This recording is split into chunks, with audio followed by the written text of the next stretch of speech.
both the letter and the spirit of the agreement matches with real action on the ground.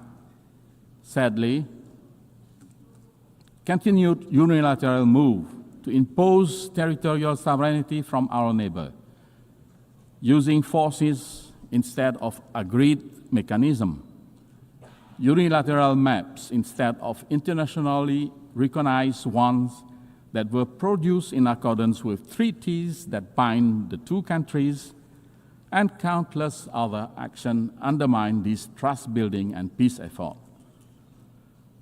Of great concern is the forced eviction of Cambodian civilians and threat to use national law against them, and to evict hundreds more from the lands they have lived in for decades. Such way of territorial control on the segment of the border yet to be demarcated demonstrate a clear disregard, not only for the terms of the ceasefire, but also the mutual agreements on the settlement of border issues. In the process, Cambodia's sovereignty and territorial integrity are violated, and the rights and dignity of many Cambodians infringed. Cambodia has consistently and strictly observed the ceasefire, demonstrating good faith and full transparency in the implementation of its term. We have exercised the utmost restraint, even in the face of repeated incident and provocation. As recently as this morning, there was an unprovoked attack near a sensitive site, following an allegation that our force has opened fire first. We firmly reject such accusation.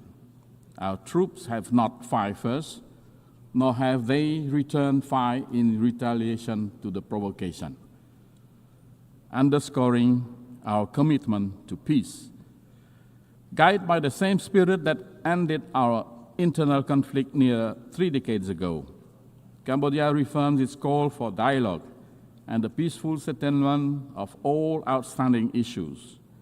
We urge strict and sincere adherence to the agreed terms of the ceasefire, full respect for bilateral agreements, and observance of international law, including the Charter of both the United Nations and ASEAN. We earnestly seek the continued support and good offices of the ASEAN Chair and Member States, the Secretary General of the United Nations and relevant UN bodies, as well as leaders around the world, to help de-escalate tension, encourage a peaceful resolution, and prevent any further tragedy. Cambodia is a small nation focused on rebuilding our economy and improving the well-being of our people. We pose no threat to the sovereignty of any country. While we will always safeguard our independence, sovereignty, and territorial integrity, the use of force will only remain a last resort. Cambodia will continue every effort to restore trust and normalcy, to promote harmonious coexistence and good neighborly relations, and to transform border areas into zones of peace, friendship, cooperation, and shared prosperity. Madam President, Excellencies, ladies and gentlemen, to honor the founder's vision and meet today's realities, the United Nations itself must adapt. Cambodia support pragmatic, incremental reform that strengthen the UN effectiveness without undermining the Charter.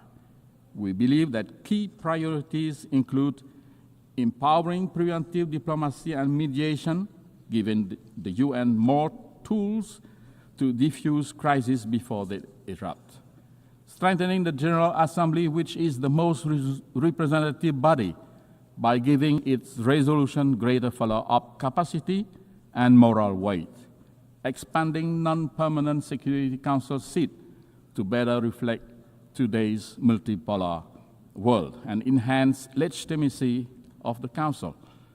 Enhancing peacekeeping and border monitoring missions, especially in dispute areas, so that small states have equal access to mediation and protection. Complementary measures such as funding, technology, and gradual legal adjustment can turn broad reform principles into concrete progress. For countries like Cambodia, the UN's greatest strength is not cohesive force, but its moral authority, legitimacy, and convening power, quality that can shield small nations and sustain peace. As we commemorate 80 years of the United Nations, let us honor the vision of its founders by choosing cooperation over confrontation, dialogue over division, and hope over despair. Cambodia stands ready to work to be better together with all member states, the UN system, and our partners worldwide to ensure that the decades ahead are defined by peace, sustainable development, and the unshakable dignity of every human being. I thank you.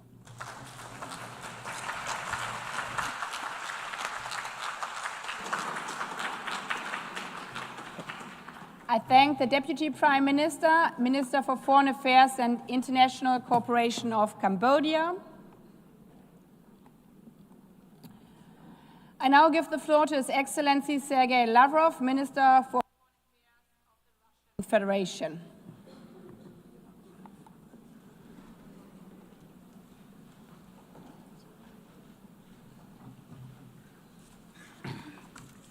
Госпожа председатель. Madam President, ladies and gentlemen, 80 years ago, the most terrible war in human history came to an end. More than 70 million people fell victim to the fighting, famine, and disease. In 1945, the course of world history changed forever. The triumph over German Nazism, under whose banner most of Europe had rallied, and Japanese militarism paved the way for peace, recovery, and prosperity. This year, Moscow and Beijing held celebrations devoted to the 9th of May and 3rd of September holidays to mark the victory in the Great Patriotic War and World War II. The world witnessed grand military parades commemorating the decisive contribution of the peoples of the Soviet Union to the defeat of Nazi Germany and the particular role of the people of China in defeating militaristic Japan. We sacredly honor the memory of our brotherhood in arms with all of our allies who stood on the side of truth in the fight against the forces of evil. One of the enduring outcomes of that war was the creation of the United Nations. The principles of its charter agreed upon by the founding fathers of our organization continue to serve as a shining beacon of international cooperation. They embody centuries of experience of the coexistence of states and remain fully relevant in the age of multipolarity. The only thing that remains is for all member states, without exception, to adhere to those principles in full, in their entirety, and as they are interconnected. In practice, however, things look different. Widespread, gross violations of the principle of the sovereign equality of states are undermining faith in justice itself and leading to crises and conflicts. The root of the problem lies in the incessant attempts to divide the world into us and them, into democracy and autocracy, into a blooming garden and a jungle, those who are at the table and those who are on the menu, into the chosen ones who are allowed everything and the rest who for some reason are obliged to serve the interests of the golden billion. We advocate for unquestioning adherence to the principle of equality. It is the guarantee that all countries will be able to take their rightful place in the world order, regardless of their military might, the size of their population, or the size of their territory and economy. The principle of the non-use of force and threat of force has also been repeatedly flouted by the West. the NATO bombing of Yugoslavia, the invasion of Iraq by the US-led coalition, and NATO's military operation for regime change in Libya all ended in tragedy. Today, Israel's illegal use of force against the Palestinians and aggressive actions against Iran, Qatar, Yemen, Lebanon, Syria, and Iraq threaten to blow up the entire Middle East. Russia firmly condemned the attack by Hamas militants on Israeli civilians on the 7th of October 2023. However, there is no justification for the brutal killings of the civilian population of Palestine or for terrorist attacks. There is also no justification for the collective punishment of Palestinians in the Gaza Strip, where Palestinian children are dying from bombing and starvation. Hospitals and schools are being destroyed, and hundreds of thousands of people are being left without shelter. There is no justification for plans to annex the West Bank. We are essentially dealing with an attempt at a kind of coup d'etat aimed at burying UN decisions on the creation of a Palestinian state. Recently, a number of Western governments announced their recognition of the State of Palestine. Moreover, they announced their intention to do so several months ago. The question then arises, why did they wait so long? It seems that they had hoped that soon, by the time the General Assembly session was convened, there would be nothing and no one left to recognize.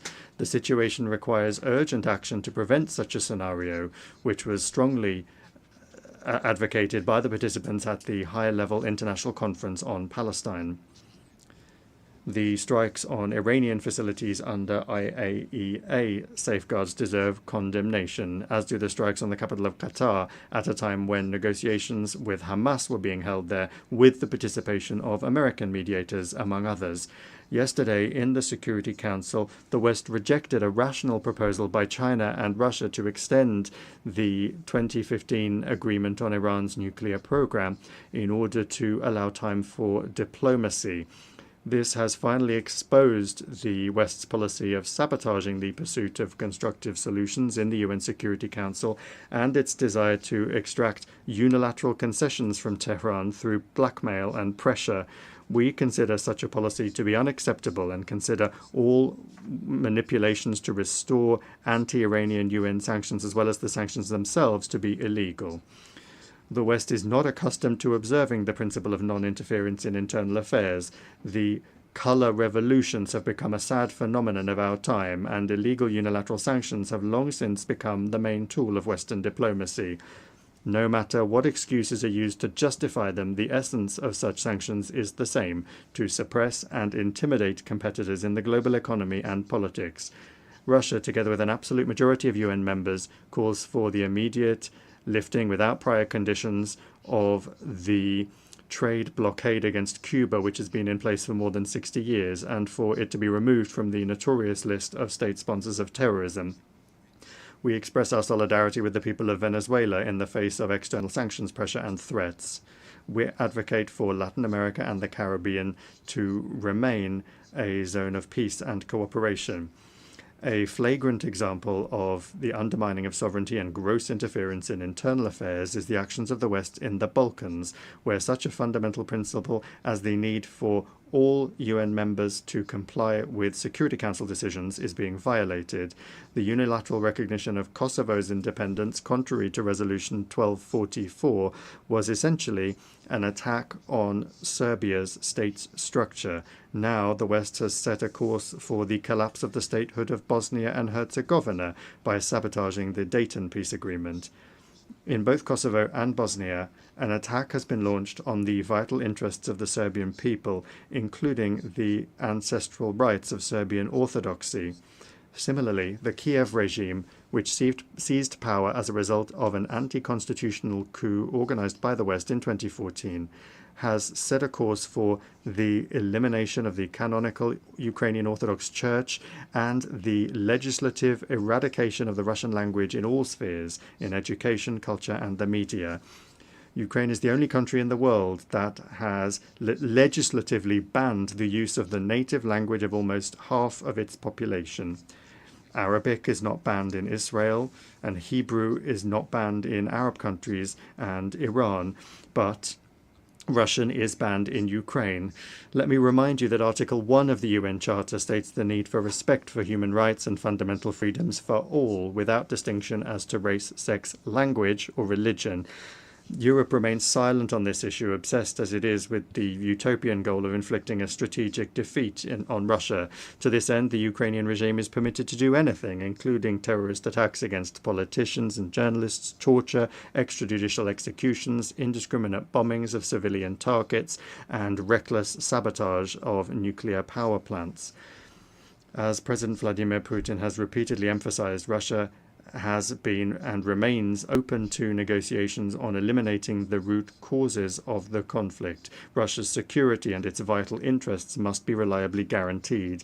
The rights of Russians and Russian-speaking people in the territories that remain under the control of the Kiev regime must be restored in full.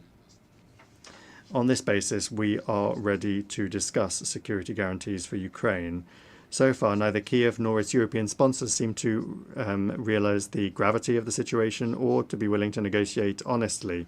The North Atlantic Alliance continues to expand right up to our borders, contrary to assurances given to Soviet leaders to advance not a single inch to the east. Contrary to the commitments made by NATO members at the OSCE to respect the principles of the indivisibility of security and not to strengthen their own security at the expense of others and not to strive for dominance, we repeatedly propose that NATO capitals respect their commitments and agree on legally binding security guarantees. Our proposals in 2008 and the subsequent ones, including in December 2021, have been ignored and continue to be ignored to this day. Moreover, threats of the use of force against Russia are increasingly being made. Russia is being accused of almost planning to attack the North Atlantic Alliance and the European Union countries. President Putin has repeatedly debunked these provocations. Russia has never had and does not have any such intentions. However, any aggression against my country will be met with a decisive response. There should be no doubt about this among those in NATO and the EU who not only are telling their voters that war with Russia is inevitable and are forcing them to tighten their belts, but are also openly talking about preparations for an attack on our Kaliningrad Oblast and other Russian territories. We have some hopes for the continuation of the Russian-American dialogue, especially after the summit in Alaska. In the approaches of the current US administration, we see a desire not only to contribute to ways to realistically resolve the Ukrainian crisis, but also a desire to develop pragmatic cooperation without adopting an ideological stance. Russia and the US bear a special responsibility for the state of affairs in the world and for avoiding risks that could plunge humanity into a new war. The maintenance of strategic stability is the aim of a new initiative by the Russian Federation that was put forward by President Putin on the 22nd of September. It concerns Russia's readiness to adhere to the central quantitative limits of the New START treaty for 1 year after its expiry on the 5th of February 2026. This is upon the condition that the United States acts similarly and does not take steps that would violate the existing balance of deterrence capabilities. We believe that the implementation of our proposal would create the conditions necessary for avoiding a strategic arms race, to maintain an acceptable level of predictability in the nuclear missile sphere, and to improve the overall atmosphere in Russian and American relations. Colleagues, in December this year, we will mark the 65th anniversary of the adoption by the General Assembly of the Declaration on the Granting of Independence to Colonial Peoples and Countries. The decolonization process, with a leading role played by the Soviet Union, was a direct consequence of the realization of the right of nations to self-determination. The peoples of Africa and Asia refused to live under the yoke of the colonizers, just as after the coup d'etat in 2014 in Ukraine, Crimea, Donbass, and Novorossiya refused to submit to the Kiev neo-Nazi regime that had illegally seized power. It not only does not represent the interests of the population, but has also unleashed a war against them. In both cases, the principle enshrined in the 1776 Declaration of Independence and subsequently reaffirmed by many American presidents was put into practice. The following principle: governments derive their just powers from the consent of the governed. Neither the colonizers nor the Kiev regime had any consent from the peoples that they sought to rule. This principle was also unanimously reaffirmed in the UN 1970 Declaration, which states explicitly that all must respect the territorial integrity of those countries whose governments represent the entire population living on the territory concerned. Today, Africa and the entire Global South are experiencing a new awakening, striving for complete independence, and the UN must not be indifferent to that. Last December, the General Assembly resolution entitled Eradicating Colonialism in All Its Forms and Manifestations was adopted. We call for the next step to be a decision to declare the 14th of December the International Day for the Elimination of Colonialism. We welcome the role of the Group of Friends in Defense of the UN Charter in consolidating efforts to counter neo-colonial and other discriminatory practices against the global majority, and we invite all independent states to join the membership of that initiative and that group. The current balance of power in the world is radically different from that established 80 years ago. The decolonization process and other major upheavals have changed the political map of the planet. The global majority is loudly asserting its rights. The Shanghai Cooperation Organization and the BRICS play a special role as mechanisms for coordinating the interests of the countries of the Global South and East. The influence of the African Union, CELAC, and other regional associations is growing. These new realities have not yet been adequately reflected in our organization's institutional framework. The issue of Security Council reform is particularly important. Russia calls for its democratization exclusively through the expansion of the representation of Asia, Africa, and Latin America.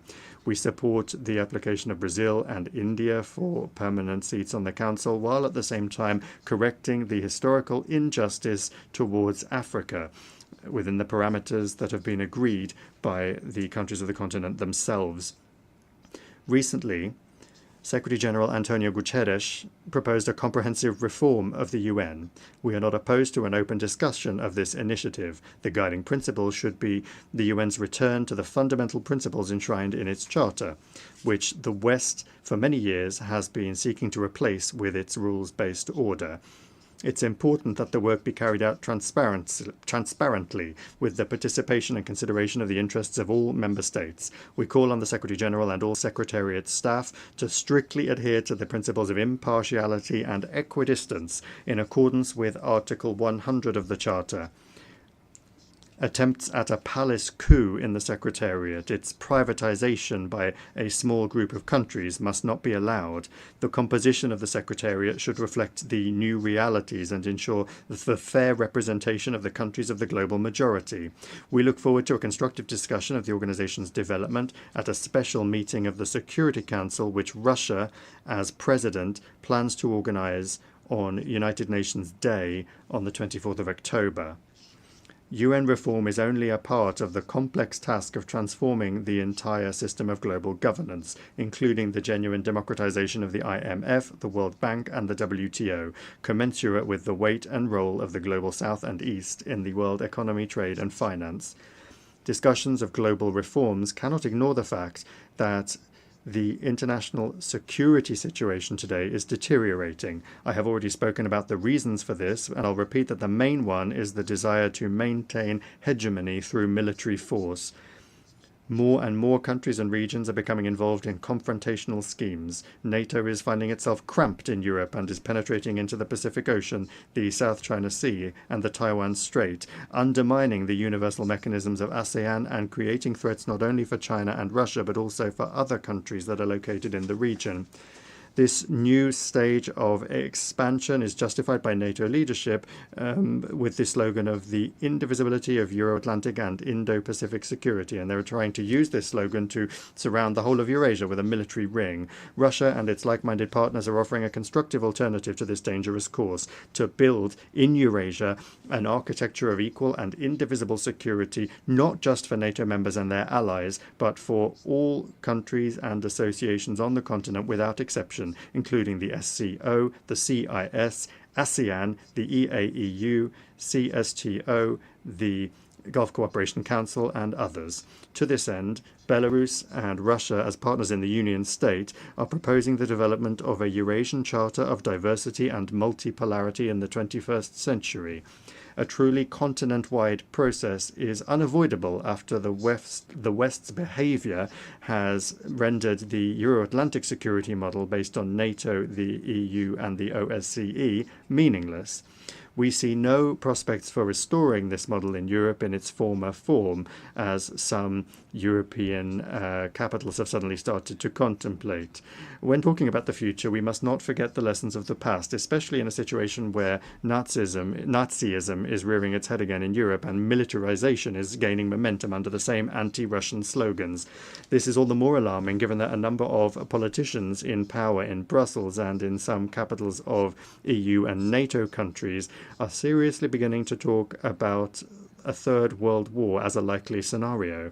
These figures are undermining any efforts to find a fair balance of interests among all of the members of the international community by trying to impose their unilateral approaches on everyone else in gross violation of the key charter requirement, which I have repeatedly mentioned already, that is the respect for the sovereign equality of states. It is this equality which is the foundation for the objectively emerging multipolarity.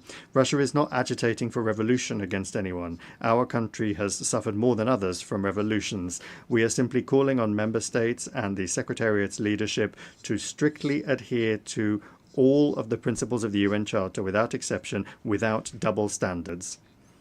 Only then will the legacy of the founding fathers of the UN not be squandered in vain. Thank you for your attention. On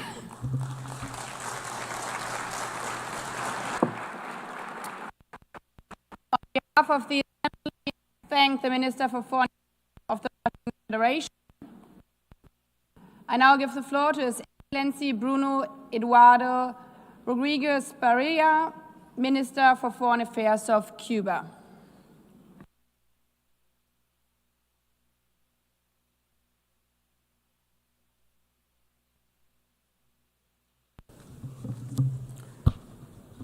Señora Presidenta. Madam President of the General Assembly, Secretary General, as we meet here, 2.2 million human beings in Gaza are condemned to hunger by the genocidal extermination and ethnic cleansing actions of the Zionist regime, which enjoys the military and financial supplies and the impunity guaranteed by the government of the United States. On behalf of the government and people of Cuba, I reiterate our firmest solidarity with the Palestinian people and with their just cause for freedom, independence, and an end to the Zionist occupation. If the Security Council proves itself impotent because of the veto that the United States wields or threatens to wield, and is incapable of adopting effective measures to halt the barbarity, then this General Assembly has the duty and the capacity to put forward concrete measures without delay. At the very least, it must unequivocally declare Palestine's right to be a UN member state within the pre-1967 borders, with East Jerusalem as its capital, and with the right of refugees to return. 11 million people, 3 million of them children, die every year from hunger and associated diseases. The climate crisis is destroying nations and lives, devastating communities and economies. A handful of countries and individuals have amassed more wealth than the vast majority of all other countries combined. Colossal inequalities stifle and prevent sustainable development. There has been no effective global response to today's serious challenges.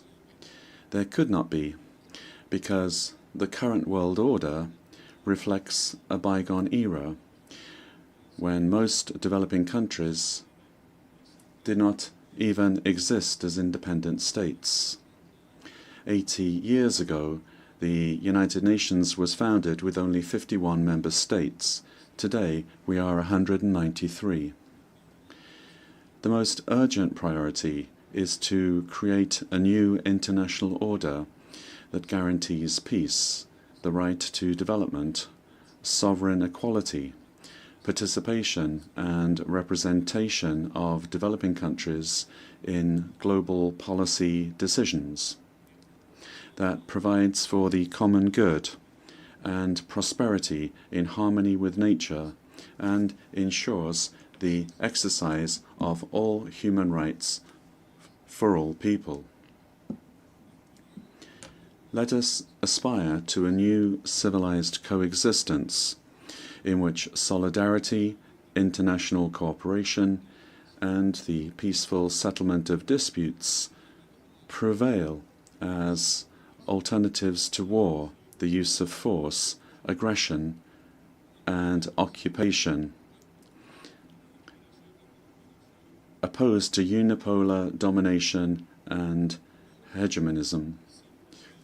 An order without blockades or universal coercive measures, based on multilateralism and full respect for the United Nations Charter and international law.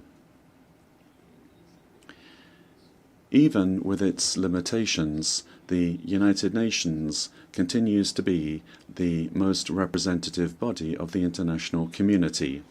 We have the duty to protect and strengthen it in its intergovernmental essence, in its democratic foundations that cannot be diluted into generalized agendas subject to arbitrary priorities and rules imposed by the largest funders.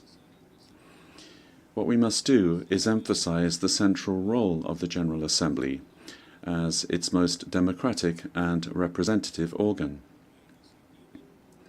The UN 80 initiative, launched by the Secretary-General, must have as its main objective the strengthening of the intergovernmental nature of the United Nations and its capacity to better confront the urgent challenges of the present.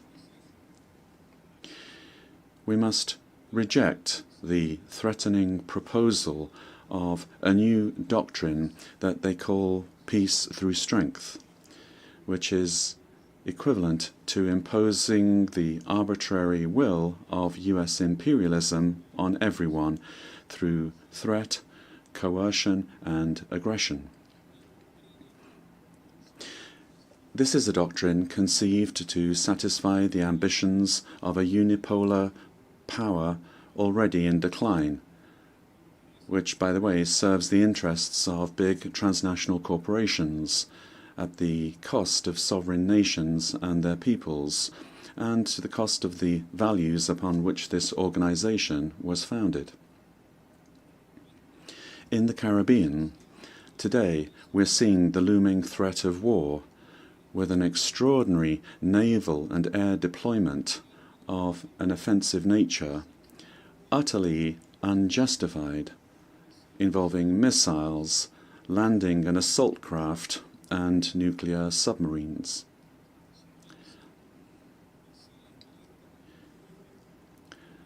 Test missiles with nuclear capacity are being launched. The United States brandishes the pretext of fighting crime and drug trafficking. This is a tale which no one in this chamber believes. The attack and destruction of unidentified boats,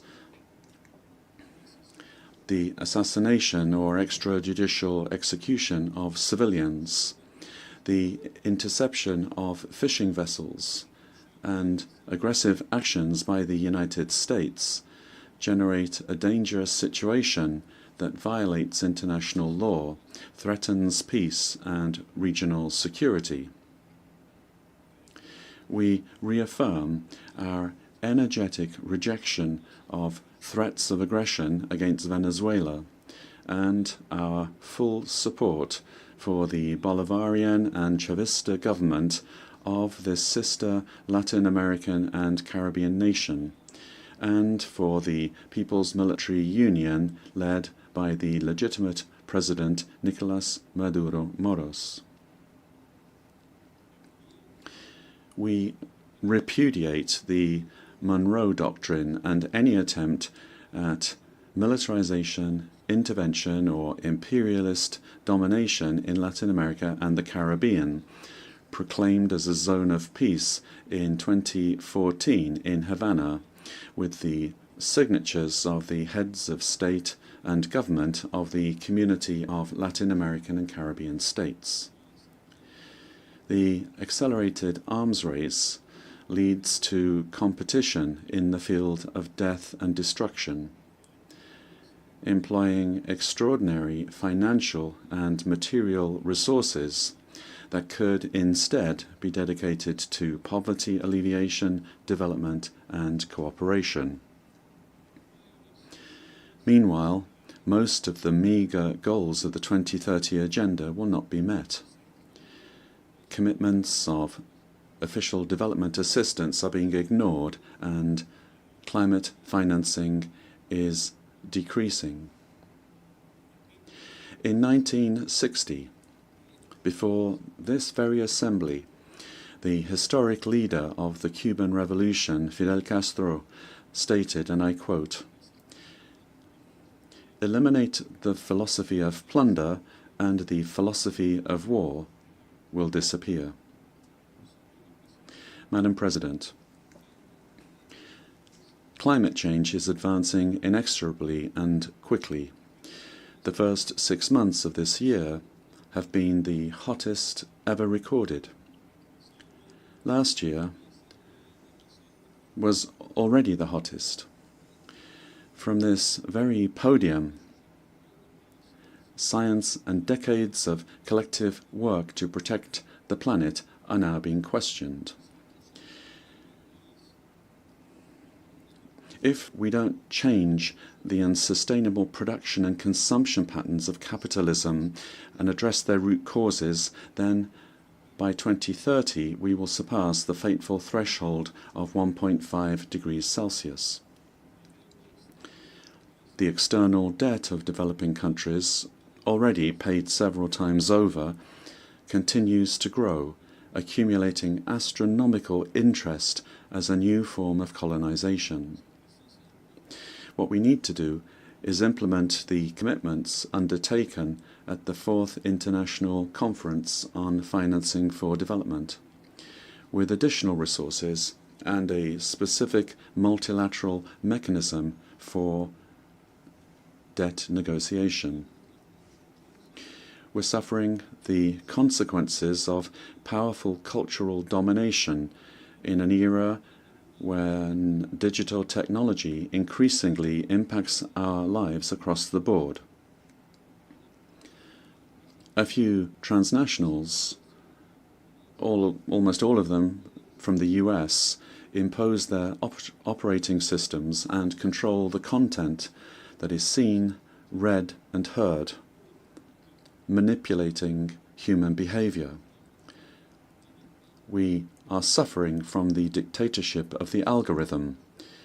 What we need to do is establish at the UN as soon as possible common norms in order to unlock the transformative potential of new technologies, especially artificial intelligence, for the benefit of all, whilst at the same time mitigating the risks. Beyond the challenges that Cuba faces as a small island developing state, our country suffers from the devastating and accumulated impact of the policy of hostility and economic suffocation that has been imposed by the United States for more than 6 decades. The blockade against Cuba persists and is being tightened to the extreme.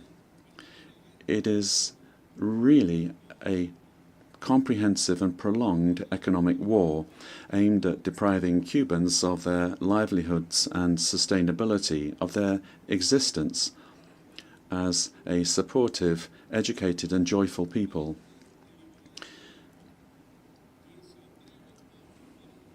Anyone who claims otherwise deliberately lies.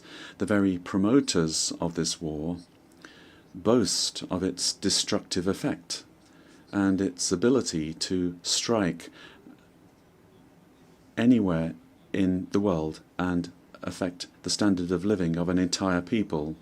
The aggression has escalated to unprecedented levels in the last 8 years, including increasingly acts of persecution and economic pressure on third parties, the countries that you represent, and that increasingly are elaborate, surgical and extraterritorial in nature. They affect productive capacity and have commercial and financial effects, affecting services and policies that guarantee social justice and life itself. Today, Cuba faces a grave scenario of prolonged and daily blackouts, difficulties in affording food, insufficient availability of medicines, reduced public transport, limited community services, and pronounced inflation, which is eroding real incomes. In 1960, the U.S. Undersecretary of State Lester Mallory drafted the infamous Memorandum of Coercion and Blockade against Cuba, and it is this that has guided U.S. policy ever since, and currently governs the policy of the U.S. He wrote, and I quote, "All possible means must be promptly used to weaken the economic life of Cuba, a line of action that achieves the greatest progress in depriving Cuba of money and supplies, to reduce its financial resources and real wages, provoke hunger, desperation, and the overthrow of the government." End of quote. The current Secretary of State of the United States is the reincarnation of that macabre figure. Madam President, Cuba is a country that is a victim of terrorism, and for decades we have been subject to state terrorism from the US. For years, and still today, terrorist acts against our country are organized and financed from US territory. And these people live here in total impunity, and they are recognized as perpetrators of horrendous acts of aggression against the Cuban people, causing thousands of deaths, mutilations, and significant material damage. In compliance with our counter-terrorism responsibilities and with UN efforts against this scourge, the Cuban government has officially shared with the US government in recent years the names and information relating to 62 individuals and 20 organizations based in this country who have been responsible for violent and terrorist acts and who continue from US territory participating in such acts against Cuba. No response has been received, nor is it known if the US authorities have taken any action against any of them. It is cynical that the US government, for purposes of political and economic coercion, labels Cuba as a state sponsor of terrorism, a slander not shared by this organization nor by any other of its member states. Many national institutions, both banking and financial as well as commercial, of nearly all the countries represented here, are intimidated by this false designation of the US government. And because of this, their banks very often avoid engaging with Cuban entities, offering us credit, supporting our commercial activity, or channeling our transfers. Added to this is intimidation against citizens of more than 40 countries, whom the US government threatens with reprisals if they decide by right to visit Cuba. The United States has unleashed a virulent campaign of discreditation and persecution against Cuban Medical Corporation and of harassment and coercion against the authorities of countries that receive it. This is a strategy directed by the State Department directly. It seeks to disparage this cooperation, which has saved millions of lives and, in many cases, has been the only option for access to healthcare for large population groups. This altruistic and supportive cooperation rests on entirely legitimate bilateral agreements and aligns fully with international standards of this organization in the field of cooperation, as it does with the standards of other organizations. I confirm once again that Cuba will maintain its commitments with all countries with which we have bilateral medical cooperation agreements and programs, and we will remain willing to expand them with all governments who are prepared to develop such cooperation, respecting international law, national legislation, and all of this for the well-being of their peoples. Since 1963,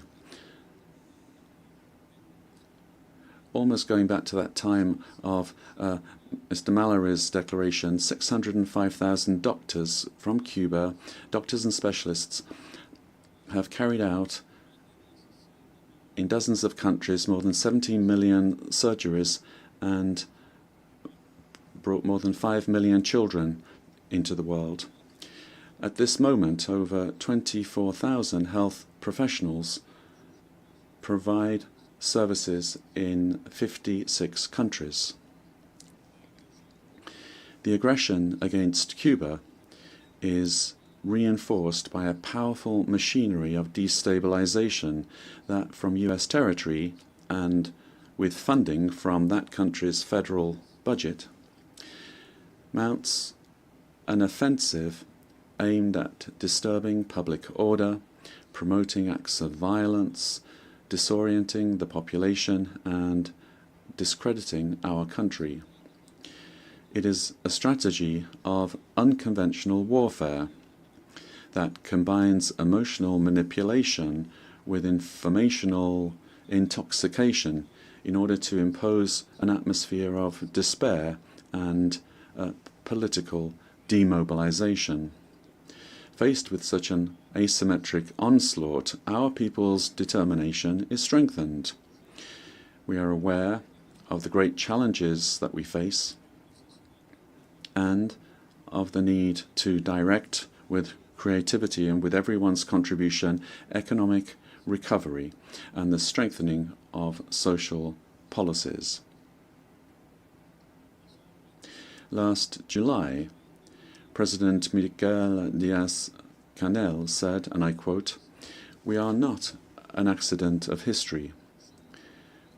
We are the logical consequence of a history of resistance and rebellion against abuse and injustice." End of quotation. We will not desist in our effort to build our dreams of a socialist country, better and more prosperous for all, based on the constitutional order chosen freely by our people, guaranteeing sovereignty, national and cultural identity, and reflecting the dream of José Martí, summarized in his memorable aspirations, and I quote, "The worship by Cubans of man's full dignity and to conquer all justice." We have designed a realistic program of economic recovery which is adapted to the very particular and extraordinary conditions of our country, aware as we are that we must overcome the devastating impacts of the economic blockade, correct the deficiencies of the current economic structure, and, I quote, "change everything that must be changed."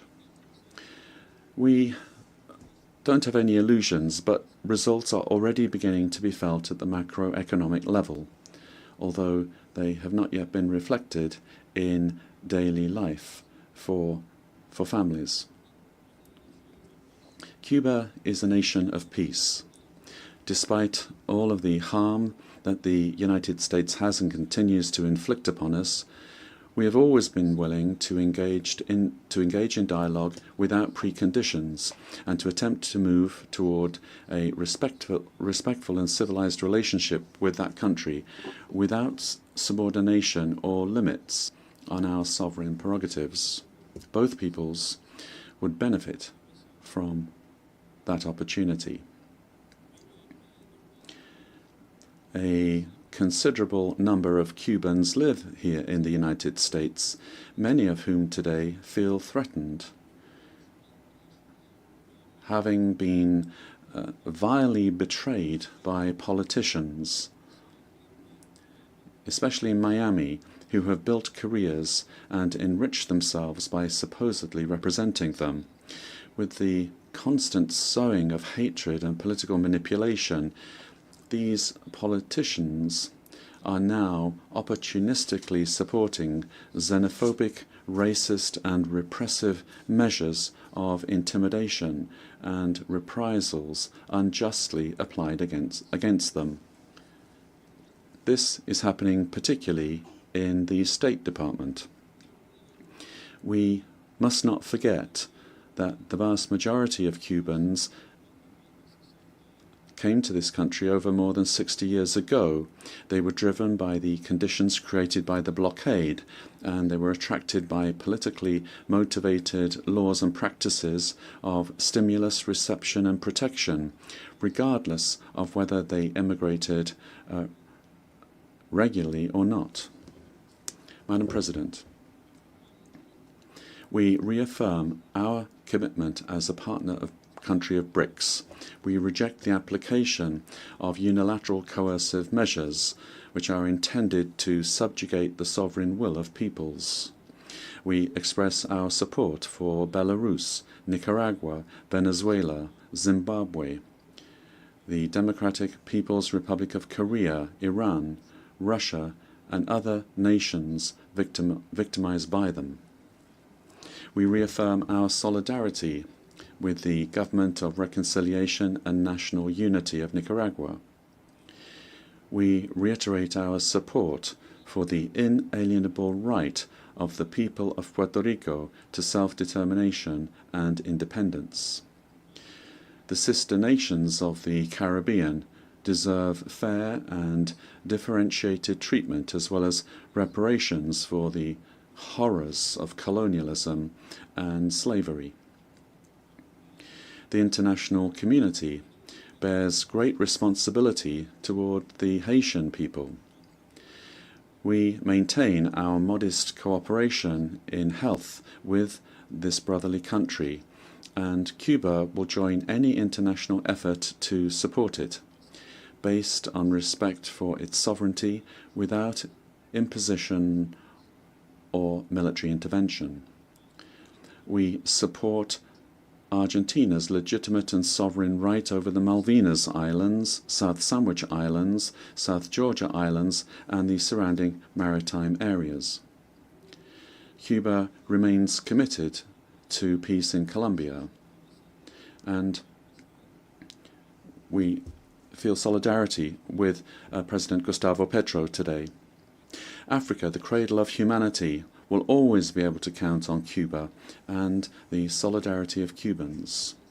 We support its just claim for reparations for the damage of colonization. We reaffirm our solidarity with the Sahrawi people and their right to self-determination. We reaffirm our support for the One China principle. We oppose NATO's aggressive military and nuclear doctrines. We firmly believe, without utopia, that a better world is possible. We believe it is our duty to struggle and work to achieve it. I reiterate the words of President Raúl Castro Ruz, spoken from this podium in September 2015, and I quote, "The international community will always be able to count on Cuba's sincere voice against injustice, inequality, underdevelopment, discrimination, and manipulation, and for the establishment of a more just and equitable international order centered truly on the human being, their dignity and well-being." Thank you very much.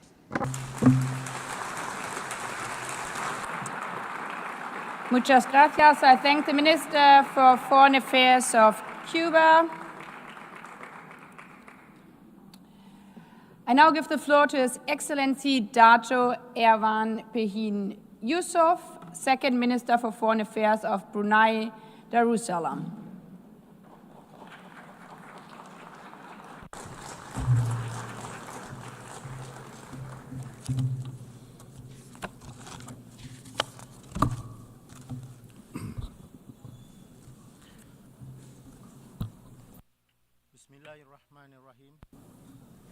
Madam President, Mr. Secretary General, Excellencies, ladies and gentlemen. Assalamu alaikum wa rahmatullahi wa barakatuh. Peace be upon you all. At the outset, I bring the warm greetings of His Majesty Sultan Haji Hassanal Bolkiah, Muizzaddin Wad Daulah, Sultan and Yang di-Pertuan of Brunei Darussalam, to this esteemed assembly. Allow me also to extend heartfelt congratulations to you, Excellency Annalena Baerbock, on assuming the presidency of this historic 80th session of the General Assembly. We wish you a successful tenure.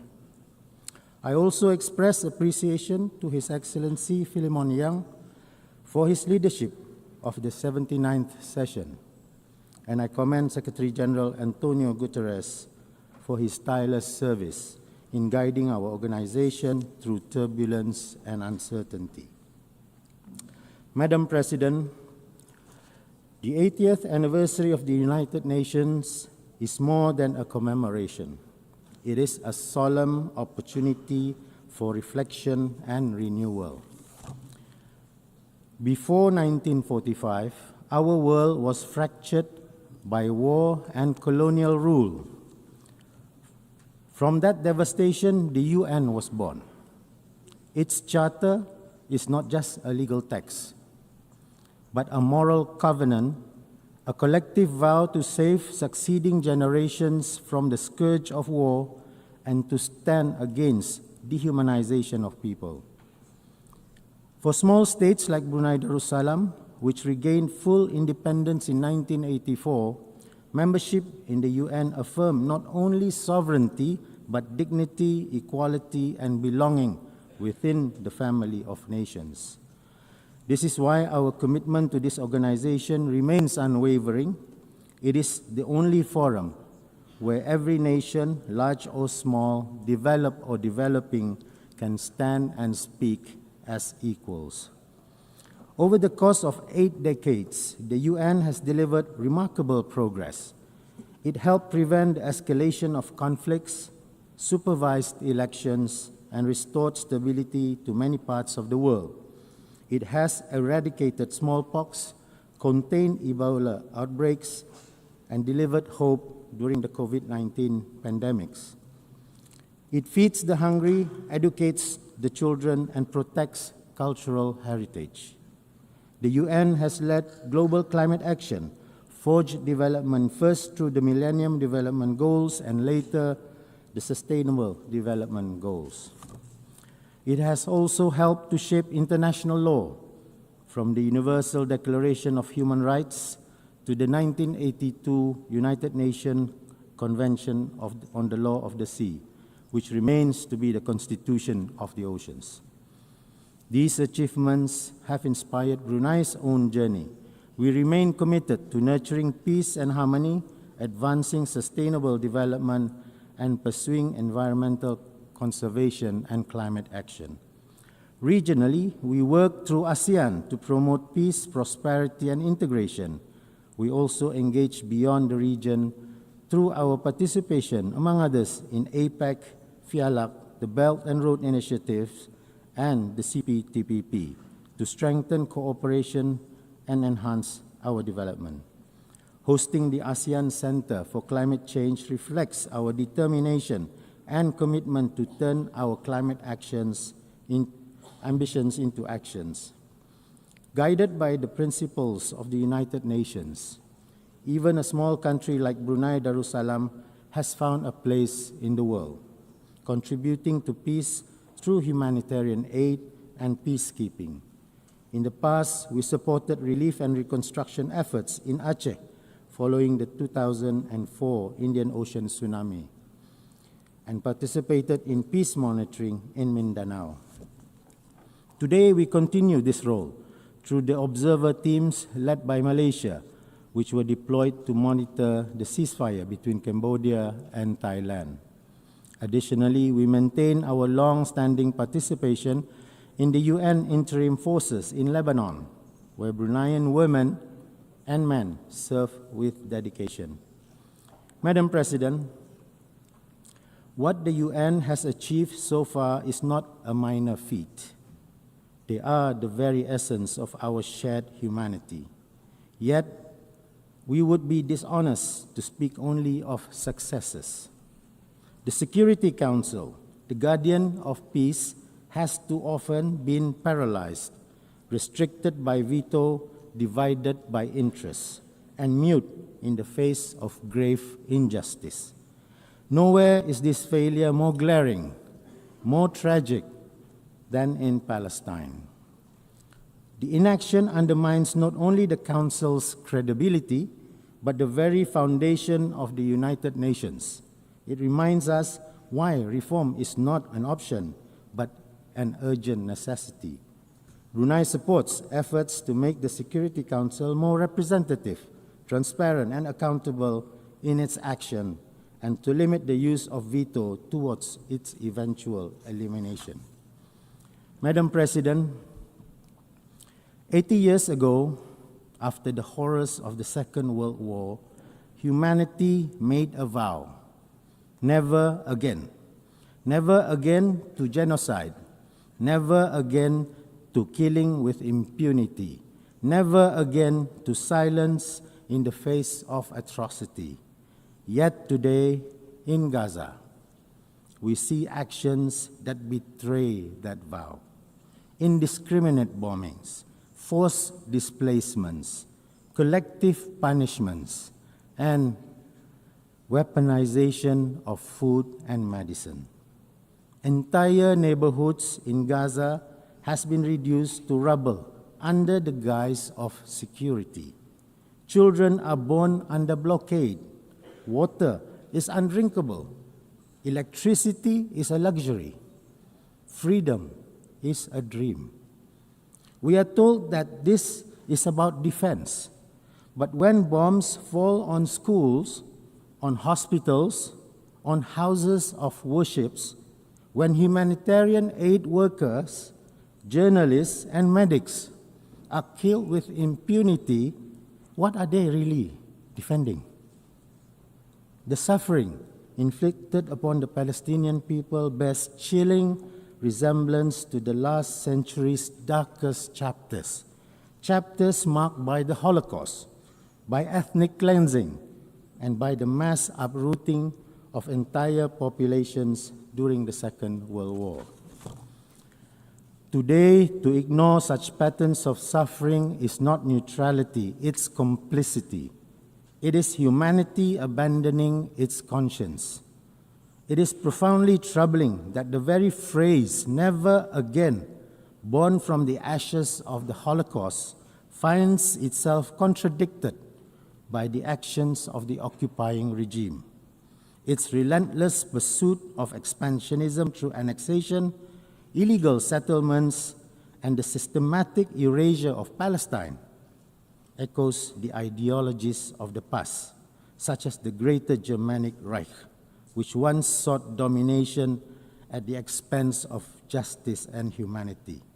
Both of these ideologies contradict international law and the collective vow of never again. Never again does not belong to one people alone. It is a universal promise for all mankind, and we should stop breaking that promise. Recognizing the state of Palestine and supporting its full membership in the UN is not a reward. It is an inherent right of the Palestinian people. It is a matter of principle, justice, and humanity. Brunei stands in unwavering solidarity with the Palestinian people, and in this regard, we fully support the New York Declaration endorsed at the high-level conference on the question of Palestine, which was co-chaired by the Kingdom of Saudi Arabia and the French Republic. We believe it offers a path for a just and lasting peace. We say all this not out of hatred, but out of hope for a future where both Palestinians and Israelis live in peace, not with domination, but with dignity, not with revenge, but with reconciliation. Madam President, the theme of this year's General Assembly, Better Together, is more than a slogan. It is a responsibility. It means renewing our faith in multilateralism. It means strengthening the United Nations' three pillars: peace and security, human rights, and development. And it means embracing inclusivity, transparency, and respect. For small states, multilateralism is not an option. It is our lifeline. As we confront climate change, pandemics, inequality, and conflict, no nation can stand alone. Only together can we secure a peaceful, just, and sustainable world for generations that are yet to come. The United Nations at 80 is not only about history, it is about a promise to be better together, a promise to ensure no voice is silenced and no nation, regardless of its size, is left behind.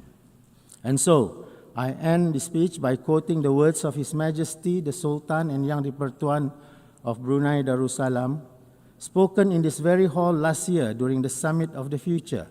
I quote, "Let us reaffirm our commitment to upholding the UN Charter and international law without prejudice or discrimination, to unite our nations strongly," end quote.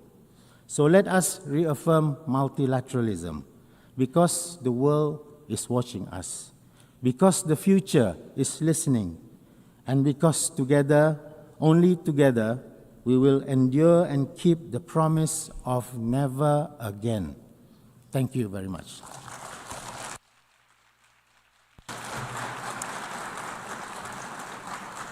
I thank the Second Minister for Foreign Affairs of Brunei Darussalam.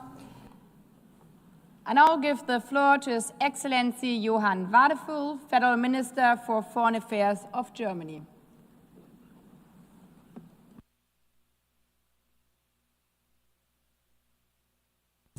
Madam President, it's a pleasure to see you and a pleasure to see you in this role. Excellencies, on December 10th, 1932, a friend picked up Albert Einstein and his wife at their house near Berlin Together they traveled to the German port city of Bremen. Albert and Elsa Einstein boarded a ship to North America. He planned to accept a 3-month position as visiting professor at the California Institute of Technology. Albert Einstein, one of the greatest physicists of all time, would never return to Germany. Only weeks later, the Nazi Party came to power.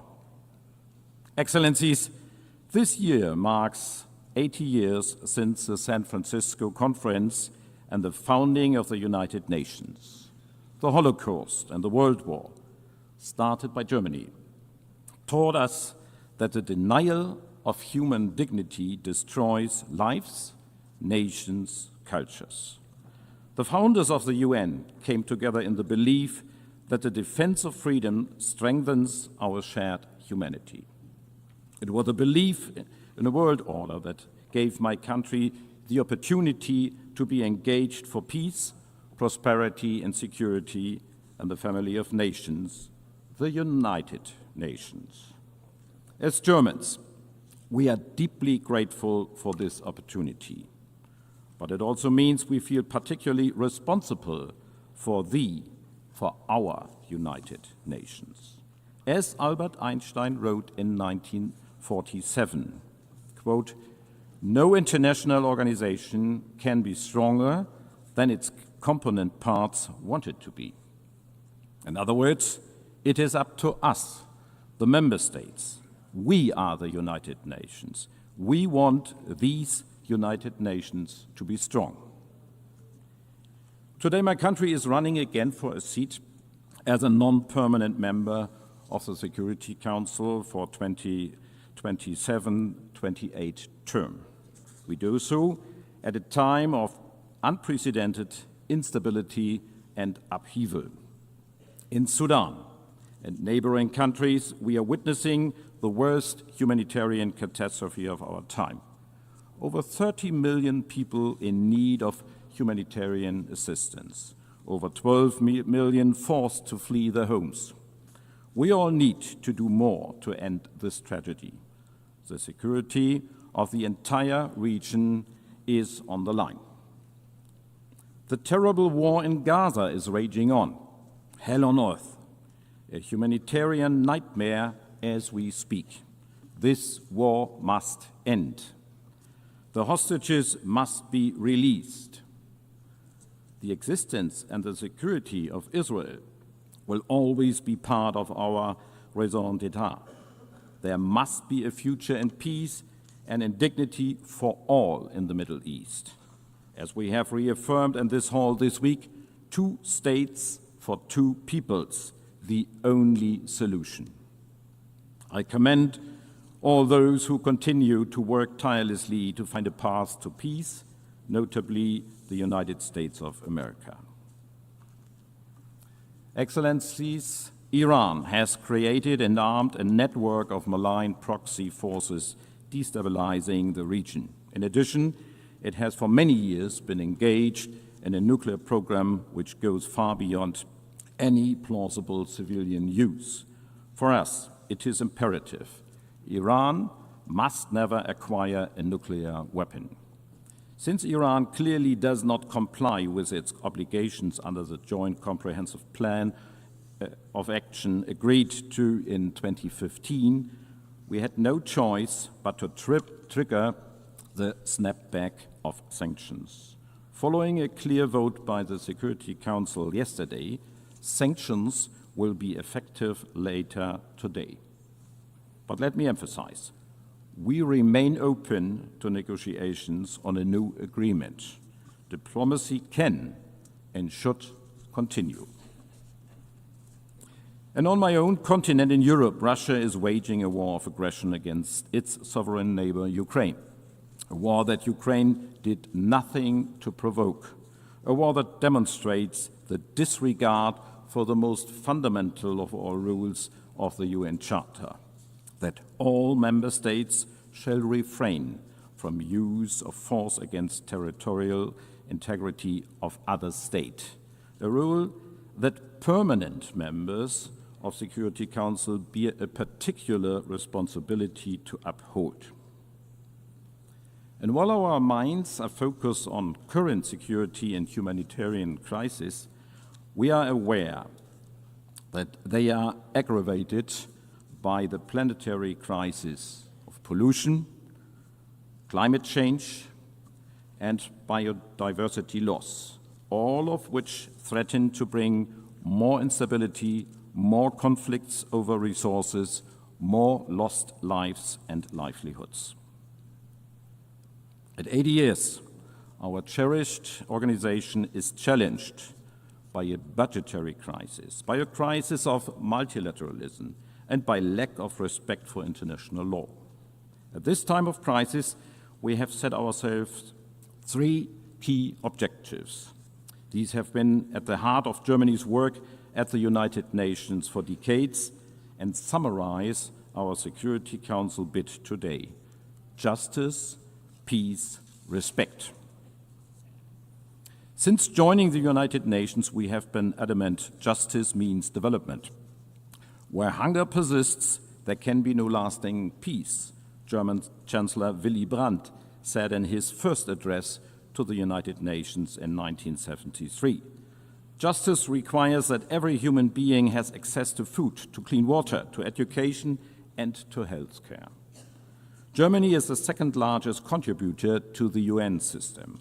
We are one of the largest donors of humanitarian assistance to Gaza.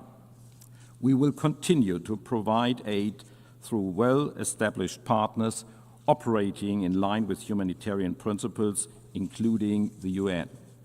This aid must get through to the people who need it most.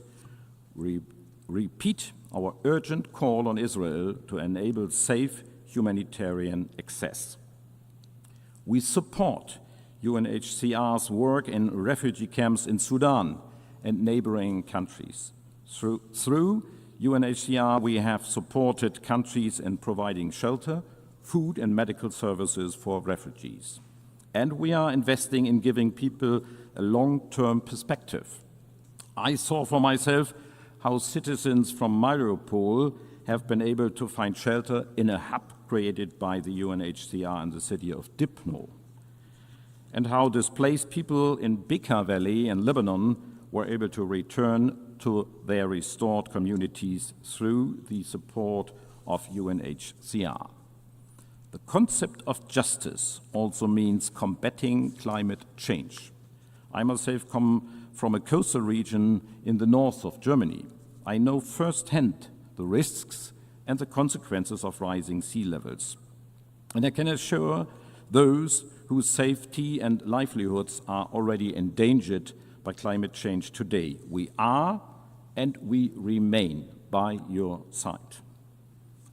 Climate justice means supporting those who are most affected, helping them adapt and address the losses they are already facing.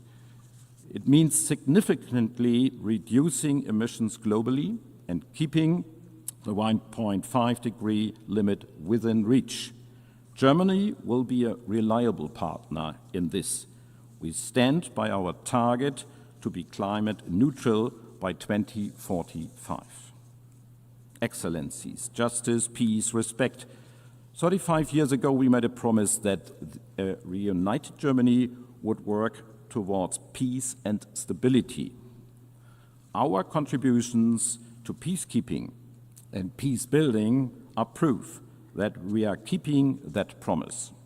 German troops, police officers, and personnel have served in 14 peacekeeping missions over the last 3.5 decades. As we speak, the German military is contributing the maritime component of UNIFIL off the shores of Lebanon.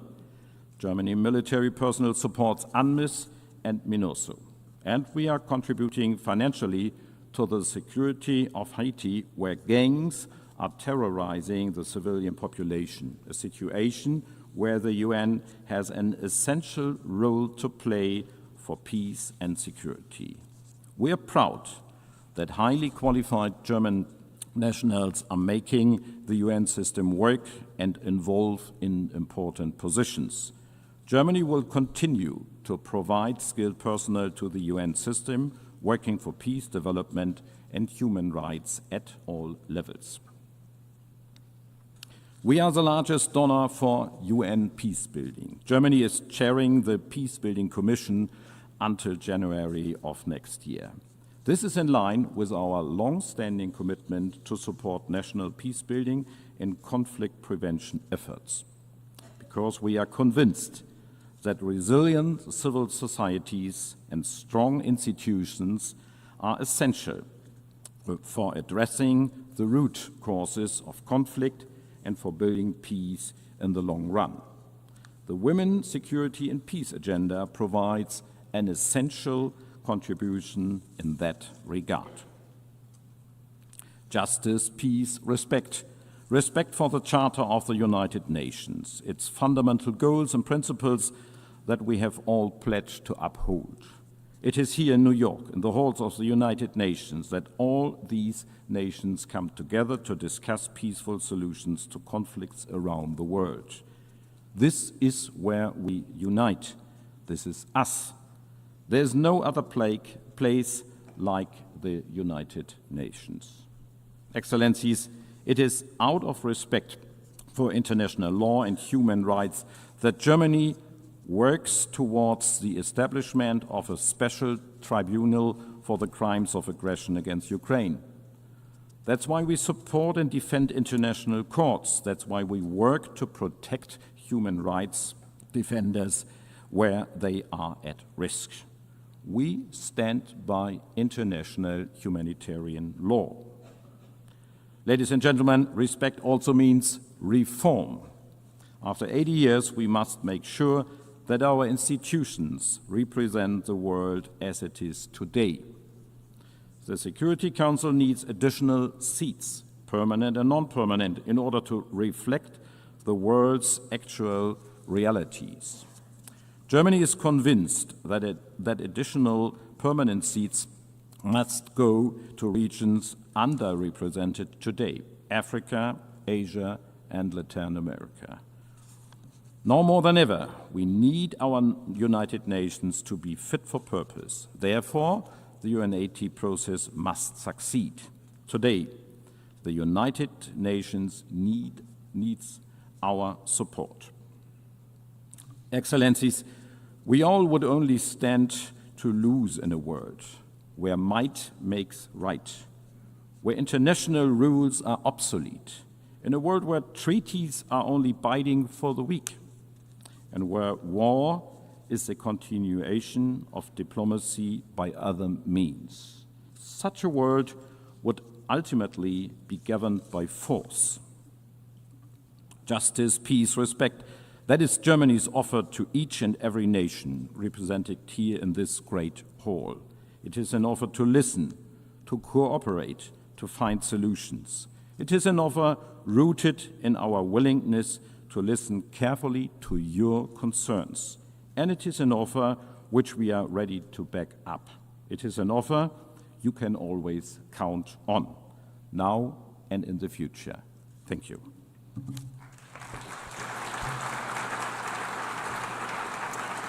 I thank the Federal Minister for Foreign Affairs of Germany. I now give the floor to Her Excellency Torgedur Katrín Gunnarsdóttir, Minister for Foreign Affairs of Iceland.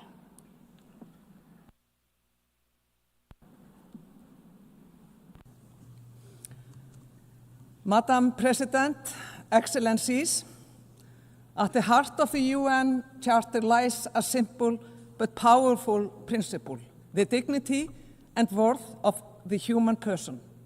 It is a reminder that the international cooperation is not about institutions for their own sake, but about people, ordinary people whose lives are freer, safer, and more prosperous when nations choose cooperation over confrontation, dignity over domination, rules over force.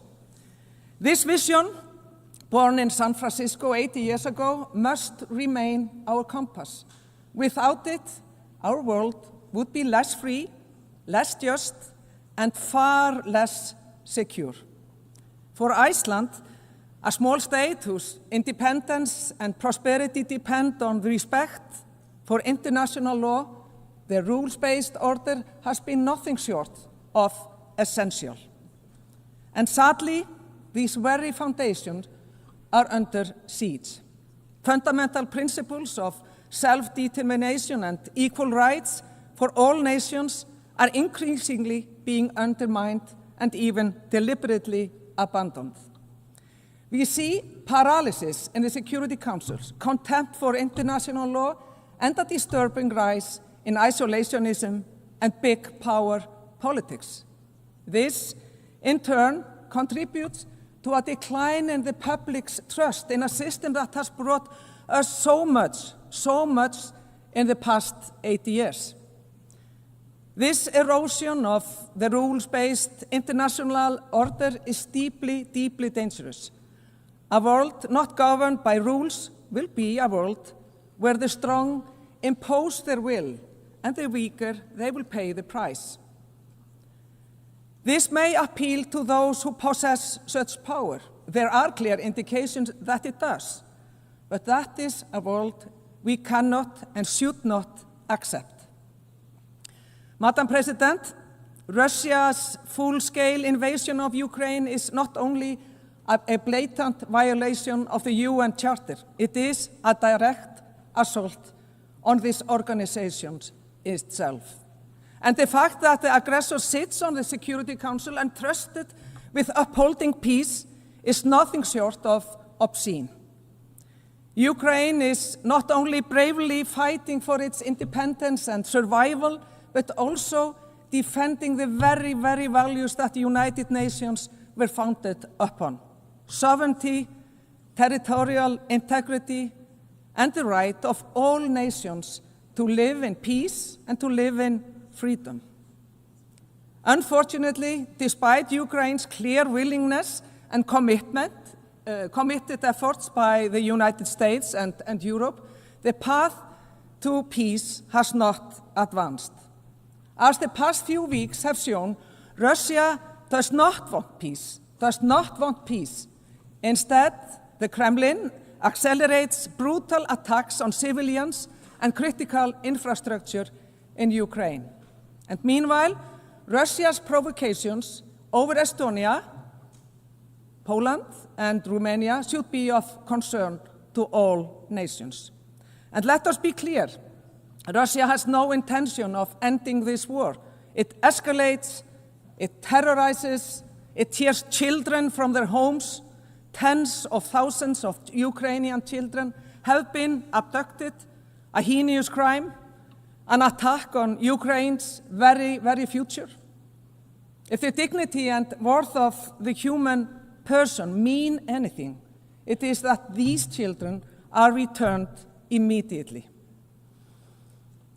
To the people of Ukraine, I say, Iceland stands with you, not only out of solidarity, but also because you are on the front lines, defending a rules-based order where law prevails over brute force. You must, dear friends, have a just and lasting peace. Dear colleagues, we must speak with equal clarity about Gaza. We are witnessing now crimes against humanity and war crimes in broad daylight. What appears before us is systematic ethnic cleansing. This needs to end. We need an immediate ceasefire, full humanitarian access, and the unconditional release of all hostages. We need peace for all the innocent people. Iceland unequivocally condemned Hamas's gruesome terrorist attack on Israel October 7th. There is no justification for such brutality, nor the taking of hostages. But nothing, and I mean nothing, can justify the collective punishment of millions of Palestinians. Starvation, bombardment, forced displacement. These acts are cruel, they are inhumane, and they are illegal. There are children dying every day in Palestine. For the past 2 years, at least one child. One child has been killed every hour in Gaza. Every single hour. Iceland recognized Israel in 1948 and Palestine in 2011. Our position remains clear. Both peoples have equal rights to self-determination. Lasting peace depends on it. A two-state solution where Israelis and Palestinians live side by side in peace and mutual recognition remains the only viable path to peace, even if many doubts its feasibility today. If we abandon it, we abandon hope itself. Extremists and spoilers on both sides have long stood in the way of peace. Hamas has no place in the future of Palestine. And when Israeli officials call for annexation or the expulsion of Palestinians, they are not defending Israel's security. They are not defending Israel's security. They are calling for violations of international law. And we call it what it is: hateful, illegal, and a direct obstacle to peace. Russia's aggression in Ukraine, Israel's military operations in Gaza, as well as the horrific war in Sudan, are the starkest demonstrations of deeply troubling global trend. Growing disregard for international law and multilateral commitments. We are seeing this when it comes to international courts. The opinions of the International Court of Justice, ICJ, and the International Criminal Court has been defied and targeted with punitive measures. At a time when more accountability is most needed, the very institutions that were set up to exert that accountability, they are now being actively eroded. And it pains me to see friends partake in this. This is especially alarming for small states like my own, whose very existence depends on functioning system of international law and commitments. When the powerful abandon the rules, all nations are at risk. The same applies to arms control, disarmament, and non-proliferation, with troubling erosion of long-standing commitments and the weaponization of emerging disruptive technologies. We must also recognize new challenges, global corporations that transcend borders, shaping economies, technology, and also daily life without sufficient accountability. This is a reality without precedent, and one that demands also international responses. I implore all of you, not least those representing major powers, to think about this, to ponder what kind of world we actually want to live in. I, for one, know my mind in this respect. Madam President, human rights are not optional. They are not optional. They are universal, indivisible, and fundamental to peace and prosperity. It is a matter of pride for us that Iceland is seen as a global trailblazer in terms of gender equality. 50 years ago, next month, the women of Iceland set out to strike against the systematic inequality in the so-called women's strike. This set us on a path. But no country is perfect, however, and none has achieved full equality. My government, which is led by 3 women for the first time, is committed to pushing this progress further. And on that topic, Iceland expects nothing less than to see the United Nations finally led by a woman when the next Secretary General takes office. Dear colleagues, I must speak plainly. Those who rely on democracy, human rights, and free trade we are under pressure. Populist movements are gaining ground, and we see how disinformation and conspiracy theories spread online, corroding trust in facts, in institutions, in one another. The result is predictable: rising intolerance, especially towards marginalized groups, women, LGBTQI+ groups, and persons, minorities, people whose only crime is being who they are. And let us be clear, women are not the problem. LGBTQI+ people are not the problem. Minorities are not the problem. The problem lies with those who spread fear and division. This trend is deeply dangerous for democracy, and it is why Iceland, as a member of the Human Rights Council, will continue to speak loudly and very clearly. Equality is not negotiable. Human dignity cannot be bartered away.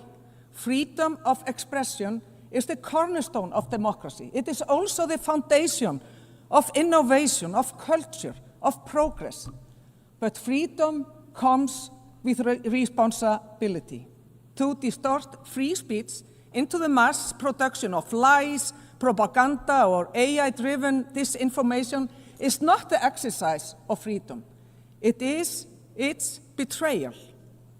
Twisting facts into fake news, science into lies, and upending reality is an attack on truth itself. Iceland will continue to defend freedom of expression, but also to insist that it be used responsibly, not as a weapon to harm or to divide. President, as global needs are at an all-time high, we are seeing large-scale reductions in development budgets by several major donors with profound consequences for the poorest countries and the most vulnerable. Iceland, we will not follow that path. Ultimately, development cooperation is an investment in our common rights and freedom, bringing us towards a more stable, just, and a peaceful world. The climate crisis that we are certainly facing knows no borders. In the high north, where Iceland lies, temperatures are rising more than twice the global average. Glaciers retreat, permafrost thaws, oceans warm. And it is the poorest, those least responsible, who suffer then the most. For us Icelanders, renewable energy is the backbone of our security and also of our independence. And the ocean is our lifeblood, our history, our livelihood, our identity. Its health is inseparable from the fight against climate change and from the protection of biodiversity. The ocean gives, but it also takes. That shared understanding deepens our solidarity with small island states and others who are now on the front lines of sea level rise. Their reality must be faced by the entire UN membership together as a global family. Colleagues, the United Nations is not only about states and structures, it is about people, the people who work tirelessly for these organizations, often under immense pressure and even risking their own lives to uphold its ideals. To them, Iceland extends its deepest gratitude. Your dedication reminds us that the United Nations, imperfect as it is, we know that, still has a beating heart. But it is also about us here, the leaders gathered here. These are serious times that demand serious leaders as well. We cannot afford cynicism, short-termism, or the comfort of slogans. We must act with love for our people, with respect for our neighbors, and with wisdom for future generations. This is not naive. This is not naive. It is the essence of responsible leadership, and it is what the world needs from us. President, the undermining the very institutions that have advanced peace, prosperity, and human rights over the past 80 years will only deepen the challenges we face. At this critical moment, it is crucial we reverse course so that we can pass on to the future generations that we may have at times taken for granted. The world needs the United Nations, and we have to be strong as we can be. And yes, we face daunting challenges, but our story as a global community is not only of crisis, not at all. It is also one of progress. Apartheid was abolished. Extreme poverty was cut in half. Treaties were created to protect our skies and to protect our seas. These achievements remind us of what is possible when we act together. For Iceland, the choice is very clear. We will always stand for equality, for respect for international law, and for peace, even when the tide turns against us, even when others wish these values silenced. We will not be silenced. We will keep these values alive because they are the essence of the United Nations, and they are grounded in the dignity and worth of human person. And let us revive the ideals that inspired the founders in San Francisco 80 years ago and draw on that same spirit today, not for their sake, but for our children's sake. They deserve a world where peace, where justice, dignity, and freedom are not just words on paper, but lived realities. And that is the legacy we must leave them. Thank you so much.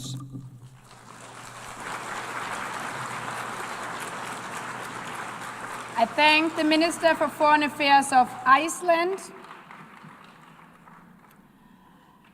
I now give the floor to His Excellency Subramaniam Jaishankar, Minister for External Affairs of India.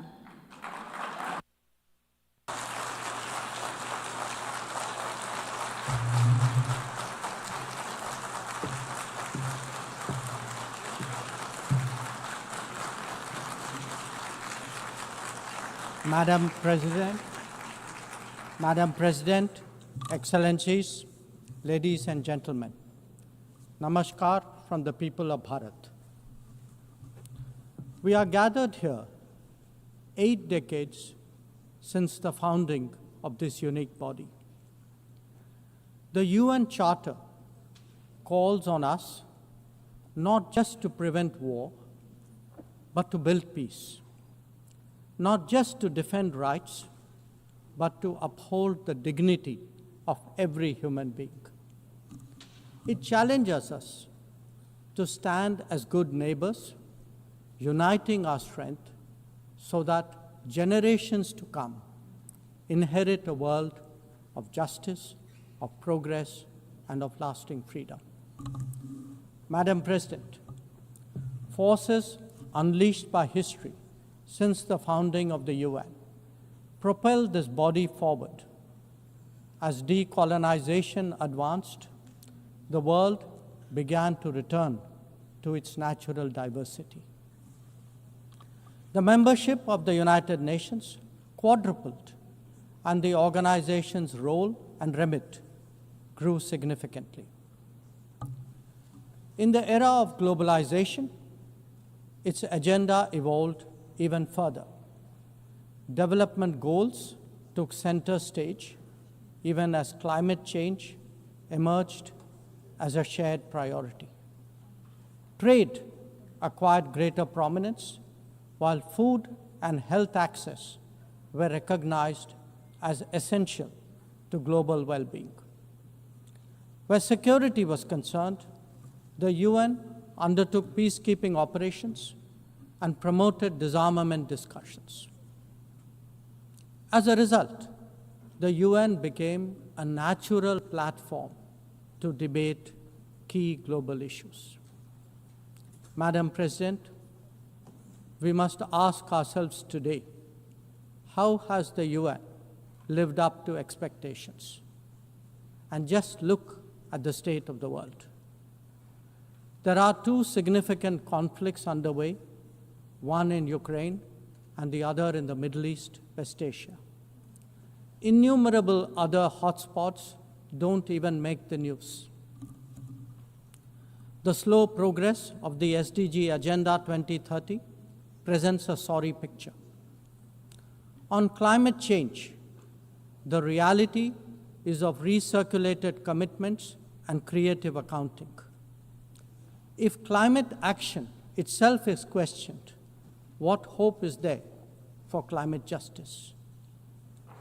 When a once-in-a-century pandemic hits us, we saw open discrimination in access to vaccines and to travel. Energy and food security have been the first casualties of conflict and disruption, especially since 2022. Better off societies insulated themselves by having the first call. The resource-stressed ones scrambled to survive, only to hear sanctimonious lectures thereafter. When it came to trade, non-market practices gamed rules and regimes. The resulting concentration exposed the world to leveraging. On top of that, we now see tariff volatility and uncertain market access. As a result, de-risking is a growing compulsion, whether from limited sources of supply or over-dependence on a particular market. Economic concerns have other dimensions as well. Heightened technology control is one. The grip on supply chains and critical minerals is another. The shaping of connectivity is no less sensitive. Protection of key sea lanes has become a challenge. Restricting the evolution of a global workplace is an issue. Each makes a compelling case for more international cooperation, not less. But are we really headed in that direction? And where has the UN actually made a difference? Madam President, as members of the UN, we meet here as sovereign equals. That is not a formalism, but a recognition of the inherent diversity of our world. Understandably, we have different history, traditions, heritage, and culture. For them to coexist, for them to enrich each other, it is imperative that we foster understanding and respect. This will only happen when we resist political interference and economic pressures, when narratives are free of prejudice, when double standards are abjured, and when pluralism is truly appreciated. Madam President, Excellencies, while asserting our rights, we must also firmly face up to threats. Countering terrorism is a particular priority because it synthesizes bigotry, violence, intolerance, and fear.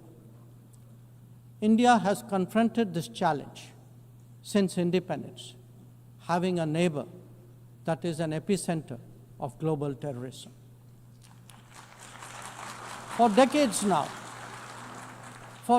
now, major international terrorist attacks are traced back to that one country. UN's designated lists of terrorists are replete with its nationals. The most recent example of cross-border barbarism was the murder of innocent tourists in Pahalgam in April this year. India exercised its right to defend its people against terrorism and brought its organizers and perpetrators to justice. Because terrorism is a shared threat, Madam President, it is essential that there is much deeper international cooperation. When nations openly declare terrorism a state policy, when terror hubs operate on an industrial scale, when terrorists are publicly glorified, then such actions must be unequivocally condemned. The financing of terrorism must be choked, even as prominent terrorists are sanctioned. Relentless pressure must be applied on the entire terrorism ecosystem. Those who condone nations that sponsor terror will find that it comes back to bite them. Madam President, an objective report card will show that the UN is in a state of crisis. When peace is under threat from conflicts, when development is derailed by lack of resources, when human rights are violated by terrorism, the UN remains gridlocked. As its ability to forge common ground diminishes, belief in multilateralism also recedes. Central to the erosion of the UN's credibility has been resistance to reform. Most members strongly desire change, but the process is being made an obstacle to the outcome. It is imperative that we see through this cynicism and purposefully address the reform agenda. The historical injustice done to Africa should be redressed. Both permanent and non-permanent membership of the Council must be expanded. A reformed Council must be truly representative, and India stands ready to assume greater responsibilities. Madam President, today the predicament of the Global South is especially acute. Bharat, under the leadership of Prime Minister Narendra Modi, believes that it has both a duty to contribute and an obligation to motivate. That is why we have undertaken more than 600 major development projects in 78 countries, as well as innumerable community-based initiatives. They range from large infrastructure to small livelihoods, from capacity building to people's welfare, from concrete assets to education and training. Turbulent times require that we step forward during moments of crisis. India has been forthcoming in that regard, especially in its immediate vicinity. Whether it is finance, food, fertilizer, or fuel, we have responded to the urgent requirements of our neighbors. Madam President, climate events and conflicts have created a demand for HADR assistance. Reflecting our growing capabilities, Bharat has endeavored to be a first responder. Be it essential medicines or relief supplies, the operations of a field hospital or limb fitment camps, these efforts covered 19 nations last year. The people of Afghanistan and those of Myanmar saw India extend its hand during recent earthquakes.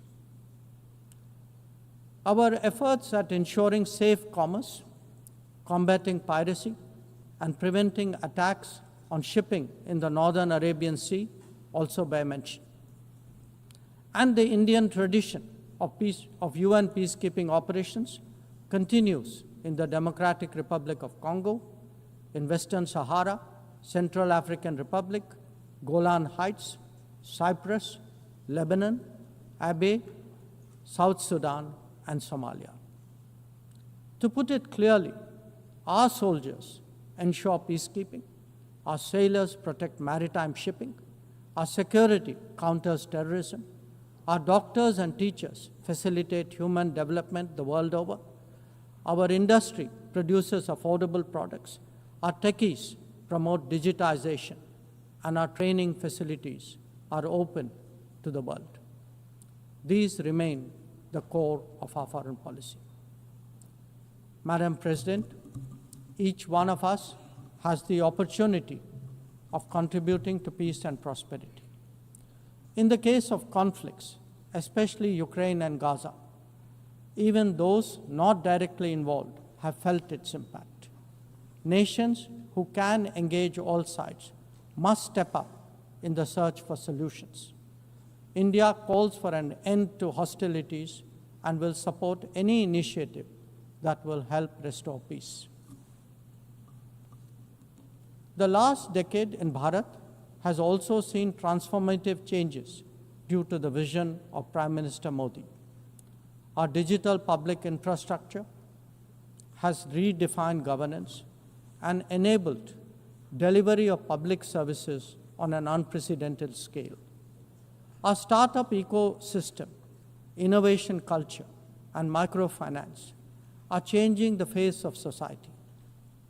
Our rapidly growing infrastructure facilitates both ease of doing business and ease of living for citizens.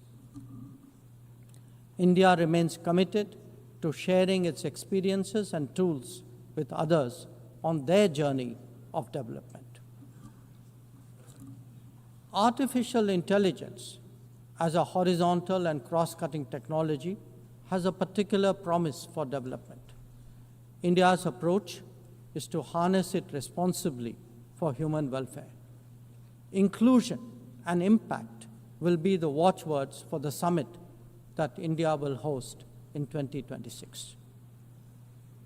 Madam President, Bharat approaches the contemporary world guided by three key concepts. One, Atmanirbharta, or self-reliance.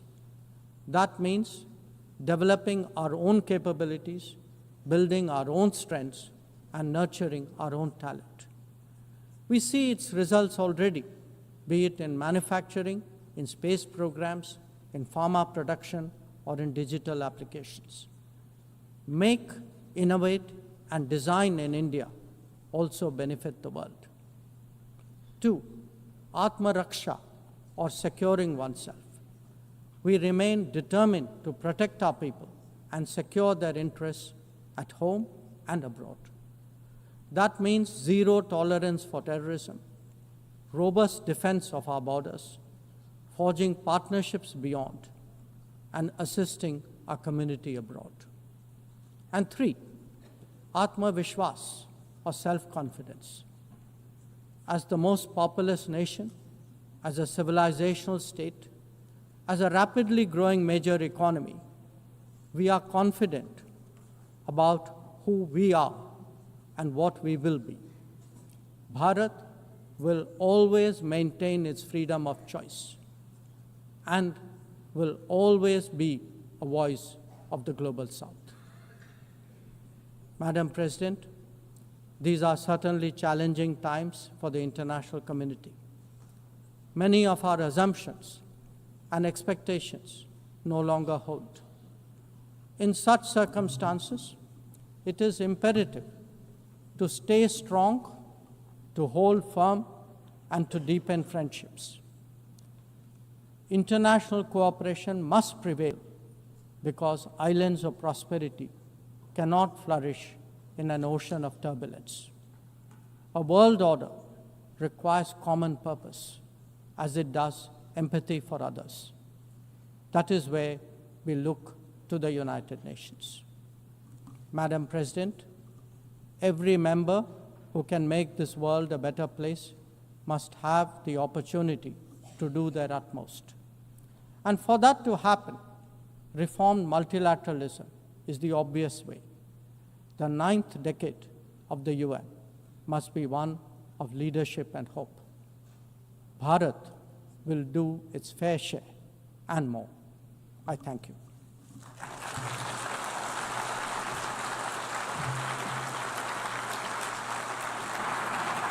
I thank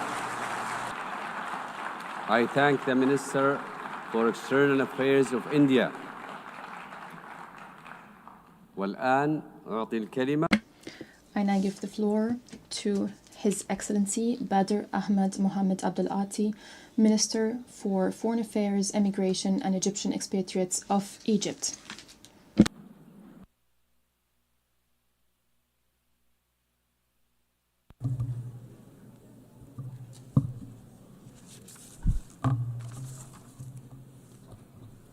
In the name of God, the Merciful, the Compassionate, Your Excellency Annalena Baerbock, President of the General Assembly, Your Excellency Antonio Guterres, Secretary General of the United Nations,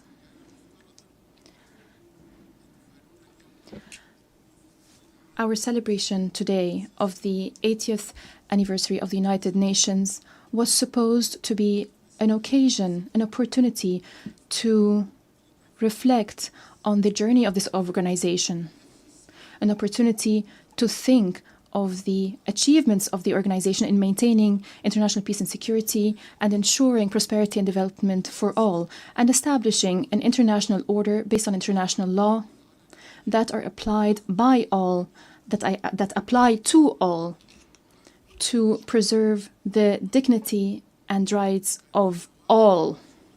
However, the reality of these international organizations today, 80 years after its establishment, has nothing to do with these noble goals. The multilateral international system is facing challenges. Its pillars are being eroded, it's fluid as a result of crimes being committed in full view of the international community. The international community is standing idly by, is a spectator before the systemic violations of international law that undermined the international system. We're seeing double standards across the board, but especially in the Middle East. The Middle East is at a point of implosion. The bases of stability, peace, and security are absent.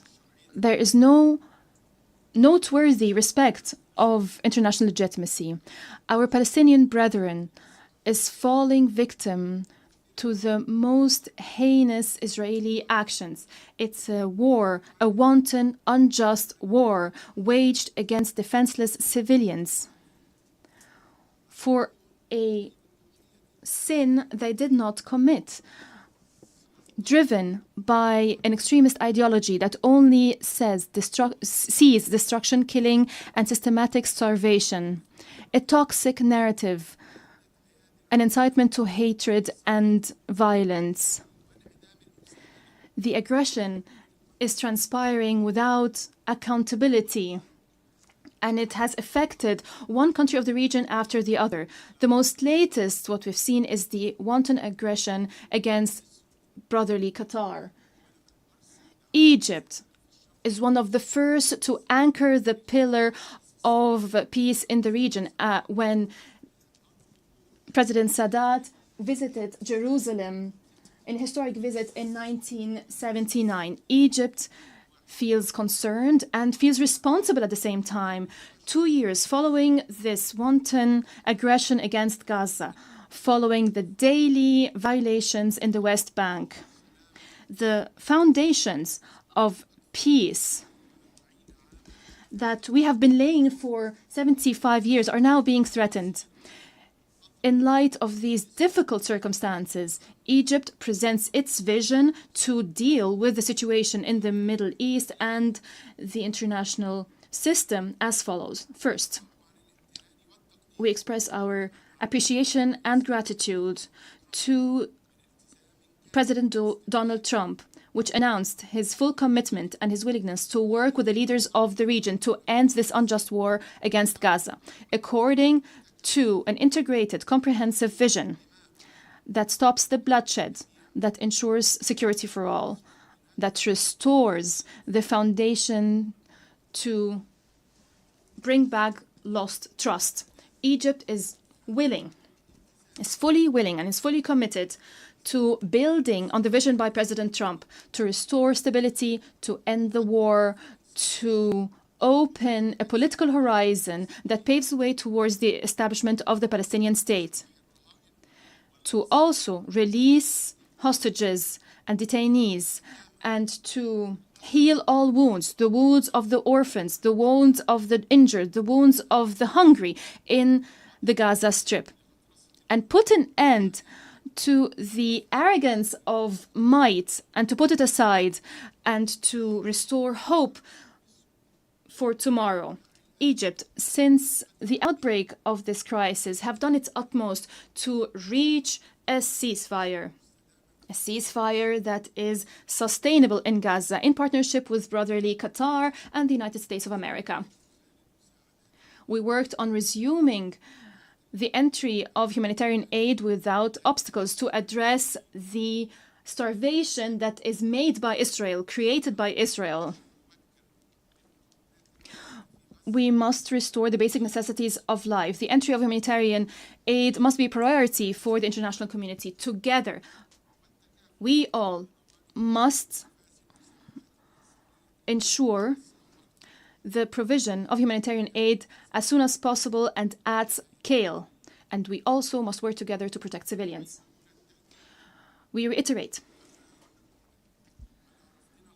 that we categorically reject any scenarios to forcibly displace the Palestinian people. This would be a crime of ethnic cleansing. We say this very clearly. Egypt is not and will not be a gate to liquidate the Palestinian cause. We will continue to support the resilience of the defined Palestinian people that is holding on to its national territories. We will never, never be a partner in a new Nakba. Bringing humanitarian tragedies, even more humanitarian tragedies. Egypt also presented a plan for reconstruction and recovery that was accepted at the Arab, Islamic, and international level. We commend the invaluable role of UNRWA,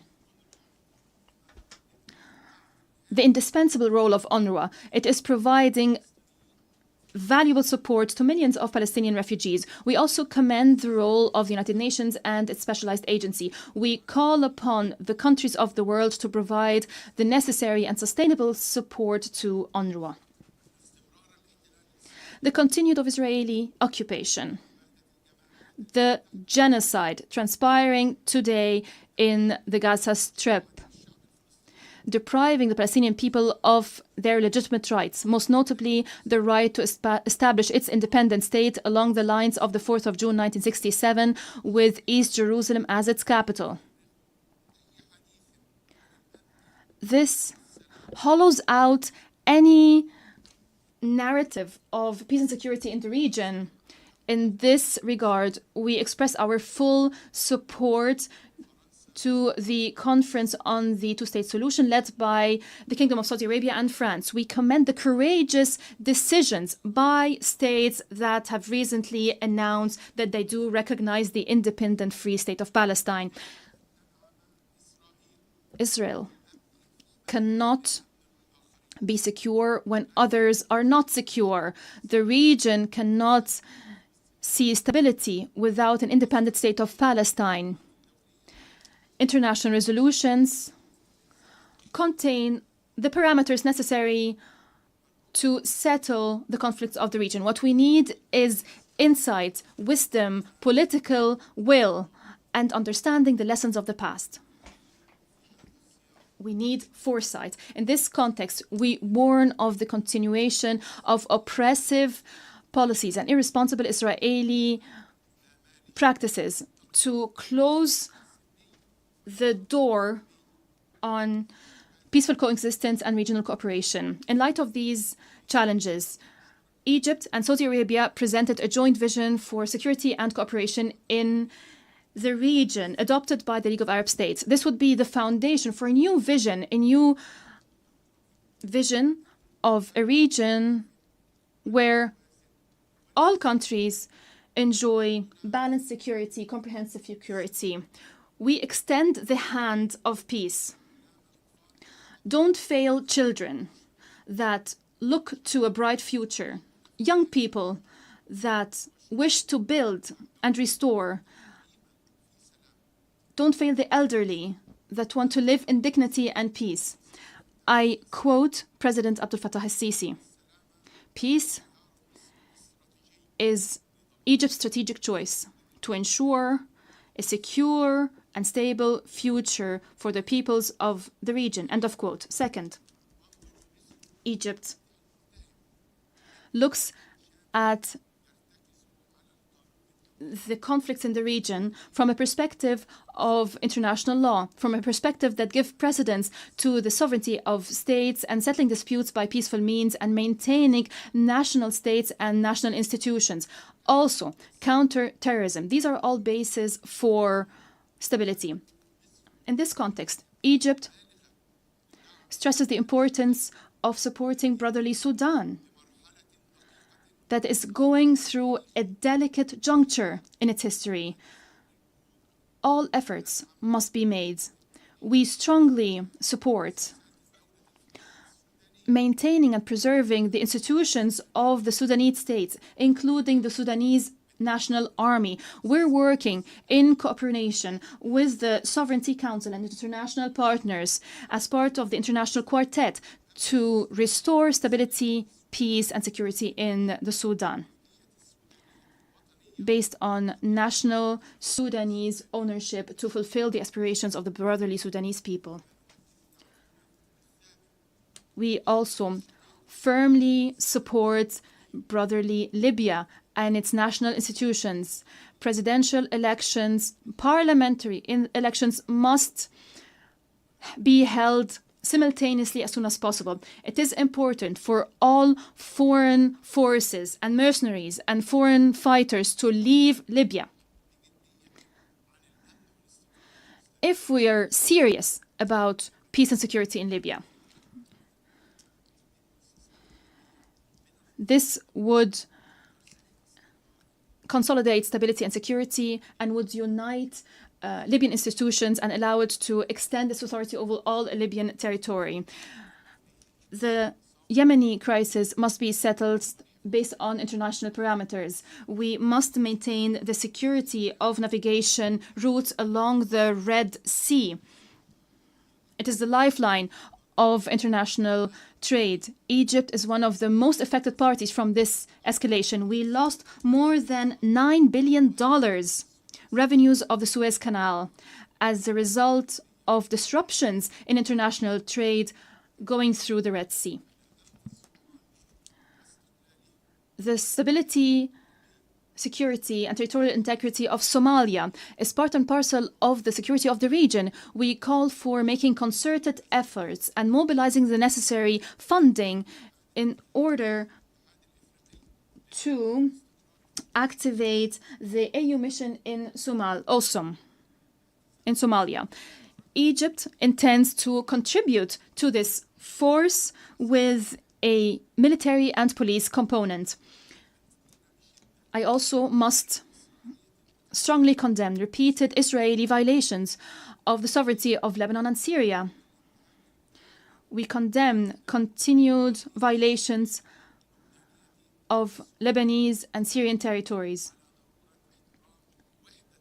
It is of utmost importance to respect the territorial integrity of Syria and Lebanon.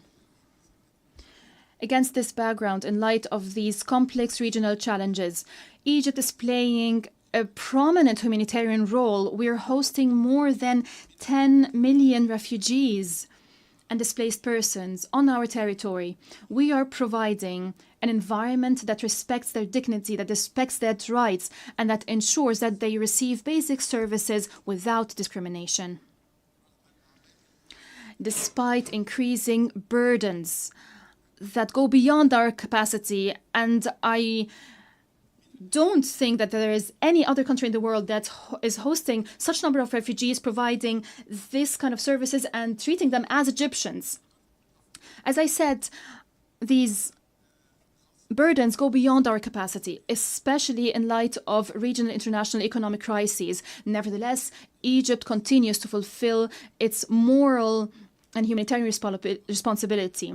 We believe it is important to share responsibility. The principle of shared responsibilities is contained in the للوساطة وبناء السلام. International Convention on Refugees. President Abdel Fattah al-Sisi is leading the way to settle disputes. Our region has seen targeting nuclear facilities that are subject to the AIEA Safeguard Agreement, which is inconsistent with international law. Fourth, we believe that cooperation according to international law is the pillar of mutual respect and the only way to ensure joint benefits. Experience has shown that unilateral measures deepen crises and increase gaps. Ethiopia saw that imposing a fait accompli and violating international law as part of its destabilizing policy in the Horn of Africa and the Eastern Nile Basin declared that the dam has been completed and what's happened just has happened. It is delusional, as it believes that Egypt will forget its rights when it comes to the Nile. There's those who pay lip service to international law, but we are ready to resort to justice, to resort to international arbitration.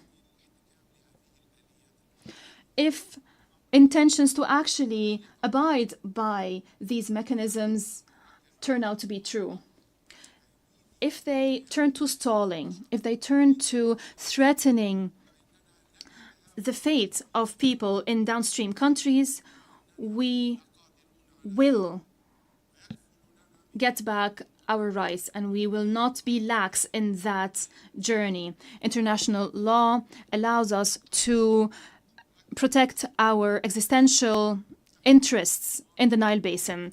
Fifth, we believe that restoring the United Nations, an international financial institution, is no longer a matter of choice. It's a necessity to ensure a balanced representation in the decision-making bodies at international level. Egypt is committed to the Zelwini consensus and the CERT declaration to lift the historic injustice that has inflicted the African continent. We also believe it's important to provide concessional financing and address the debt crisis. In conclusion, once again, I stress that we look forward to building upon the outcomes of the 4 Financing for Development conference hosted by Spain in July to take effective steps to finance development. We also look forward to enhancing efforts for developing countries to have access to AI and digital technologies. At COP20, at the COP conference hosted by Egypt, we made efforts to ensure we have a loss and damage fund, especially in light of crisis in climate financing. It's important to provide financing to developing countries without increasing the debt burdens on these countries. Ladies and gentlemen, the international landscape is critical and precarious at the moment. In light of our role, regionally, internationally, and in light of our historic role, we had to warn of the upcoming danger and present a roadmap to address this critical phase. We are at a critical juncture.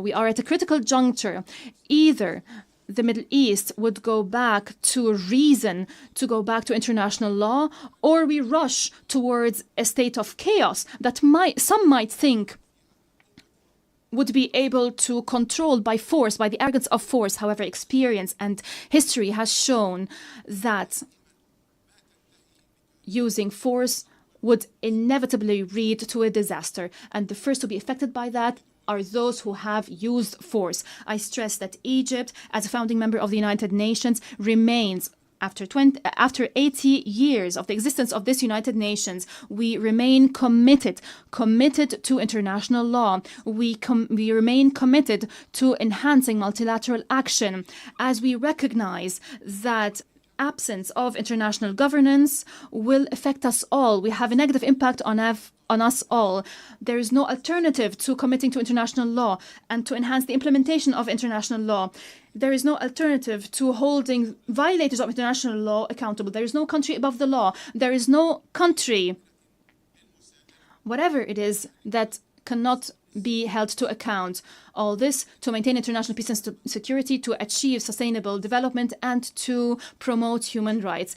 In conclusion, I quote President Abdel Fattah el-Sisi: "Peace is not born out of force and bombardment. It's not born out of normalization that peoples reject. Peace is only built on understanding, equity, and justice." I thank you very much.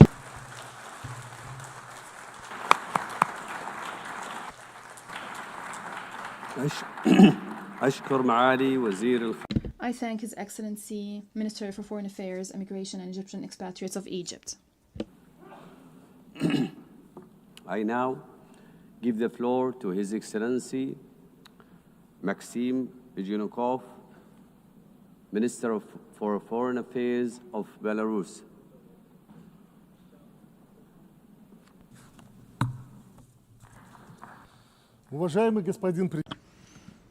Distinguished Mr. President, ladies and gentlemen, the theme of this year's general debate is Better Together, 80 Years and More for Peace, Development and Human Rights. An excellent theme.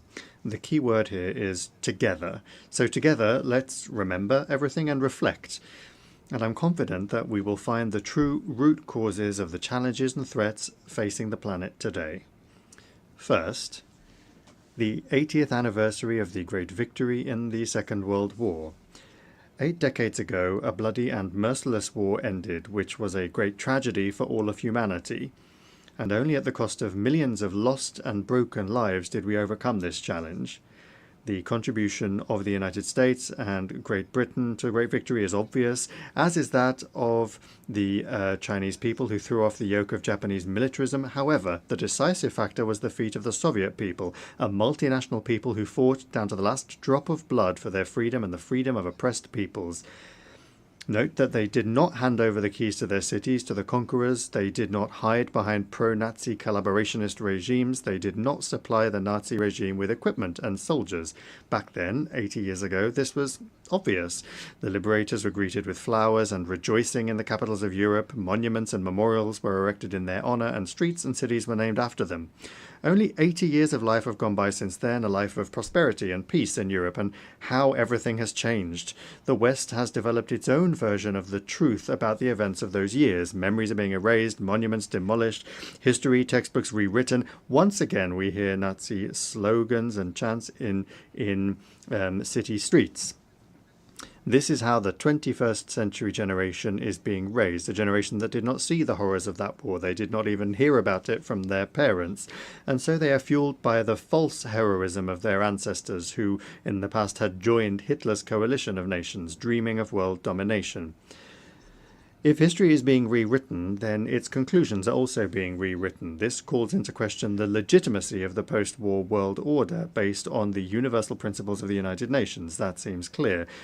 And it seems that they were forced into doing so. The West was forced into doing so for a certain period of time. The collective West was at that time forced to share the burden of responsibility for the fate of the planet with the so-called Soviet bloc, to set aside their thoughts of world domination for a while and to wait, of course, to wait for events to come to pass that would allow everything to be turned on its head. From this rostrum, in the past few days, we have already heard people say that the Holocaust is our shared shame. Why is it our shared shame? Everyone is answerable themselves before history. We Belarusians, for example, fought Nazism down to the last drop of blood and laid down our lives to do so. We saved Jews at the cost of our own lives. We cannot remain silent about this today. We remember the hundreds of villages burned by the Nazis together with their inhabitants, the millions of Belarusians torn apart and mutilated, and the hundreds of thousands of children and women taken into European slavery. And therefore, we understand that preserving memory is important so that history does not repeat itself, so that there are no more national ideologies of racial superiority, where there is no place for entire peoples, so that there are no concentration camps, that terrible invention of the West, and also to make sure that there is no genocide against any people. The Belarusian people have been living in peace now for 80 years, and if you look at our history, that is an incredibly long time to live in peace. Never have Belarusians lived so well, with such dignity and under such peaceful skies as in the last 30 years, when, under the leadership of our president, we have been successfully building a socially oriented state in the interests of ordinary people. At the same time, we sacredly preserve the memory of the terrible tragedy of the Second World War, and we pass this memory on to younger generations. Why don't many others around us, especially to the west of our border, want to live like this? Well, the answer is simple. The politicians there are blinded by their personal ambitions. They cannot see ordinary people behind those ambitions, even in their own countries. And so it is no surprise that they treat human life with such contempt, as well as that of other peoples, for example, calling on Ukraine to fight down to the last Ukrainian. This year is also significant for the UN, which is celebrating its 80th anniversary. The organization was created by the victors of that bloody war. We remember that Belarus was among the first founders as well. Belarus, a country where 1 in 3 people were killed, tortured, or burned. And throughout all these years, the Belarusian delegation has been one of the most reliable supporters of strengthening the foundations of the UN, initiating the most bold, peace-loving, and historically hard-won initiatives. Therefore, we have the right to speak directly today about what our organization has achieved by the time of its anniversary. And I would like to talk about 3 key elements. First, it is indisputable that the UN remains a central element of international life. This has been made possible by its undisputable legitimacy, its universal membership, and its comprehensive agenda. However, we can see that the principle of universality has been seriously undermined, especially in the last decade. And that has been done by those that are constantly trying to turn the UN into a tool for advancing their own interests, in addition to doing so contrary to the aspirations of humanity. Secondly, the UN is indeed preserving the planet from another world war. Its key mechanism, the Security Council, allows the great powers to discuss matters of war and peace at the table rather than on the battlefield. However, unfortunately, this body is being used less and less. Its influence on world affairs is no longer what it used to be, and let's be honest, the UN has proved incapable of preventing many of the bloody regional conflicts of our time, and the further thing goes on, the more this is true. Thirdly, a huge network of international structures has been created under the UN, and a multitude of legal documents have been developed. This infrastructure provides an opportunity for effective interaction across the entire spectrum of human activity. But if you look closely, only some of the UN structures remain truly effective and are actually fulfilling their functions. Why is this happening? Well, it's obvious. The organization has to keep up with the times. That requires reform, which our Secretary General Antonio Guterres has been talking about, and first and foremost, that of the UN Security Council. And here I'm talking inter alia about expanding the category of permanent members to include developing countries from Africa, Latin America, and Asia. Over the past 8 decades, the membership of the organization has grown exponentially, and many states that were not even on the world map when the UN was founded want their opinions and voices to be heard, and they have a right to do so, as now they are important political and economic actors. They rightly expect the UN will work in the interests of all of its members and to strengthen cooperation between them, rather than being a tool for manipulation by individual countries. And this includes settling scores with other states. Fourth, we also see a problem in the fact that the UN is being used for certain purposes. The actions of the United States of America to reduce its support to the UN, which has already caused plans to cut staff in our organization, are a very unpleasant wake-up call.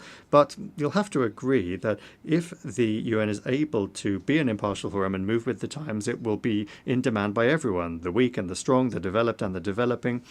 Otherwise, it will suffer the same fate as the League of Nations. And Belarus does not want that to happen because, for the time being, we do not see any alternative to the UN. And that is why talking about these institutional problems sincerely today is important, to understand their nature and to correct them. The 50th anniversary of the Helsinki Final Act is being marked this year as well. This document, initiated incidentally by the leadership of the Soviet Union, consolidated the realities that had developed in Europe after the Second World War. The act also predetermined the stable nature of relations between the Soviet Union and the United States, which was reflected in all regions of the world and helped to make the Cold War slightly more manageable. It also introduced the principle of indivisible security, adherence to which prevented the Cold War from escalating into a hot one.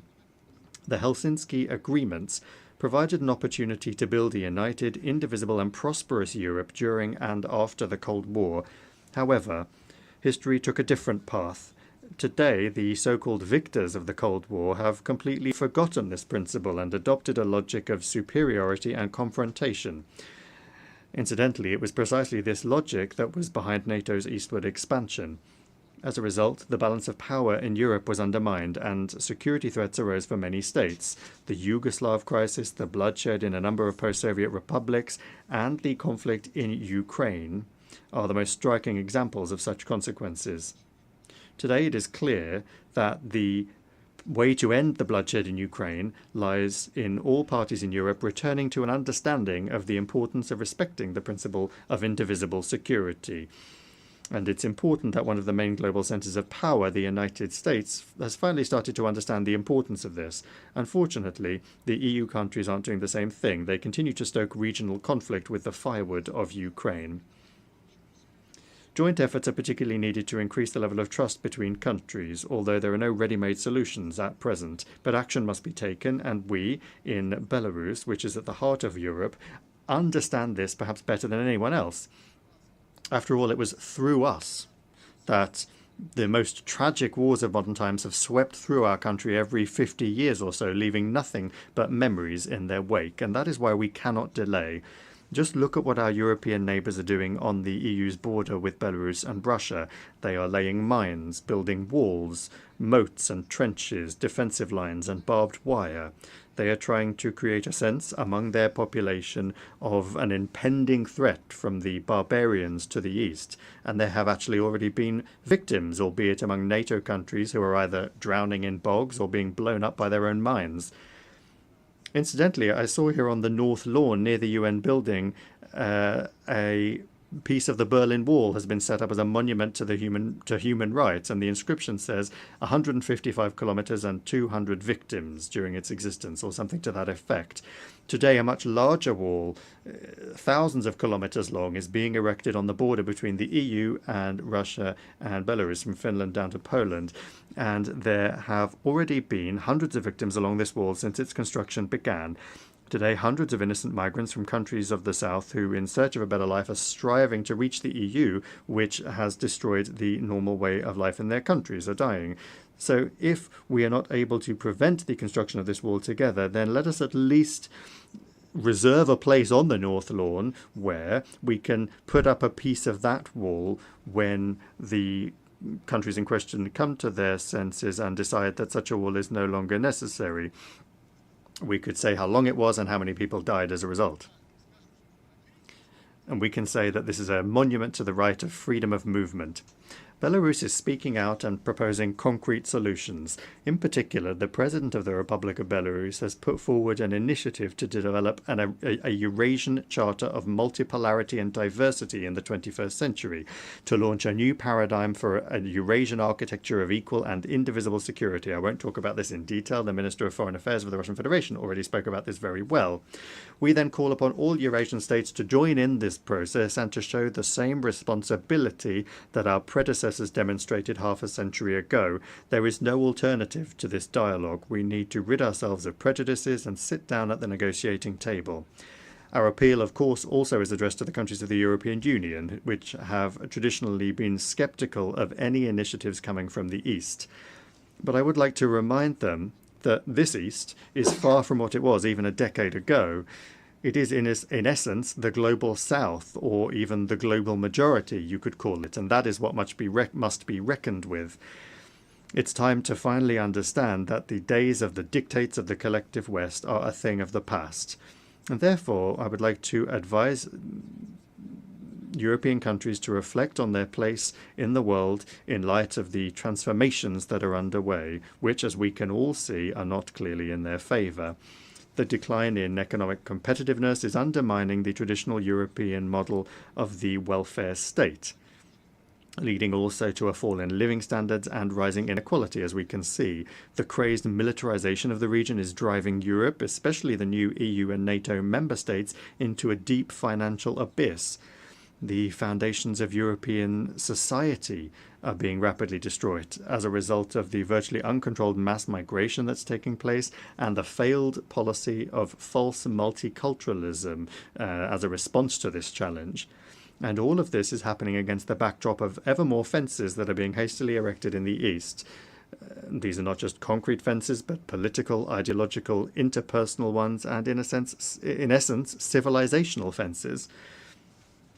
What then do they think lies beyond these fences in the East? It's not just Belarus and Russia anymore.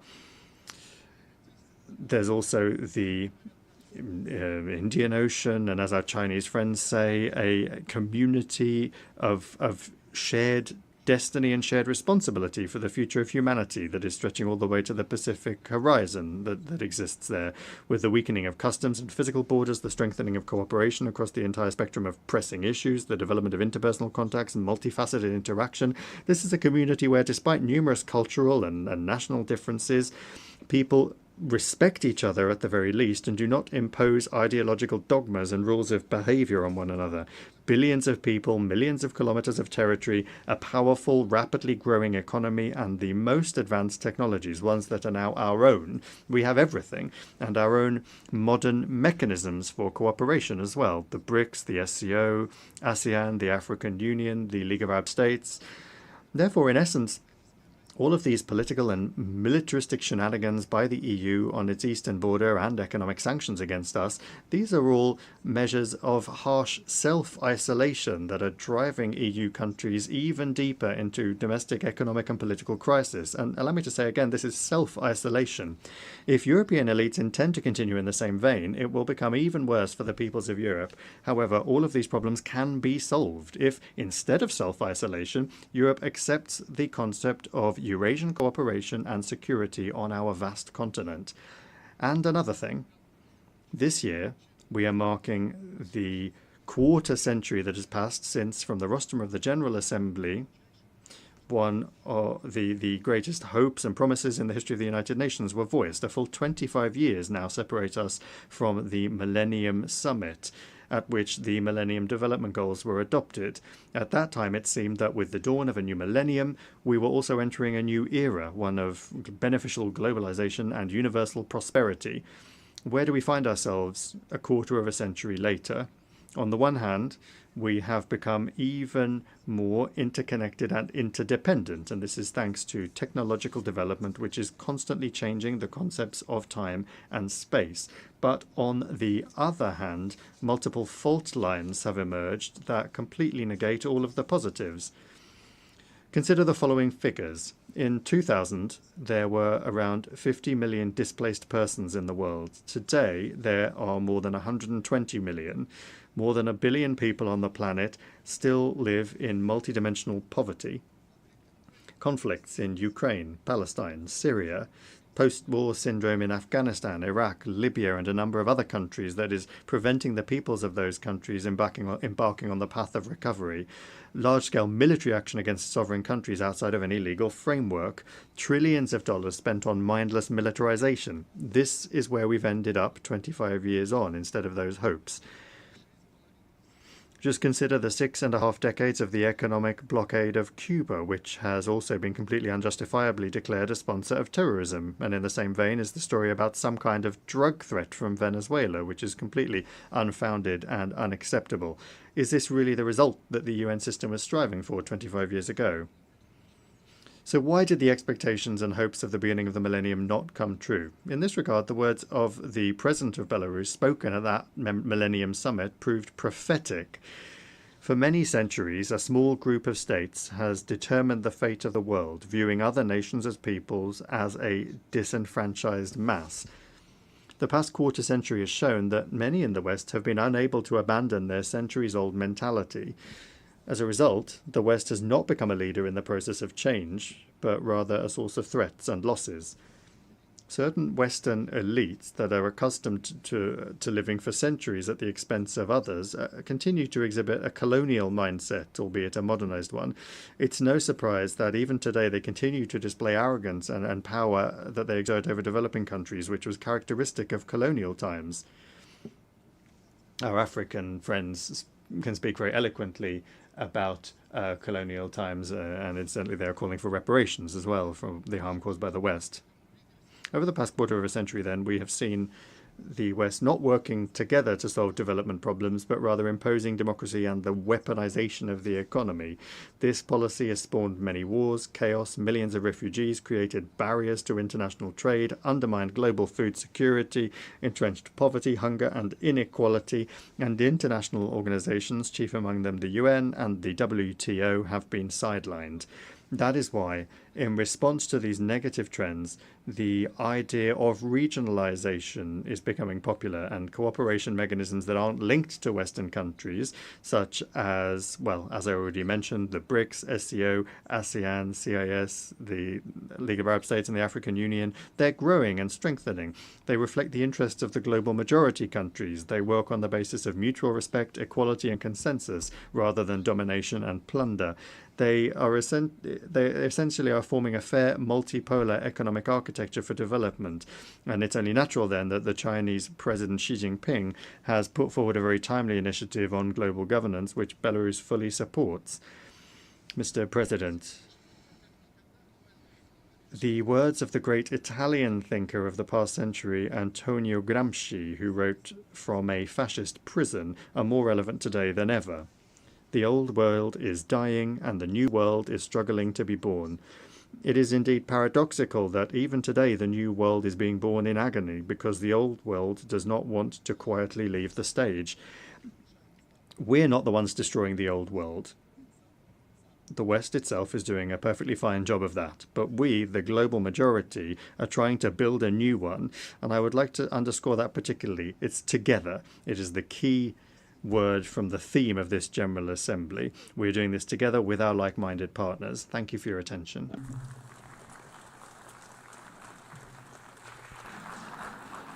I thank the Minister for Foreign Affairs of Belarus.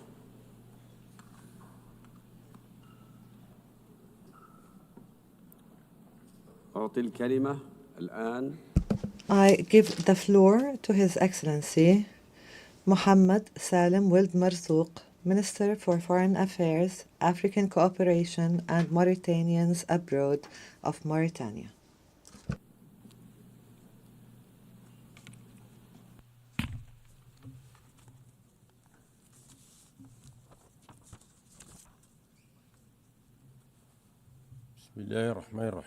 In the name of God, the Merciful, the Compassionate.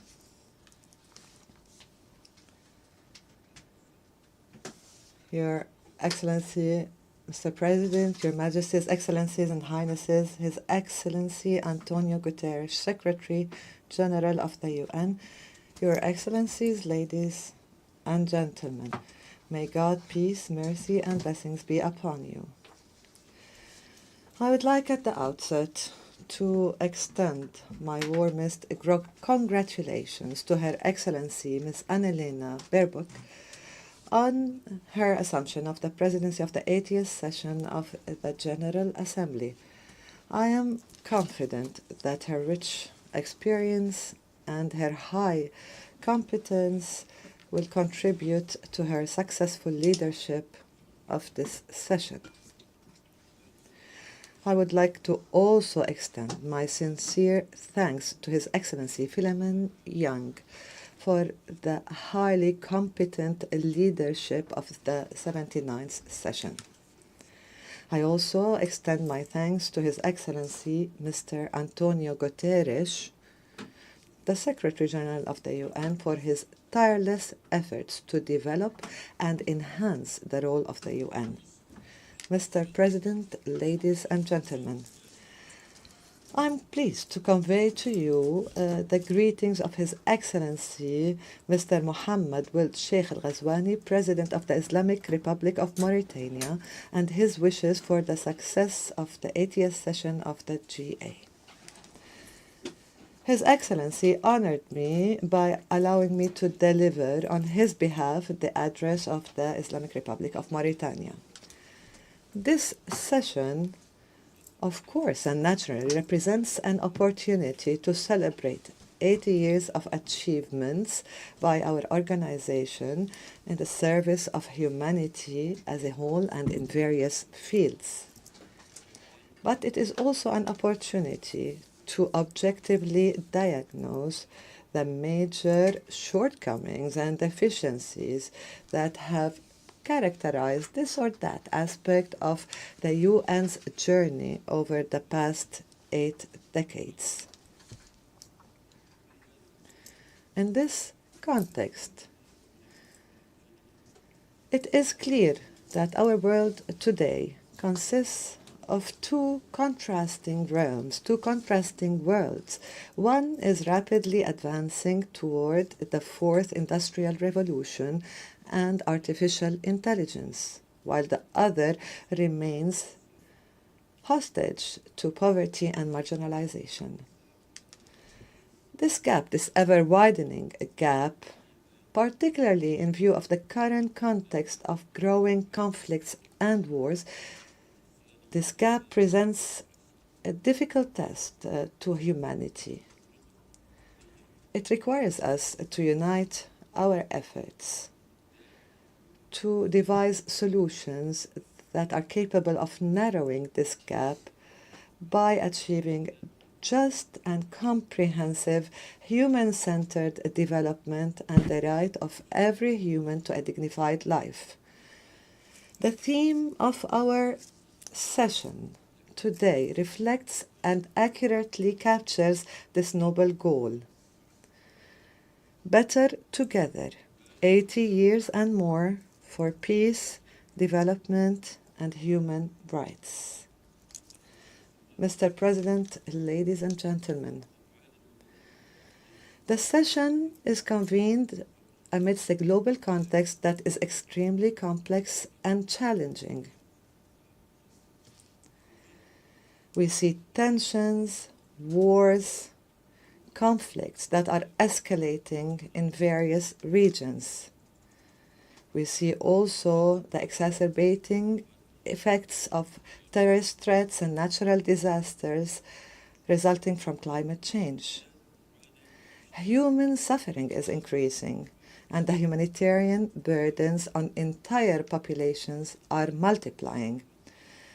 This exposes international peace and stability to increasing risks and reinforces the need for a more effective role of the UN. Amidst all of this, the genocidal war being waged against our people in Gaza is a true litmus test to the human conscience and the credibility of the international system. We in the Islamic Republic of Mauritania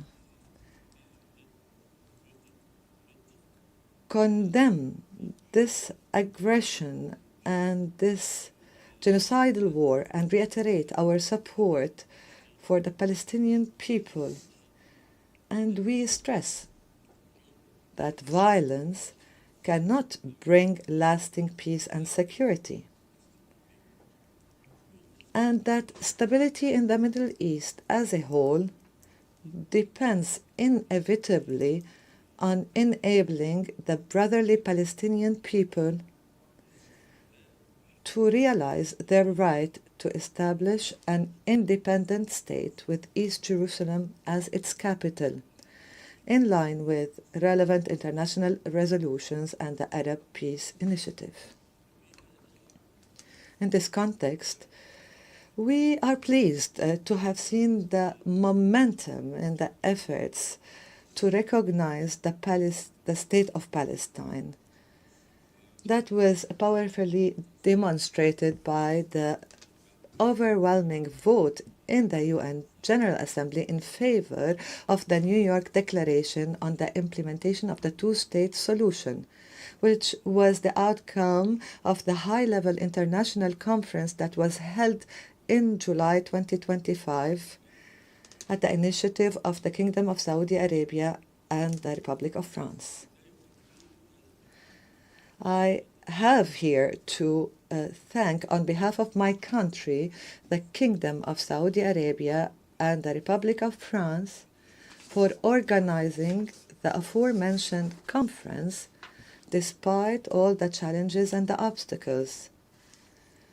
I commend the positions of those countries that have recognized the State of Palestine, and I hope that other countries will follow suit in upholding the principles of truth and justice until Palestine becomes a full member of the United Nations.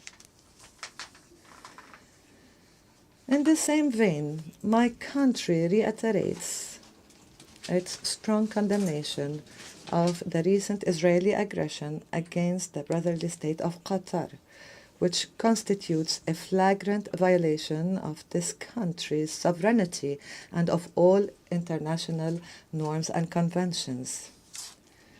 We also affirm our support for peaceful solutions in Libya, Sudan, Yemen, and Syria. We support all international efforts regarding Western Sahara, and we call for a negotiated end to the Russia-Ukraine war to spare the world further tragedies. At the same time, we commend the peace agreements between Rwanda and the Democratic Republic of Congo on the one hand and between Pakistan and India on the other. Mr. President, ladies and gentlemen, in a world where conflicts, poverty, disease, climate change are burdening humanity, the need is more urgent for more just and effective international and global political, economic, and health governance that places and prioritizes human life and dignity. This can only be achieved through a balanced reform that restores confidence in the United Nations and renders the organization more capable of fulfilling its noble purposes and goals of safeguarding peace and security and building a more equitable world.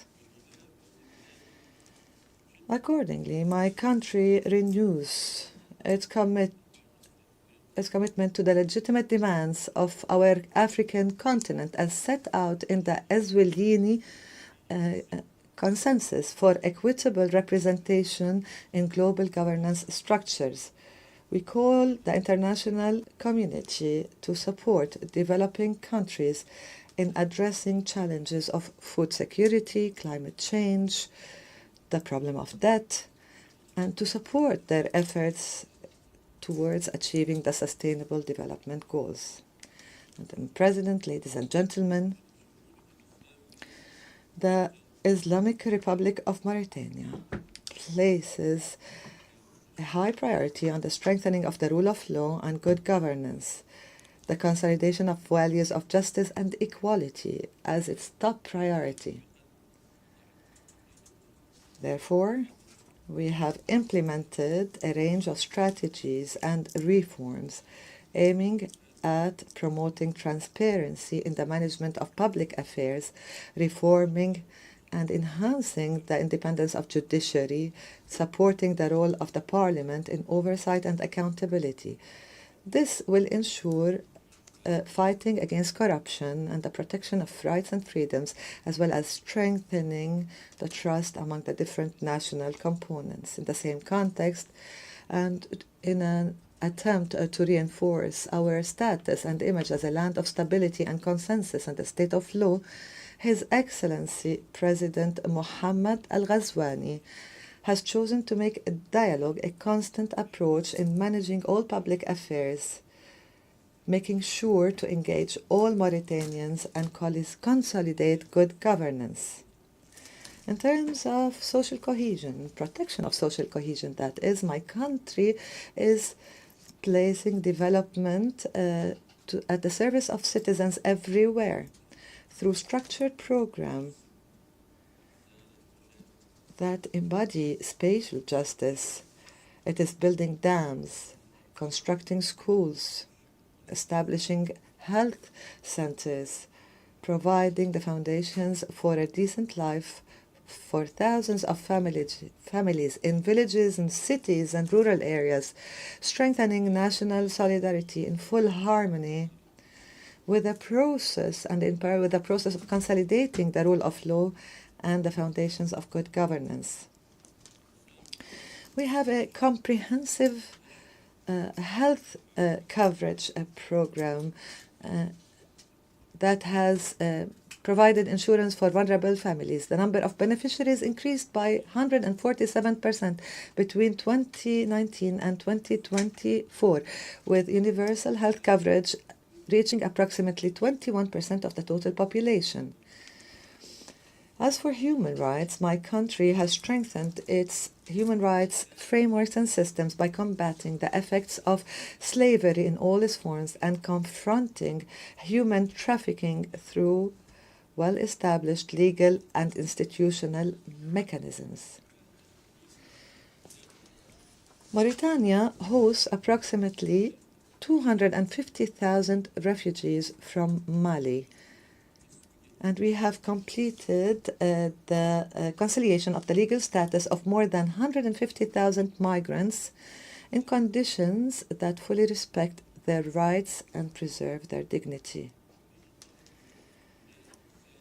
As part of its priority to human development, our country has launched a comprehensive educational reform process with the participation of educational stakeholders. The process aims at developing educational programs, teaching methods, promoting the values of citizenship, in addition to developing vocational training programs to better equip young people for the labor market. Women's role in the public and political life has also been strengthened, improving their access to health services. In the field of combating terrorism and extremism, my country adopts an integrated strategy that combines security measures on the one hand, intellectual and educational approaches on the other, and promotes the values of justice nationally and also in the framework of regional and international cooperation. On the economic front, the country continues to diversify its economy to enhance the ability to create job opportunities and confront crises. We recorded a growth rate of 5% in 2024, while inflation rates are expected to not exceed 2.5%. In terms of energy transition and sustainable development, the country has witnessed the launch of major projects, including a 300 million hybrid renewable energy plant, and the adoption of a green hydrogen law and the signing of major international agreements, in addition to the launch of the World Bank-supported DREAM project. Our efforts continue also to combat desertification and preserve biodiversity, and we look forward to actively participate in the COP30 Climate Summit in Brazil and to advance the fulfillment of international commitments to reduce emissions and finance climate change adaptation. Mr. President, ladies and gentlemen, the Islamic Republic of Mauritania is committed to work on strengthening multilateral cooperation and reform the international political and financial governance system in a manner that strengthens our collective ability to achieve sustainable development.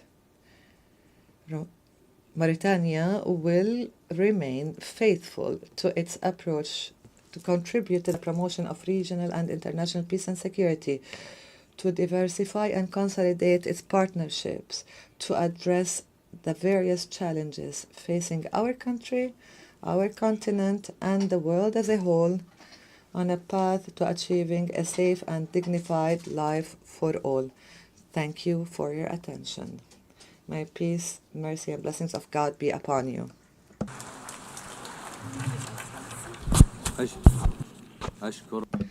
I thank His Excellency Minister for Foreign Affairs, African Cooperation and Mauritanians Abroad of Mauritania.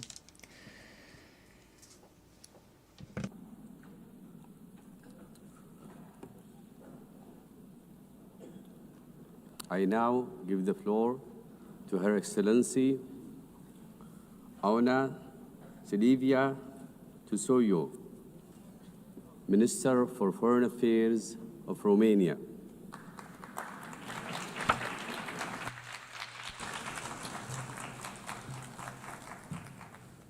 Excellencies, our very presence here today, representing our countries together in the same room, part of the same conversation, is in itself a deep expression of our commitment to multilateralism.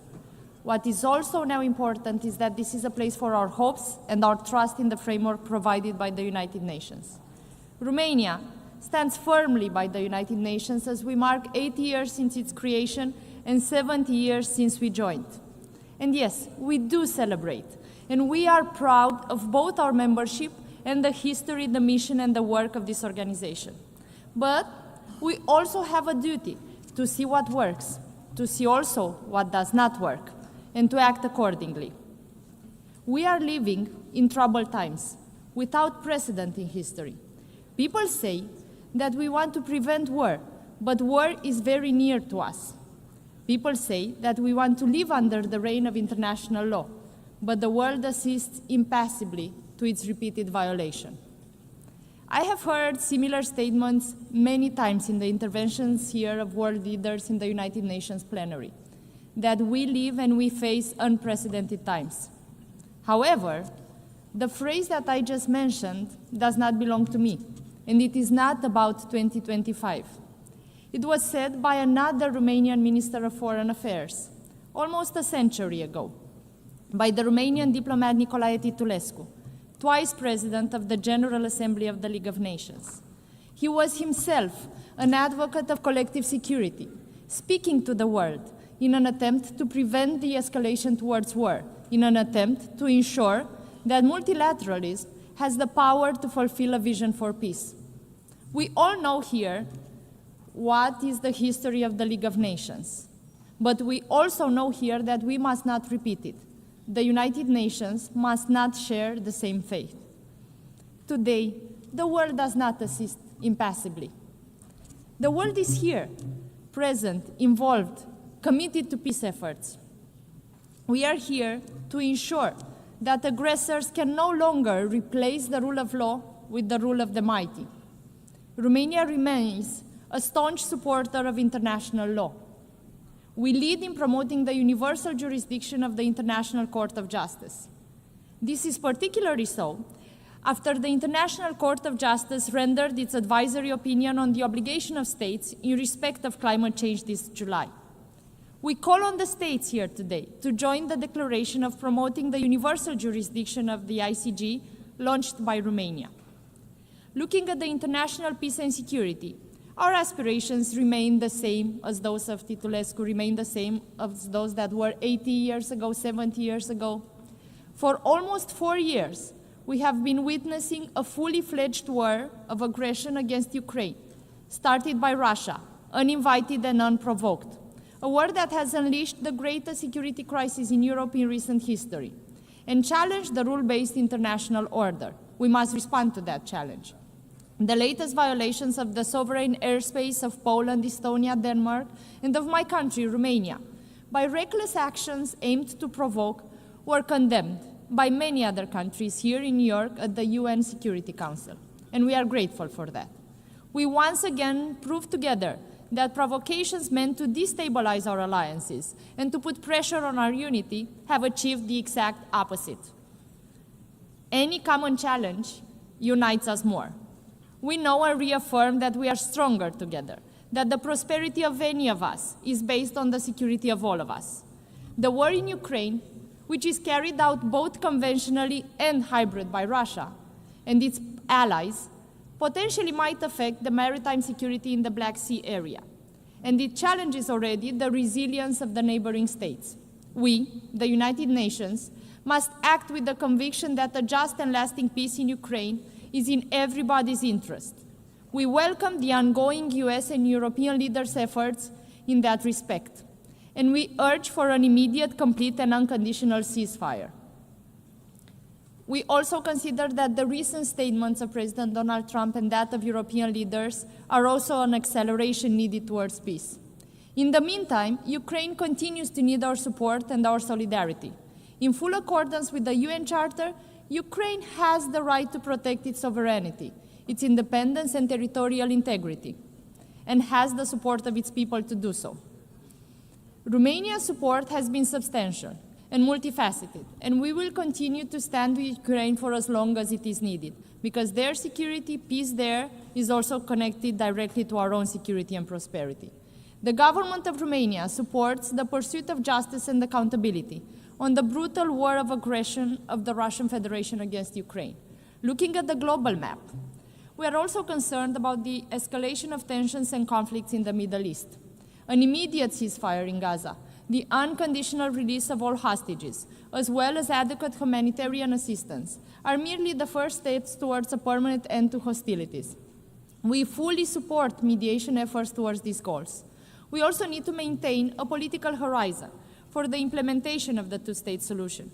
Romania supports this approach for over 3 decades as the only viable basis towards a just, comprehensive, and lasting peace in the Middle East. We also remain concerned about developments on the African continent, and we do reiterate our commitment to the stability of the region. A continent with such a large young population needs to give them the right to hope, to plan, and build their future in peace.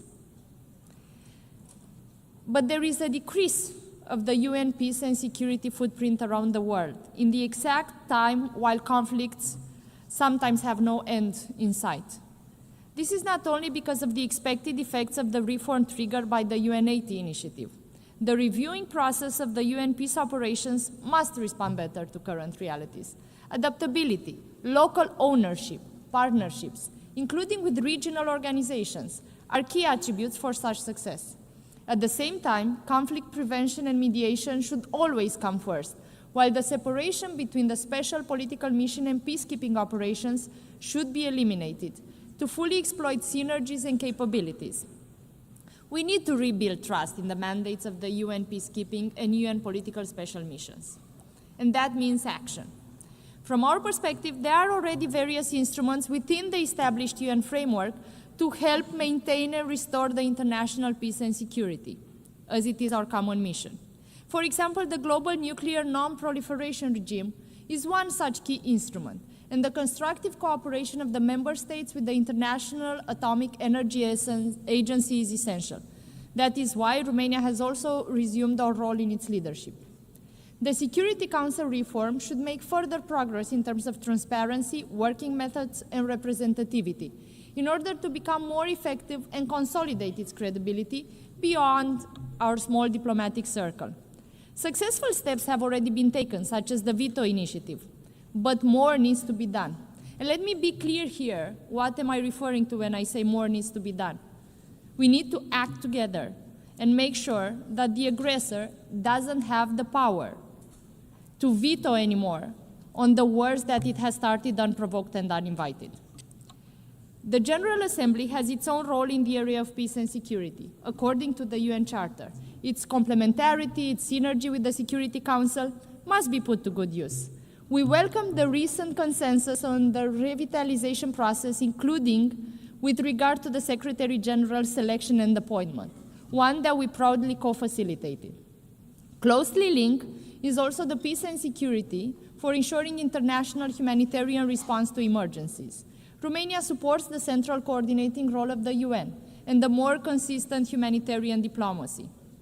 We must ensure a fully effective, non-discriminatory, and unhindered response to the needs of those affected, to the needs of those that are vulnerable now. At the same time, an integrated approach to humanitarian development and peace actions is key to leverage investments on the long run. Distinguished audience, we now come to another fundamental pillar of the UN, to fulfill a legitimate aspiration towards prosperous, sustainable, and inclusive societies. We have shown political will, but will is not enough. Our actions do not suffice. Sustainable development cannot be achieved without peace and security, protection of human rights, as enshrined in all 17 SDGs, and adequate capacities and financial resources. Romania supports the effective official development assistance, as it is reflected in alignment to best standards in the field of OECD recommendations, as we also plan to join OECD next year. As we approach COP30, we must urgently address environmental degradation, including pollution and biodiversity loss. We are also committed to achieve climate neutrality by mid-century, and we join efforts to keep the 1.5 degrees Celsius target alive. Some consider this effort to be expensive, but it is way more expensive not to do it. We must accelerate a just energy transition and emission reduction while ensuring energy security. Romania already does so. And since climate change is a threat multiplier, Romania supports an integrated approach to the climate and security nexus within the UN system. We remain firmly committed to support sustainable development globally. We believe that investing in human capital, advancing green and digital transitions, and reinforcing institutional resilience are key pillars for long-term prosperity. We live in a digital age. Human rights must be upheld also online, especially because that is where we currently have the attention of most of the young people living in our countries and globally. The implementation of Global Digital Compact should ensure a human-centric, human rights-based approach to the digital future. We cannot leave it with no rules. Moreover, it should harness the achievements of the SDGs. Thirdly, let us look at the human rights pillar, starting with the Universal Declaration of Human Rights, also a spectacular example of women leadership in the United Nations. We have progressively built a complex system to ensure that the fundamental rights and freedoms are protected, respected, and fulfilled.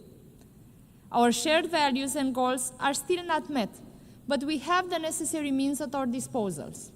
Romania believes we can succeed if we continue to uphold the universality, indivisibility, and interdependence of all human rights.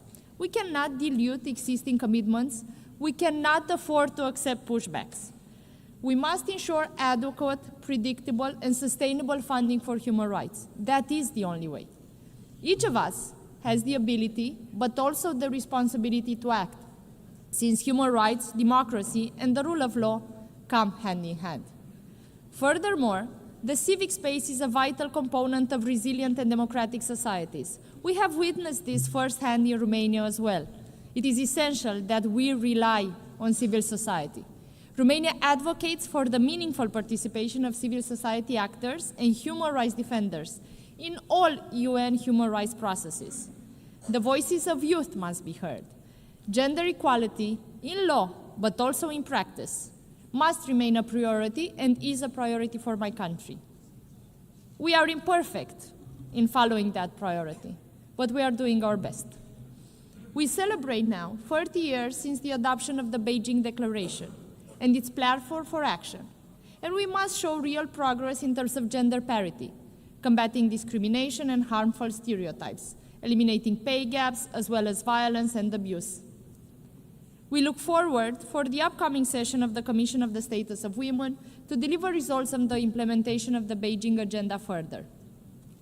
Romania welcomes the adoption of UN Convention Against Cybercrime, which will contribute to preventing and combating the misuse of technology, besides safeguarding fundamental rights and freedoms. We have actively contributed to its negotiation, and we believe that many international and regional instruments should be used in its implementation.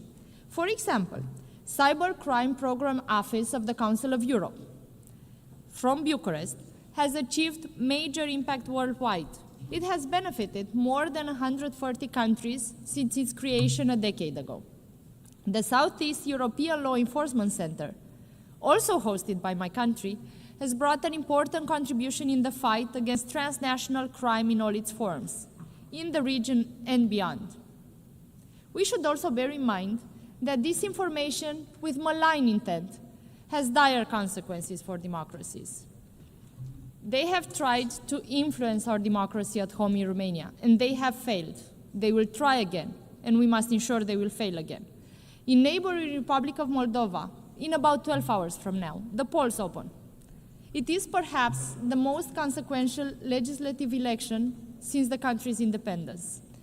In the run-up to these elections, we have seen reports from Moldova that witness malign foreign interference and disinformation on an unprecedented scale, directed by Russia through proxies inside and outside Moldova. The intent, as we see it, is clear: to deny the Moldovan voters the legitimate right to freely decide the future of their own country. Our neighbors are a young and vibrant democracy. They have proved courage, resilience, and vision. But now they are challenged with the powerful tools of an authoritarian state. Ladies and gentlemen, we must ensure a swift implementation of the Pact for the Future, our building block for action on the whole range of UN activities. And we must be responsible and ambitious with the UN reform process, particularly with regards to the UN 80 initiative. Romania supports efforts towards more efficiency and effectiveness in mandate delivery, as well as a system-wide approach to harness synergies and eliminate duplications. We simply cannot afford not to do so. At the same time, the UN can function properly only if it is adequately funded. In conclusion, I would like to renew our support to the UN system for a better world and a prosperous future. You can count on Romania, and Romania counts on the United Nations. Thank you for your attention.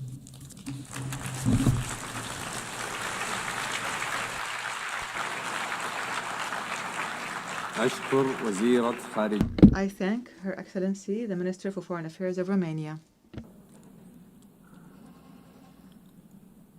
I now give the floor to His Excellency Jaishankar Tikyu, Minister for Foreign Affairs of Thailand.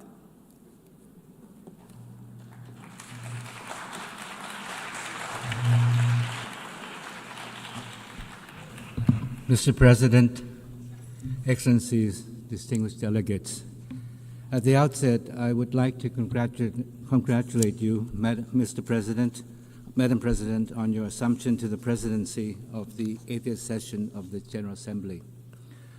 Though I assumed office only a few days ago, my government made it a priority for me to be here today because we believe this moment matters. This 80th anniversary of the United Nations comes at a time when the UN is at a crossroad, facing critical challenges. Let me begin by reaffirming Thailand's steadfast commitment to multilateralism. There is no doubt that the world still needs the UN, and the UN needs all of us. For the UN to fulfill its purpose, it must evolve with the changing times. Thailand, too, stands at an important crossroads, facing pressing challenges at home with no time to lose. Our vision reaches beyond our borders to the world at large, for we, like all nations, aspire for a peaceful, just, and inclusive world. It is in this spirit that Thailand stands ready to play a constructive role in shaping a United Nations that is truly fit for purpose, delivering peace, development, and human rights for all. Madam President, this year's general debate theme, Better Together, reminds us that the United Nations is strongest when we act together as one. First, we must unite as one community. 80 years ago, our community of nations adopted the UN Charter with hope for peace. Yet today, we face a world increasingly divided by protectionism, fragmentation, conflicts, and climate change that spares no nation. The war in Ukraine, now in its third year, continues to bring immense suffering and destruction. Likewise, the horrendous suffering in Gaza, where innocent civilians, especially children, are paying the heaviest price, weighs heavily on our collective conscience. It is a stark reminder that when peace is broken, the human cause is borne not only by nations, but by ordinary people whose lives are torn apart. As one community, every nation shares the responsibility to promote global peace and security. And this responsibility must be inclusive. Multilateralism is more effective when women participate fully, whether in peacekeeping, conflict prevention, or humanitarian response. Their voices, leadership, strengthen our community and make peace more durable. I am confident that Madam President's election to lead this assembly will inspire us all to advance UN's Women Agenda with greater resolve. Thailand intends to do our part. Our peacekeepers continue to serve around the world, helping to rebuild lives torn apart by conflicts. At home, we have cleared over 99% of mine-contaminated areas under the Anti-Personnel Mine Ban Convention. This is not just about treaty obligations. It is about giving communities back safe land they can live and grow on. It is about fulfilling our duty to our people. Protecting people at home is only part of the task. We must also respond to transnational challenges like migration, driven by conflict and disasters. A shared test no nation can solve alone. This is a real task for Thailand. For over decades, we have hosted displaced persons from Myanmar. Today, we are giving them greater opportunity to work outside of their temporary shelters so they can live with dignity and contribute to society, to mark our commitment to humanitarian assistance and practical solutions. In the same spirit, Thailand is stepping up our efforts to combat transnational crime, including online scams, as their impacts ripple far and wide. Crimes Without Borders demands cooperation without borders. The vision of one community must begin close to home. Regions are the building blocks of the global community. In our region, peace and stability also lies at the heart of ASEAN's community building efforts. Yet, challenges exist even in our own neighborhood. The situation in Myanmar remains a grave concern. Thailand has provided humanitarian aid along our borders, and we continue to urge all parties towards dialogue and a viable peace process. This is the foundation for lasting peace in Myanmar. And even among closest neighbors, disputes can arise. Admittedly, the current situation with Cambodia is neither desirable or in the interest of either side. Our peace, stability, prosperity are closely intertwined. We cannot move away from one another. We are part of the same ASEAN family.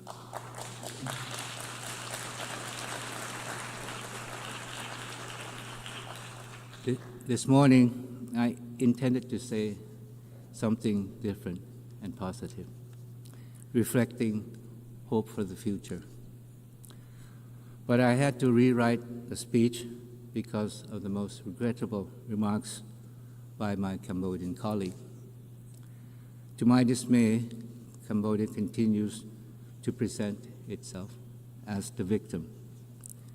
Time and time again, it has portrayed its own versions of the facts, which does not hold up to scrutiny because it is simply a distortion of the truth. We know that who are the real victims.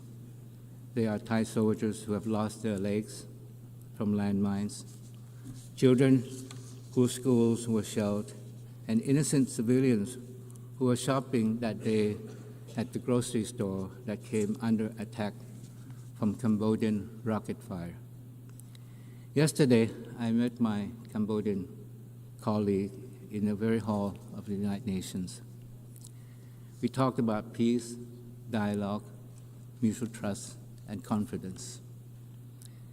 This was emphasized later at the informal four-party consultations organized by the United States.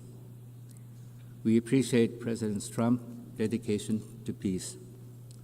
But unfortunately, what was said today by the Cambodian side was completely opposite to what was said yesterday at the meeting.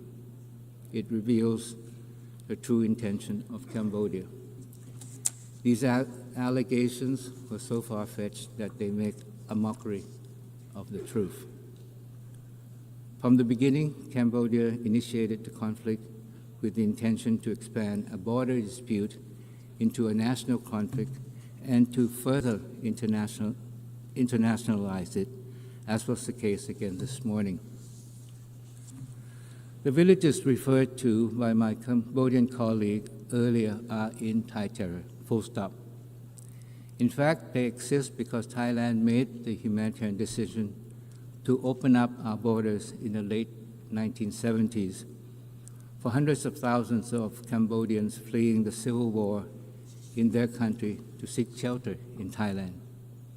We made this decision out of compassion and humanitarian principle. And as a young diplomat, I witnessed the scene myself. Although the civil war has ended and the shelters were closed, the Cambodian villages have expanded over the decades. And despite Thailand's repeated protests, Cambodia has ignored those requests to address this encroachment.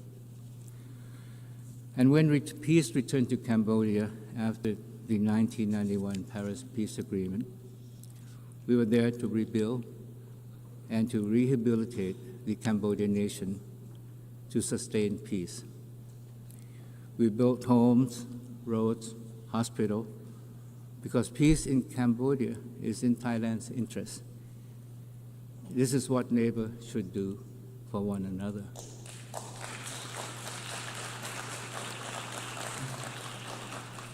Mr. President, the ceasefire is still fragile. We must make it work. This demands commitment and sincere actions from both sides. Regrettably, Cambodia's continued provocation, including mobilization of civilians into Thai territory and recent firings toward our side, undermine peace and stability along the border. I am referring to a series of incidents since 23rd of September of Cambodia's troop firing at Thai troops stationed along the border. The most recent incident happened just today. Thai troops have also continued to detect surveillance drones intruding into Thai territory on a daily basis across the border areas.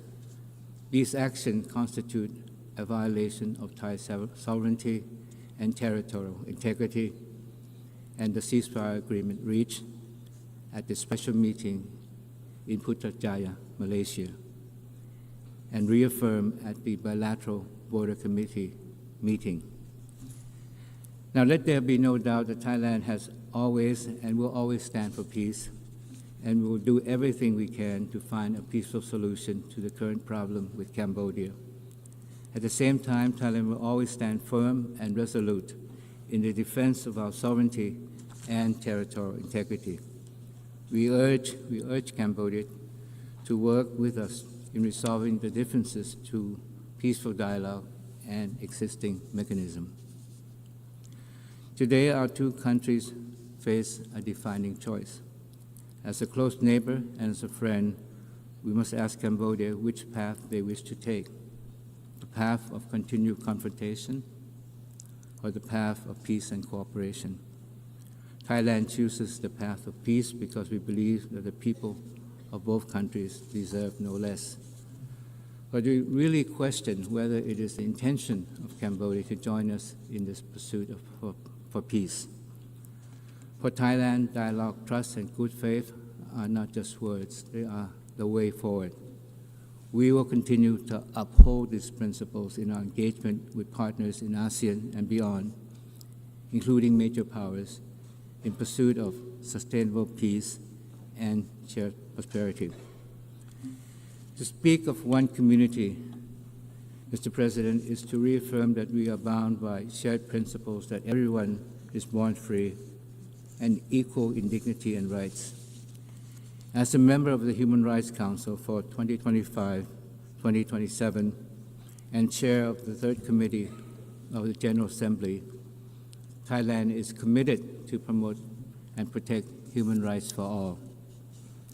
For us, it is not just about holding a seat at the table.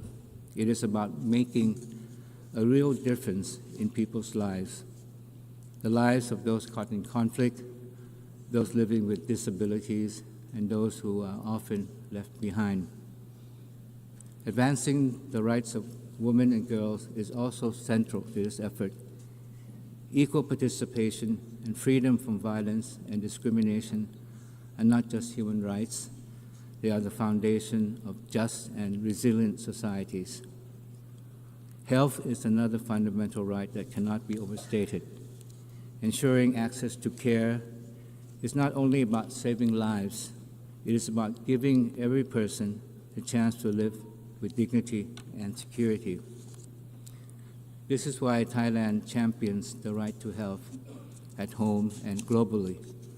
Our universal health coverage and village health volunteers put people first so that no one is left behind and every community is given the tools to thrive. Thailand is also contributing to global efforts on non-communicable diseases and pandemic preparedness, including through the WHO pandemic agreement. We do not know when the next pandemic will strike, and only by working together can we be prepared and ready. Mr. President, peace and human rights cannot stand without sustainable development. Yet today, development is under threat from rising protectionism, tariffs, and trade barriers may serve short-term interests, but they hurt us all in the long run and divide us when we need the most solidarity. Thailand believes that true prosperity is built not on walls of tariff, but on bridges of trust. Our path forward is open and fair trade, rooted in people-centered and inclusive development. But sustainable development is not just growth. It is about values and balance between progress and preservation.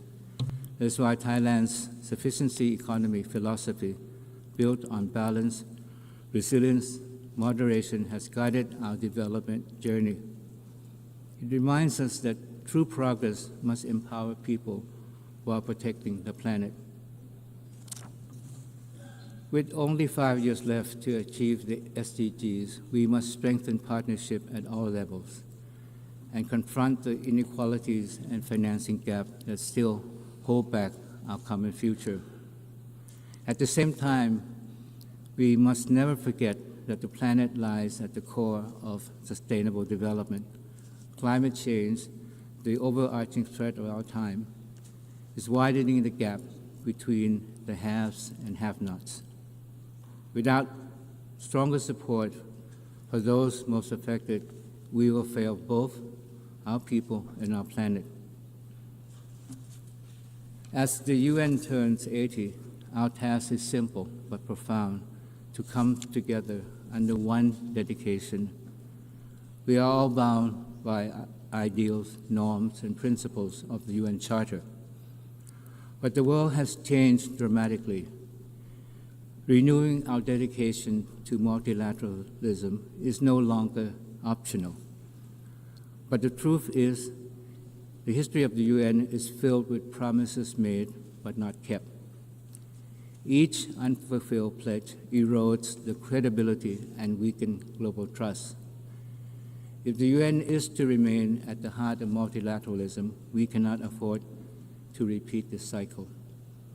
That is why the Pact for the Future adopted last year must become a blueprint for action. To deliver meaningful progress, our national actions must match our collective pledges. But for the UN to effectively deliver on its task, it must be equipped with the resources it needs. We must ensure that the UN has the means to achieve the ends it has been mandated. We must ensure that the UN has the means to achieve the ends it has been mandated to undertake, so that the UN can remain a driving force for peace and development. Mr. President, as we seek to rebuild, reinvigorate, and reform the UN, we must be guided by the vision of one future. For the UN to guide us into the future, comprehensive reform, including the Security Council, are imperative. The UN must be more representative, transparent, accountable, and also fit for the future, coherent in action, relatable to people, and adaptive to change. That is why Thailand strongly supports the UN 80 initiative. It is not just about closing financial gaps, but a once-in-a-lifetime chance to make the UN reconnect with the people it serves. But as we strengthen the UN, we must recognize its limit. The UN cannot do everything, and multilateralism is bigger than the UN alone. It thrives when rooted in strong regionalism. Regional institutions are the first responder to crisis, builders of trust among neighbors, and the bridge between global commitments and local realities. For Thailand, ASEAN is our home and our center. The upcoming 15th ASEAN UN Summit will show how shared principles become practical cooperation. Thailand is fully committed to advancing this partnership so that regional voices are fully heard in shaping global solutions. Building a strong global community goes beyond our generation. That is why we must embrace the power of youth. Marking the 30th anniversary of the World Programme for Action for Youth, Thailand reaffirms its commitment to invest and empower young people and give them real opportunities to drive change. With this in mind, Thailand is proud to have youth delegates joining our national delegation to the UNGA so they can actively participate in shaping the future they envision. For in the end, the future belongs to them. It should therefore be built by them. Mr. President, Excellencies, distinguished guests, in its 80th year, the United Nations must live up to its very name, nations that stand united. We gather here not only in celebration of what has been achieved, but to look ahead to what more we can accomplish together. The lessons of 80 years is clear. We are strongest when we stand as one community, bound by one dedication, and united in shaping one future for all. This is the true meaning of better together as one. Thailand pledges to do our part, and more than that, we challenge ourselves and all our friends here today to turn words into deed. That is how we will make the next 80 years better than the last. Thank you very much.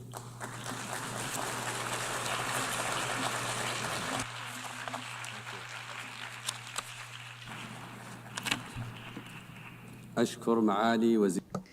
thank His Excellency Foreign Minister of Thailand. We have thus heard the last speaker during the general debate in this session. The following session will be resumed after adjourning this session. Session adjourned. أعلن افتتاح الجلسة العامة. I call to order the 13th plenary meeting of the General Assembly. The Assembly will continue its consideration of Agenda Item 8 entitled General Debate. I now give the floor to His Excellency Luca Beccari, Minister for Foreign Affairs, Political Affairs, International Economic Cooperation and Digital Transition of San Marino.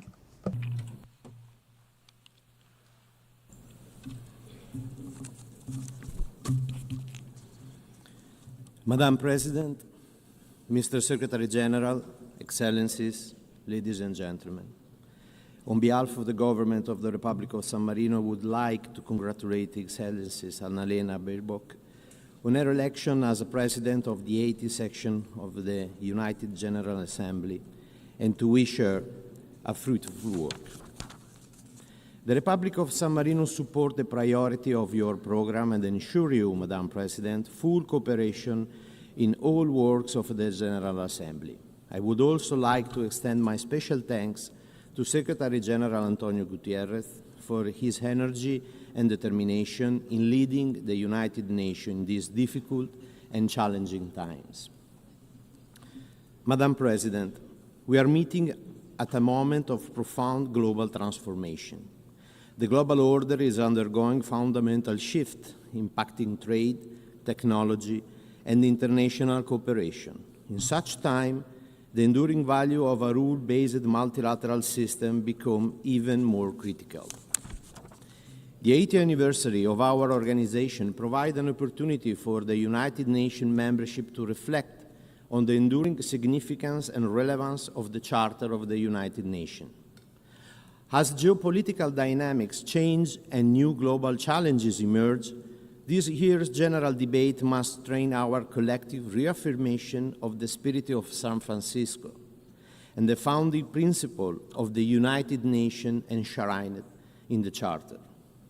Our meeting in the General Assembly not only honors the legacy of the United Nations, but also regenerate the continued cooperation in the pursuit of a more peaceful, just, and sustainable world. Madam President, unfortunately, the search of a peace remains as urgent today as it was in 1945, emphasizing the need for renewed commitment, collective action, and stronger multilateral effort. Conflict continues to rise in different parts of the world, inflicting immense human suffering and devastation. If we want that the United Nations remain a light of hope for those who are experiencing the despair of the war, we must advance our strategy for prevention, mediation, and resolution conflict.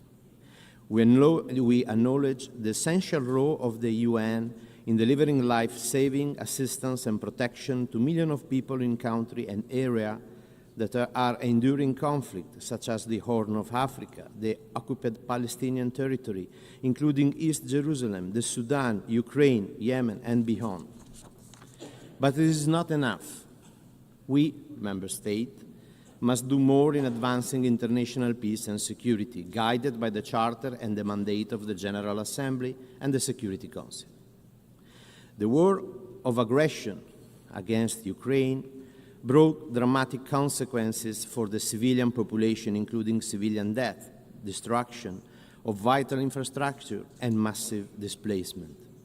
San Marino condemned the Russian aggression against Ukraine and support Ukraine's independence, sovereign, and territorial integrity within its international recognized border. We remain committed to ensure that Russia is held fully accountable for its war of aggression against Ukraine. At the same time, San Marino welcomes all international effort for a comprehensive, just, and lasting peace in Ukraine, in line with the UN Charter, the resolution of the General Assembly, and international law. Madam President, the humanitarian catastrophe unfolding in Gaza and the West Bank is unbelievable and remains one of the most painful and long-standing tragedies of our time. San Marino condemns unequivocally the horrific terror attack perpetrated by Hamas on 7 October and call once again for the immediate and unconditional release of all hostages. At the same time, we reiterate our call for an immediate and permanent ceasefire and for full, safe, and unhindered humanitarian access to the affected civilian population. Nothing can justify the collective punishment of the Palestinian people through indiscriminate bombing, starvation, and displacement. The continued expansion of settlement, including highly sensitive projects such as E1, together with the devastation in Gaza, threaten the erase of a concrete possibility of peace. Unless we act with unity and determination, the vision of two people living side by side in dignity and security will be lost. It is in this dark hour that responsibility becomes urgent. On 15 May, our Parliament, with unanimity, mandated government to recognize the state of Palestine within this year. Today, before this Assembly, we announce the fulfillment of that mandate. San Marino officially recognized the state of Palestine as a sovereign and independent state within secure international recognized border in line with the resolution of the United Nations. Having a state is the right of the Palestinian people. It is not and can never be a reward for Hamas. This decision is consistent with the message delivered last July at the high-level conference co-chaired by France and Saudi Arabia, and with the New York Declaration, which call on states to take concrete and reversible steps.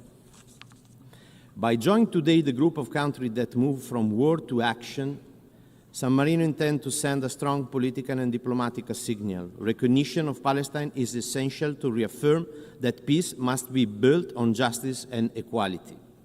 San Marino will also continue to support Palestine admission as a full member of the United Nations.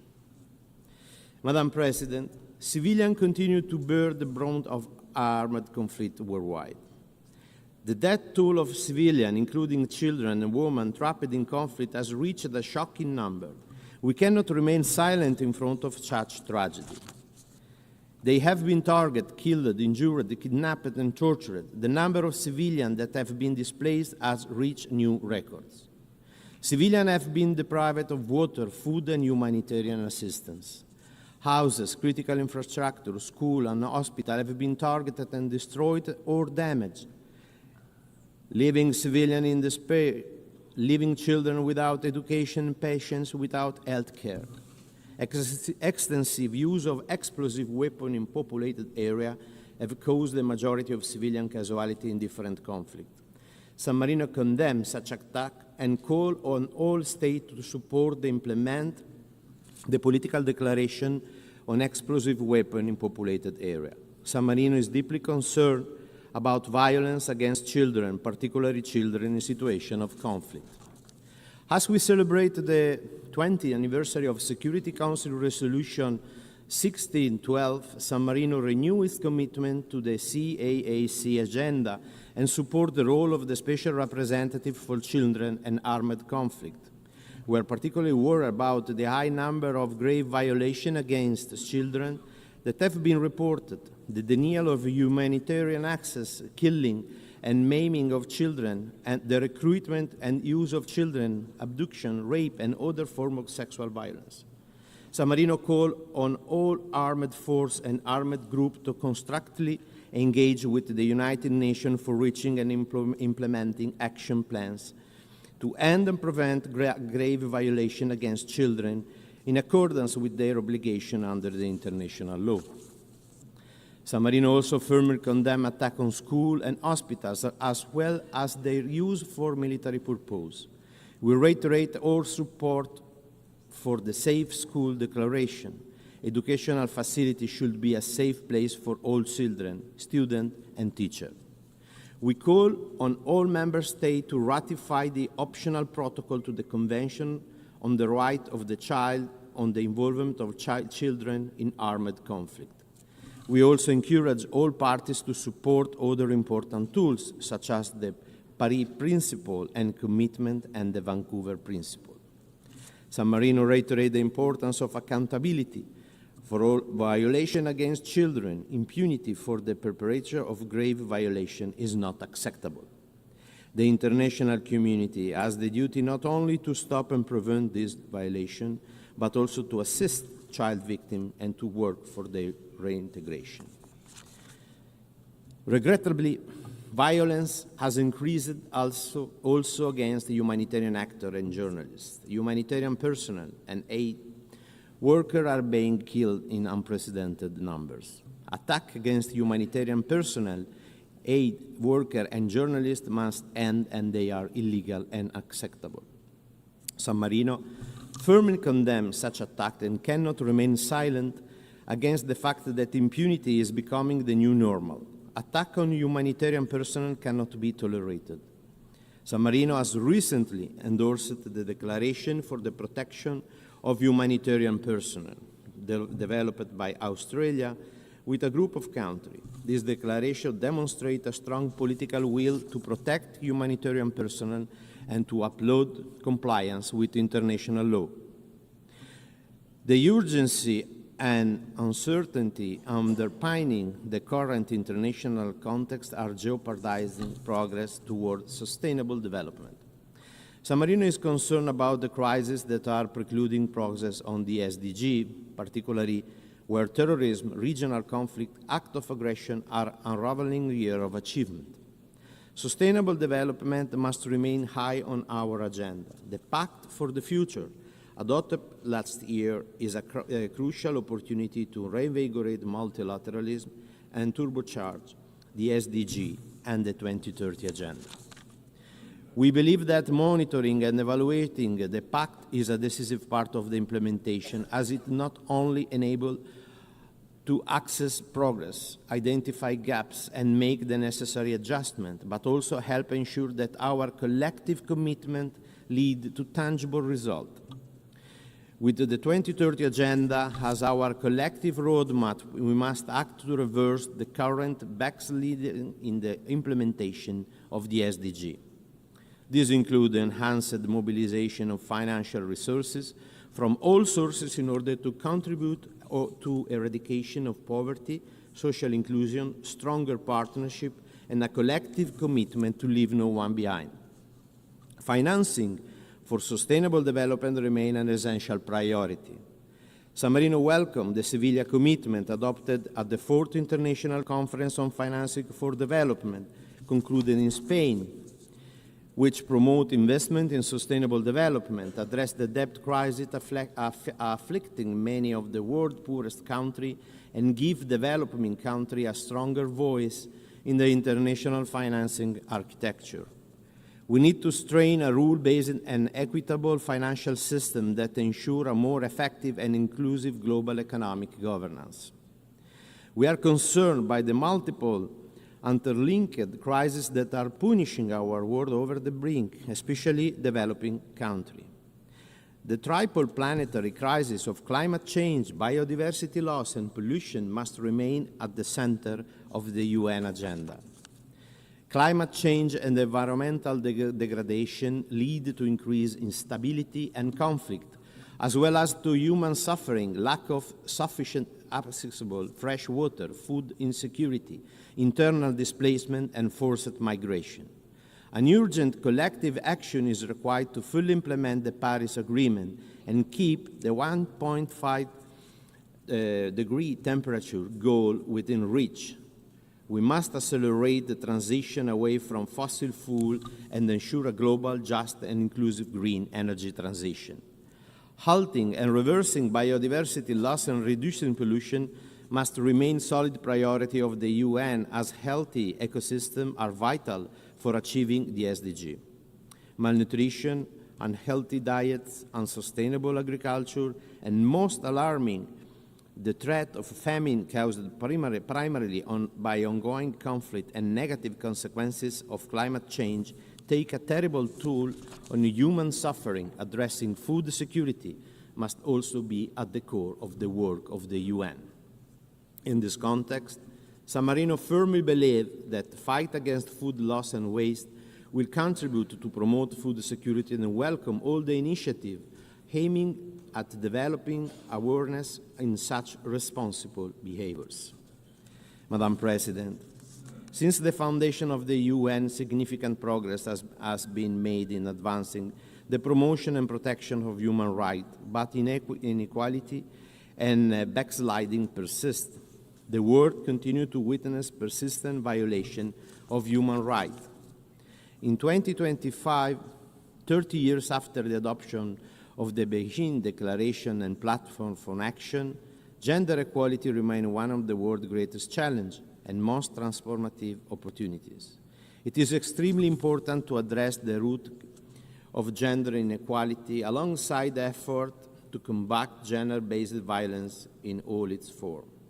San Marino supports women, youth, and vulnerable groups' equal, full, effective, and meaningful participation in all spheres of public and political life. We support the Declaration of Future Generation adopted last year at the Summit of the Future, which aimed to unleashing future generation full potential through the all and inclusive and equal access to quality education.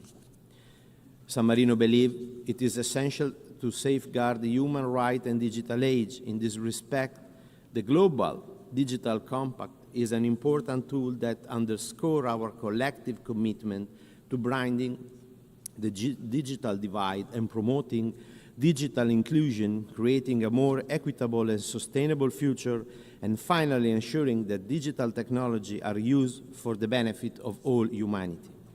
Moreover, the establishment of an independent international science panel on AI and on the global dialogue on artificial intelligence governance are fundamental to promote scientific understanding of AI and to ensure inclusive multi-stakeholder discussion on this matter, that it will contribute to building the UN membership capacity by fostering shared knowledge, common understanding, and pooled experience, equally benefiting the stakeholders, particularly from developing countries. We are worried about the risk related to new technology in the military domain. The rapid advance in artificial intelligence have led to concerning level of autonomy in conflict. Artificial intelligence has been used in conflict to select target and make decisions over life or death. San Marino believes that meaningful human control must be retained over such a decision, guided by international law and ethical principles. San Marino is also worried about the enlargement and upgrading of nuclear arsenal, aimed at escalating global tension. The threat of nuclear weapon use continues to pose an existential risk to humanity. Furthermore, we are witnessing an unprecedented rise in global military expenditure. We are walking on a dangerous and unpredictable path. We need to redirect our effort on multilateral system, renewing our commitment to peace through diplomacy. Madam President, multilateralism and our international order stand on the principle of justice and international law. However, in this recent year, we have witnessed a progressive erosion of international law and the rule of law. San Marino believes in the principle that the true rightness is based on fairness and ethics, not on brute force.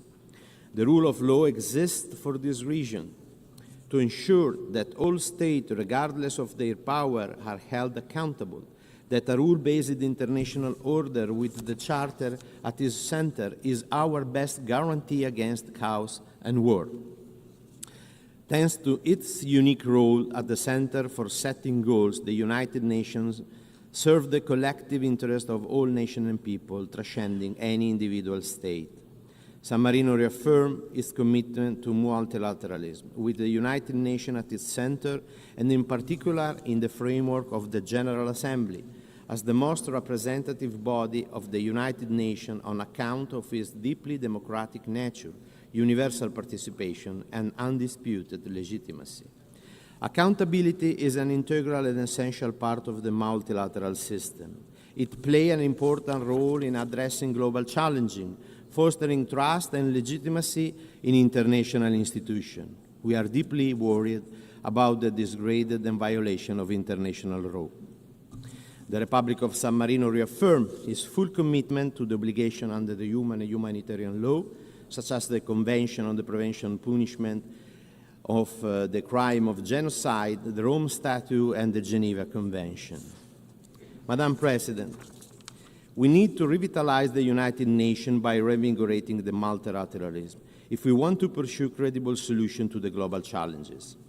The SDG, the 2030 Agenda, the Pact for the Future, and the Seville Commitment are recent testimonial to our joint commitment and to what multilateralism can deliver. But it's not enough. It is essential to rebuild trust in the potential of the organization, in its leadership, and most of all, trust between its members and all the stakeholders. Reform must remain the center of our action because they are crucial to future world stability and maintenance of international peace and security. The UN 80 initiative, launched last March by Secretary General, must be an inclusive reform process capable to deliver innovative solutions. Its purpose is to make the UN more efficient, integrated, effective, and tackling complex global challenges and adjusted to the financial reality. We believe this reform effort should preserve the integrity and balance of the 3 UN pillars on an equal basis and continue to primarily support those most in need as well as those affected by crisis, disaster, and armed conflict. In conclusion, Member States must assume their responsibility, including that of making our organization able to fulfill its mandate, which is to protect the citizen of the world. It is essential to find new ways of working together and to ensure that multilateral institutions will be able to address the rapid change taking place. I would like to reiterate the strong support of the Republic of San Marino to all initiatives aimed at implementing the principle enshrined in the Charter of the United Nations. Thank you.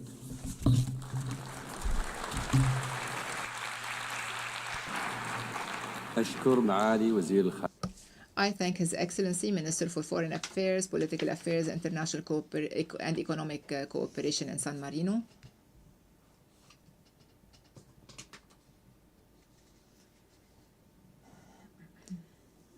I now give the floor to His Highness, Prince Faisal bin Farhan Al Saud, Minister for Foreign Affairs of Saudi Arabia.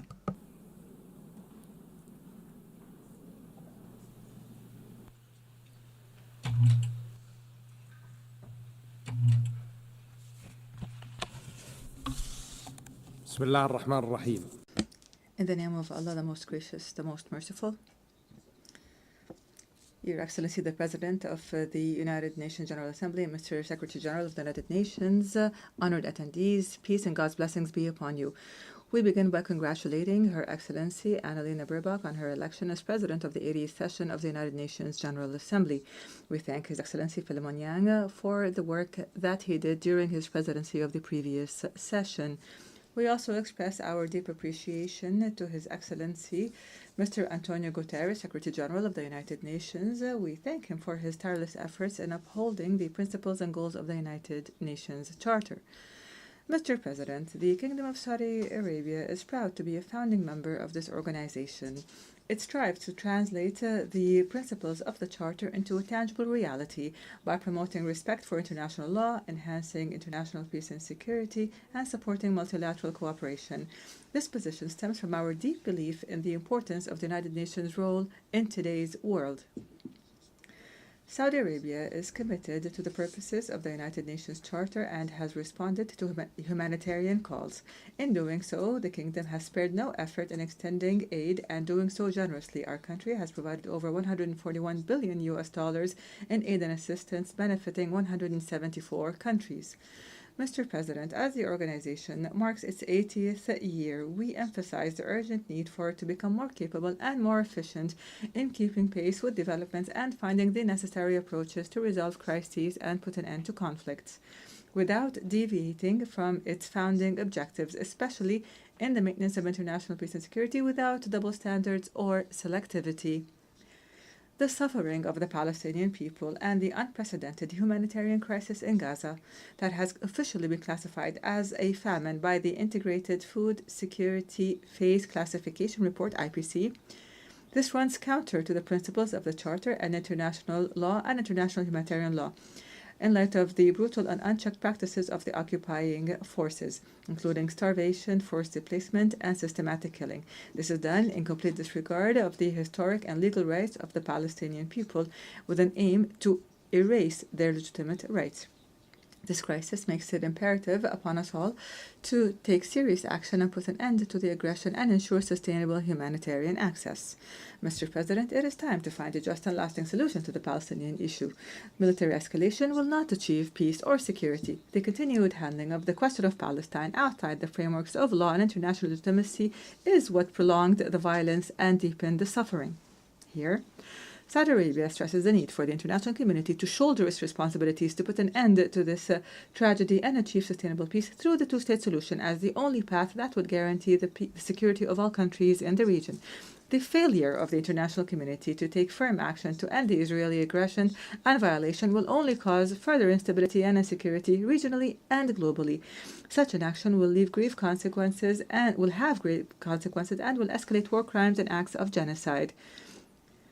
Saudi Arabia, in cooperation with the Kingdom of Norway and the European Union, launched the International Coalition to implement the two-state solution and co-chaired, along with France, a high-level international conference for the peaceful settlement of the question of Palestine and the implementation of the two-state solution. This conference aims to provide a clear practical path towards the implementation of the two-state solution and an end to occupation and conflict. The Kingdom will continue to exert intensive efforts to establish an independent Palestinian state on the 1967 borders with East Jerusalem as its capital in accordance with international resolutions, the Arab Peace Initiative, and the two-state solution here. The Kingdom commends the international support given to the high-level international conference for the peaceful settlement of the question of Palestine and the implementation of the two-state solution. We welcome the United Nations General Assembly's adoption by an overwhelming majority of the New York Declaration on the peaceful settlement of the question of Palestine, the two-state solution, and the establishment of an independent Palestinian state. We welcome the growing number of countries recognizing the state of Palestine, including France, the UK, Canada, Australia, Portugal, Malta, Belgium, Luxembourg, Monaco, Andorra, and San Marino. Such recognition is an important step towards achieving the two-state solution and bolstering the path towards a just and lasting peace. We call on all states to recognize the state of Palestine and to support the implementation of the two-state solution. This would be in line with international law and will entrench peace and security in the region and the world. Saudi Arabia appreciates the Palestinian Authority's efforts to conduct important reforms. Such efforts require more support from the international community. Mr. President, we affirm our commitment to joint action based on mutual respect and the principles of international law, which boosts mutual confidence and lays the foundations for security, stability, and sustainable development. The Kingdom continues to strengthen ties of good neighborliness, respect for the sovereignty of states, and de-escalation, and contributes to achieving calm as a means to bolster security and stability in the region and the world. In this context, Saudi Arabia strongly condemns the Iranian attack on sisterly Qatar, which runs counter to our work to build ties of good neighborliness. Saudi Arabia condemns in the strongest of terms the continued Israeli aggressions in the region, including the recent blatant attack on sisterly Qatar. We call for international action to stop these violations. We call for international measures to put a stop to Israel's actions and to deter it from such criminal behavior that threatens the region's security and stability. Based on our firm conviction of the importance of regional security and stability and preventing a nuclear arms race in our region, the Kingdom of Saudi Arabia stresses the need to adhere to the non-proliferation regime to achieve a zone free of weapons of mass destruction in the Middle East. With respect to the right of states to the peaceful use of nuclear energies in accordance with international regulations, the Kingdom affirms that the diplomatic track is the way to address the issue of Iran's nuclear program and calls for positive engagement in negotiations and cooperation with the International Atomic Energy Agency. The Kingdom stresses the importance of protecting the security and freedom of navigation in the Red Sea, the Gulf of Aden, and the Strait, as they represent great importance to the global economy and regional international security. The Kingdom calls for strengthening international cooperation to combat terrorism by exchanging information, drying up its sources of financing, and limiting its propaganda campaigns that threaten the security and stability of societies. The Kingdom also warns of the dangers of the military uses of artificial intelligence applications and autonomous weapons, and the need to enact international laws regulating them. The Kingdom commends the positive steps taken by the Syrian Arab Republic to consolidate security and stability, and we welcome the lifting of sanctions off of Syria, which contributes to supporting its government to reconstruct and to promote steps of recovery and integration regionally and internationally. This would also open new horizons for economic cooperation between Syria and the world. This would reflect positively on achieving stability, prosperity, and development for the brotherly Syrian people. The Kingdom stresses the need to stop the repeated Israeli aggressions on Syrian territory, and we support to everything that would contribute to the consolidation of Syria's security and stability, respecting its sovereignty and territorial integrity, and non-interfering in its internal affairs. The Kingdom reiterates its keenness to restore the security and stability of the Republic of Yemen, stresses the importance of reaching a comprehensive political solution, and its support for the United Nations efforts and relevant international resolutions. The Kingdom of Saudi Arabia continued its efforts to support the Yemeni economy and alleviate the human suffering there. The Kingdom of Saudi Arabia is one of the largest donors to the Republic of Yemen. The volume of Saudi relief and development aid to Yemen exceeds $27 million. The Kingdom recently provided economic support to the Central Bank of Yemen in the amount of $500 million to address the budget deficit. Moreover, on the 20th of the current month, the Kingdom provided new economic development aid to the Republic of Yemen valued at $368 million. The Kingdom affirms the importance of Sudan's stability and territorial integrity, as well as the safety of its national institutions. We call for intensifying efforts to alleviate humanitarian suffering and end the war, as well as put an end to foreign interference that only feeds and prolongs the conflict. The Kingdom stresses the importance of continuing dialogue through the Jeddah platform leading to a ceasefire and facilitating access of humanitarian aid. We reject any steps outside the framework of state institutions that may harm the unity of Sudan and do not reflect the will of its brotherly people. The Kingdom stands by Lebanon, supports everything that enhances its security and stability, and appreciates the efforts of the Lebanese state to implement the Ta'if Agreement and extend the sovereignty of the state and limit weapons to the Lebanese state and its legitimate institutions, with the need for the withdrawal of the Israeli occupation from all Lebanese territories in implementation of relevant international resolutions. The Kingdom also supports a Libyan solution. We call for a commitment to the implementation of the ceasefire, which would consolidate Libya's unity and its national institutions and would support its counter-terrorism efforts. As for the Russia-Ukraine crisis, we call for the peaceful settlement through dialogue in the interest of all parties. We affirm our readiness to continue our mediation efforts based on our balanced position and reliable relations with the various parties to the crisis. In this context, the Kingdom hosted Russian, Ukrainian, American peace talks as part of our efforts to reach a political solution to this crisis, and in a manner that would enhance international peace and security. The Kingdom commends the response of Pakistan and India to diplomatic efforts and the wisdom of reaching an agreement that ends the tension between the two countries. We affirm our support to resolving differences through dialogue and peaceful means, based on the principles of good neighborliness and in a manner that would achieve peace and prosperity for the two countries and their peoples. Mr. President, a decade has since passed since the launch of the Kingdom's Vision 2030, which charted a long-term development path for the Kingdom, during which it established broad structural transformations at the level of the economy, society, and the government, through which we worked to empower youth and women, promote the values of tolerance, embrace innovation, and expand the horizons of international communication and cooperation. By the end of the year 2024, this plan has achieved 93% of its performance indicators in terms of programs, strategies, and interim targets, and has even exceeded them. The rate of unemployment among Saudis has decreased to 6.3% today compared to 12% in 2016. The participation of women in the labor market increased to over 36%, and the value of the public investment fund's assets has reached $913 billion by the end of 2024, while the contribution of non-oil activities to the real GDP reached 56%. Within the framework of its Vision 2030, the Kingdom continues to complete the march of progress to develop its human capabilities and strengthen its international partnerships to represent a leading development model in national transformation and to build a more prosperous and inclusive future. Mr. President, the Kingdom of Saudi Arabia stresses the importance of strengthening international cooperation to reduce the effects of climate change within the framework of relevant international agreements by adopting a balanced and comprehensive approach to energy transition paths. This takes into account the three main pillars required to achieve sustainable development, namely maintaining energy security, providing it at an affordable cost, and maintaining environmental sustainability. In this context, the Kingdom has launched a number of pioneering initiatives based on the circular and balanced carbon economy approach, most notably the Saudi Green Initiative at the national level and the Middle East Green Initiative at the regional and international levels. This reflects the Kingdom's commitment to climate action from a comprehensive perspective that takes into account development and the environment. The Kingdom also emphasizes the importance of not excluding any energy sources and calls for realistic and comprehensive transition paths.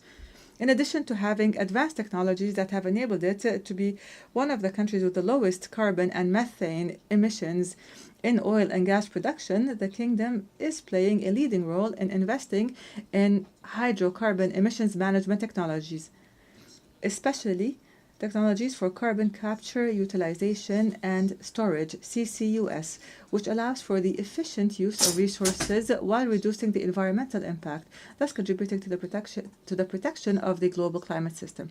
In the same context, the Kingdom is investing in all innovative technologies that contribute to reducing and addressing greenhouse gas emissions, including the expansion of renewable energy projects, increasing energy efficiency, and the production of clean hydrogen, including green hydrogen, along with nature-based solutions such as large-scale afforestation and the protection of terrestrial and marine ecosystems, confirming the Kingdom's commitment to sustainable development and achieving a balance between development and the climate. Mr. President, as part of the Kingdom of Saudi Arabia's commitment to ensuring the sustainability of water resources and making them available to all, His Royal Highness Prince Mohammed bin Salman bin Abdul Aziz Al Saud, Crown Prince and Prime Minister, announced the establishment of the Global Water Organization based in Riyadh with the aim of developing international cooperation to address water challenges in an integrated manner through the exchange of experiences and the promotion of empowerment, innovation, and research and development. This would contribute to putting water issues at the top of the international agenda. The Kingdom has provided more than $6 billion of funding to countries on 4 continents to support their water projects. The Kingdom looks forward to contributing to the achievement of the Sustainable Development Goals aimed at ensuring water availability and achieving a comprehensive impact that paves the way for a safe and sustainable water future for all. Mr. President, within the framework of environmental protection and combating desertification and drought, the Kingdom has more than quadrupled the area of protected areas so that it currently exceeds 80% of the Kingdom's area, and we aim to reach the 30% mark by 2030. The Kingdom has also adopted a new waste management system to exclude 90% of this waste through recycling and the utilization of waste, which would contribute to the protection of terrestrial and marine environments and the reduction of plastic pollution. The Kingdom has also launched the Saudi Green Initiative to rehabilitate 40 million hectares of degraded land, and the Middle East Green Initiative, which was joined by 30 Arab, Asian, and African countries to strengthen joint efforts to rehabilitate 200 million hectares of degraded lands. The Kingdom hosted the 16th Conference of the Parties to the United Nations Convention to Combat Desertification, COP16, with the participation of more than 170 countries and about 90,000 participants from representatives of international organizations, scientific institutions, civil society associations, and the private sector. The conference witnessed the launch of dozens of initiatives, the most important of which are the Early Warning of Dust Storms Initiative and the Business Sector for Earth Initiative to enhance the role of the private sector in land conservation, and the Riyadh Global Partnership Initiative to enhance drought preparedness in 74 countries around the world, which is the first global initiative of its kind concerned with proactive preparedness for drought before it occurs. During the conference, regional financial institutions announced an allocation of $12.5 billion to reduce land degradation and the effects of drought. In conclusion, Mr. President, the Kingdom believes that we have no choice but to work hard and responsibly with our partners in the international community to consolidate the principles of mutual respect and strengthen the rules of international law in a way that contributes to building trust between countries and would avoid the scourge of conflict for future generations. We believe that the path to a more stable and prosperous world passes through sincere cooperation and constructive dialogue and joint action for the security and sustainable peace for all. May God, peace and blessings be upon you.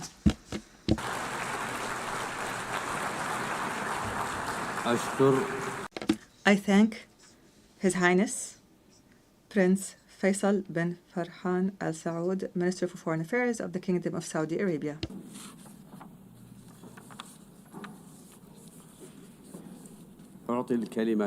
I now give the floor to His Excellency Vivian Balakrishnan, Minister for Foreign Affairs of Singapore.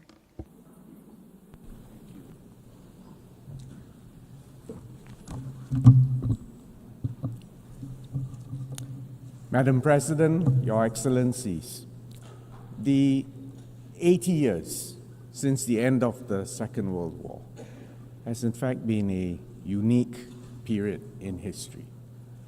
The first half of the 20th century was amongst the bloodiest periods known to mankind. However, the victors of World War II were most unusual. Instead of collecting the spoils and imposing their wills on the vanquished, they decided that it was in their own enlightened self-interest to build and underwrite a system where sovereign equality, territorial integrity, and political independence of each nation, big or small, would be protected, where the interactions of states in security, trade, development were founded on a set of commonly agreed rules, international law, and trust. The ultimate goals were peace and prosperity and progress for all. And the centerpiece of this was the United Nations and the UN Charter. The UN Charter that provided the framework to govern the interactions between sovereign states. The International Court of Justice stood as the principal judicial organ of the UN, offering states a forum to settle disputes under the rule of law peacefully. For small states, it was a world that operated on principles and international law, where might did not make right. The stability and predictability offered by this system allowed all countries to develop their economies, to leverage on one another's strengths, and to accelerate development. There was unparalleled dissemination of technology, of ideas, and intellectual property. Trade grew significantly, and companies built global supply chains based on the principle of comparative advantage and efficiency. And Singapore is a tiny city-state in the heart of Southeast Asia, a small and open economy. We rode on these megatrends. And that's why in 60 years, a hardworking and disciplined people have built our per capita GDP from $500 in 1965 to around $85,000 today. This multilateral system, founded on international law, also helped us to manage the global commons. For instance, the UN Convention on the Law of the Sea sets out the legal framework within which all activities in the oceans and seas must be carried out. It grants freedom of navigation and overflight as a universal right, crucial for an island city-state like Singapore, which depends on trade. It also provides the foundation for coordinating global efforts on sea level rise, pollution, and the loss of biodiversity. Meanwhile, specialized UN agencies such as the International Civil Aviation Organization, the International Maritime Organization, set common rules and standards to enhance safety and efficiency of all these essential arteries. Of course, the system was not perfect. The rules will not always apply equally, and international law was not always respected. But nevertheless, there was a clear framework, and people and states knew what was right and what was wrong. The first few decades after 1945 were marked by decolonization and the expansion of the membership of the UN. The Cold War spawned several proxy wars around the world, including some in our region. But thankfully, as a world, we avoided another world war between superpowers, and mutually assured destruction deterred the use of nuclear weapons, although we all know there were a few close shaves. For small, newly independent states, and especially for those of us who are able to achieve national cohesion and effective governance, in fact, the last 80 years, on the whole, was a favorable period of peace, prosperity, and progress. Madam President, Excellencies, however, the post-World War order that I've just described has come to an end. The current distribution of economic weight, of technological sophistication and military strength today is very different from the world of 1945. And it is obvious that the UN and the other international organizations have not evolved to keep up with the times. Add another factor. The primary underwriters of the old world order have now decided to take a more transactional, a narrower view of their national interests, and are less willing to provide public goods. And the sharper strategic contest between superpowers has also made them less able to cooperate, less able to underwrite, less able to manage the global commons. Consequently, today the world has become more turbulent, more uncertain, and in some places more violent. The erosion of respect for the principles of the UN Charter, the egregious violations of international law and of international humanitarian law have unfortunately become more common, as have violations of sovereignty and territorial integrity. The current wars which we all witness in the Middle East, in Ukraine, and parts of Africa reflect this tragedy. In all conflict zones, too many innocent lives are lost, preventable famines occur, and impunity abounds. The humanitarian situation in Gaza is dire and shocking.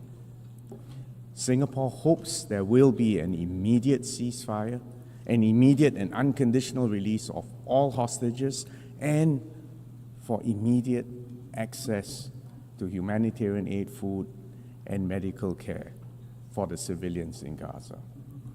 Singapore will recognize the state of Palestine when it has an effective government that accepts Israel's right to exist and categorically renounces terrorism. Singapore cannot recognize any unilateral annexation of occupied territory because this would be a flagrant breach of international law.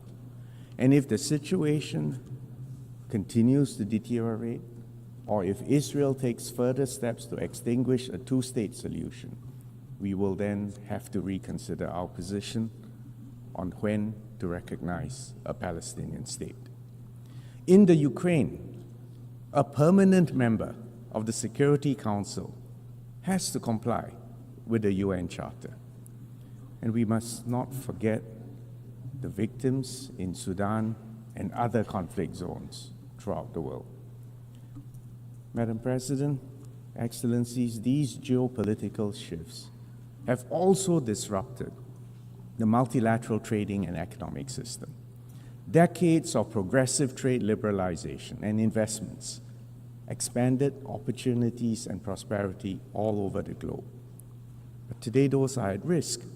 The tariffs, the export controls are being used as levers to secure unilateral advantage, including sometimes to address non-trade related issues.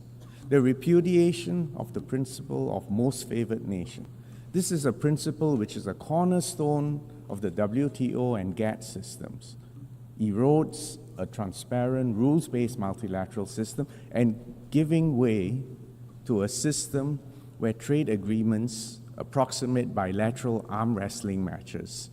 And it's obvious that this will be to the detriment of small and trade-dependent states everywhere. In such a fragmented world, we risk compounding the tragedy of the commons because collective action for long-term good becomes even more elusive. And climate change and pandemics are existential problems that no single country can resolve on its own.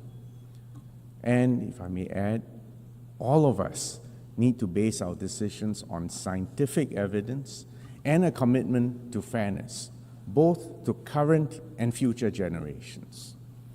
Notwithstanding this prevailing pessimism, Singapore believes that the multilateral system and international law, underpinned by the UN, still remains the best way to uphold global peace and prosperity in a fair and inclusive way.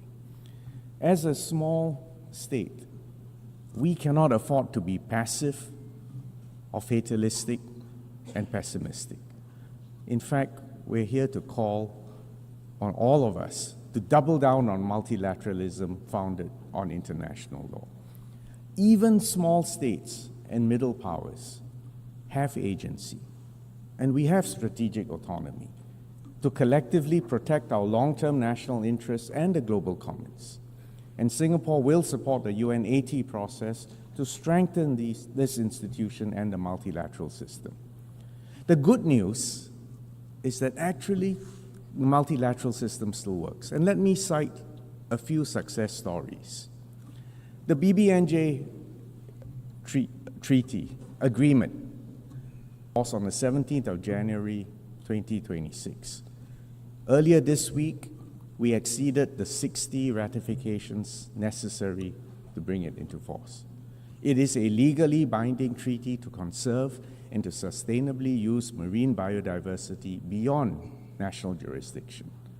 And we congratulate Ambassador for International Law, Rina Lee from Singapore, who presided over these very difficult negotiations that led ultimately to a consensus, and I emphasize the word consensus adoption of the historic BBNJ agreement in June 2023. In July, to cite another example, we achieved consensus on the final report of the open-ended working group on cybersecurity, which strengthened the normative framework for responsible state behavior in cybersecurity.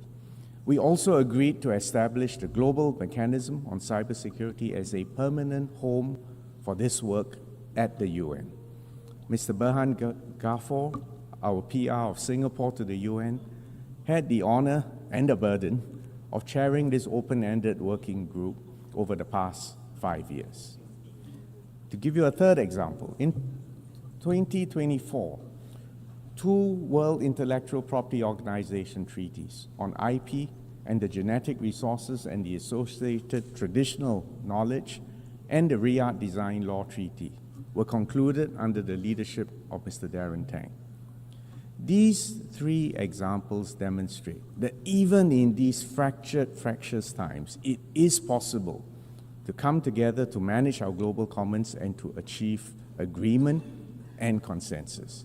Now, this does not mean that we will always reach agreement on every issue, but it is vital that the UN remains an arena for continued dialogue and discussions so that compromises can be reached, solutions can be found for even the most hotly contested issues.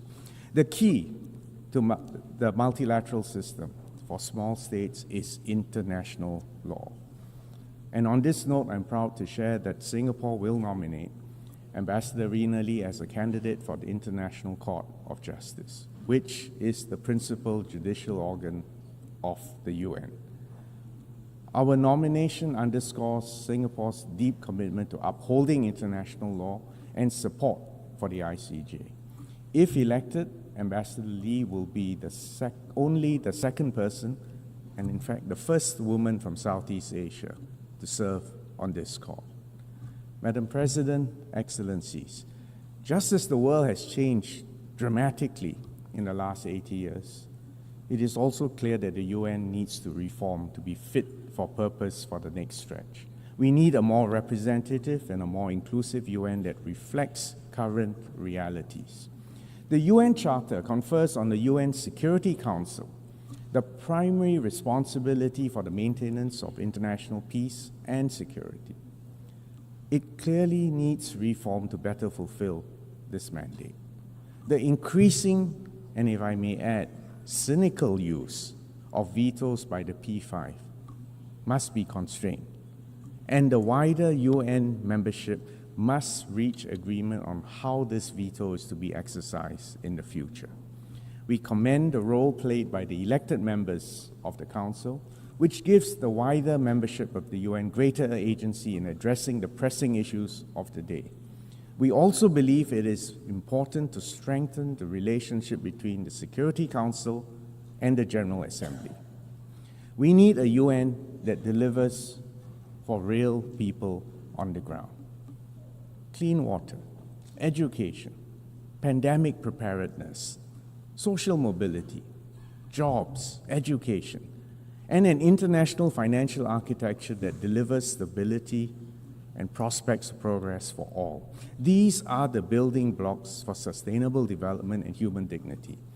The commitments made at the Summit of the Future last year signal our collective resolve to implement the SDGs. The UN needs to be future-ready and to harness the potential of emerging technologies like AI as a force for good for all. Early and constructive and inclusive multilateral engagement is essential, and AI's transformative force can aid conflict prevention, peacekeeping, and humanitarian options, but you all know there are also downsides and dangers, and it requires guardrails so that it can be harnessed responsibly. Madam President, Excellencies, the first Foreign Minister of Singapore said it best 60 years ago in 1965.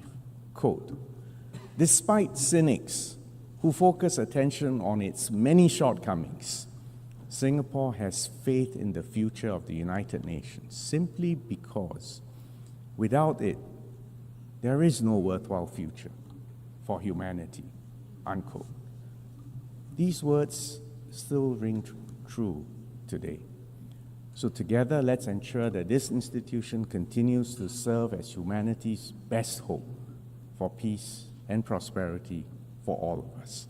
Thank you, Excellencies.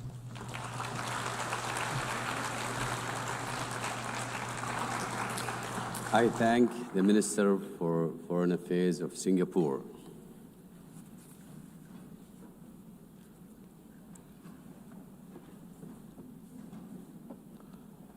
أعطي الكلمة الآن. I now give the floor to His Excellency Saeed Badr bin Hamad bin Hamoud Al Abdul Saidi, Foreign Minister of Oman.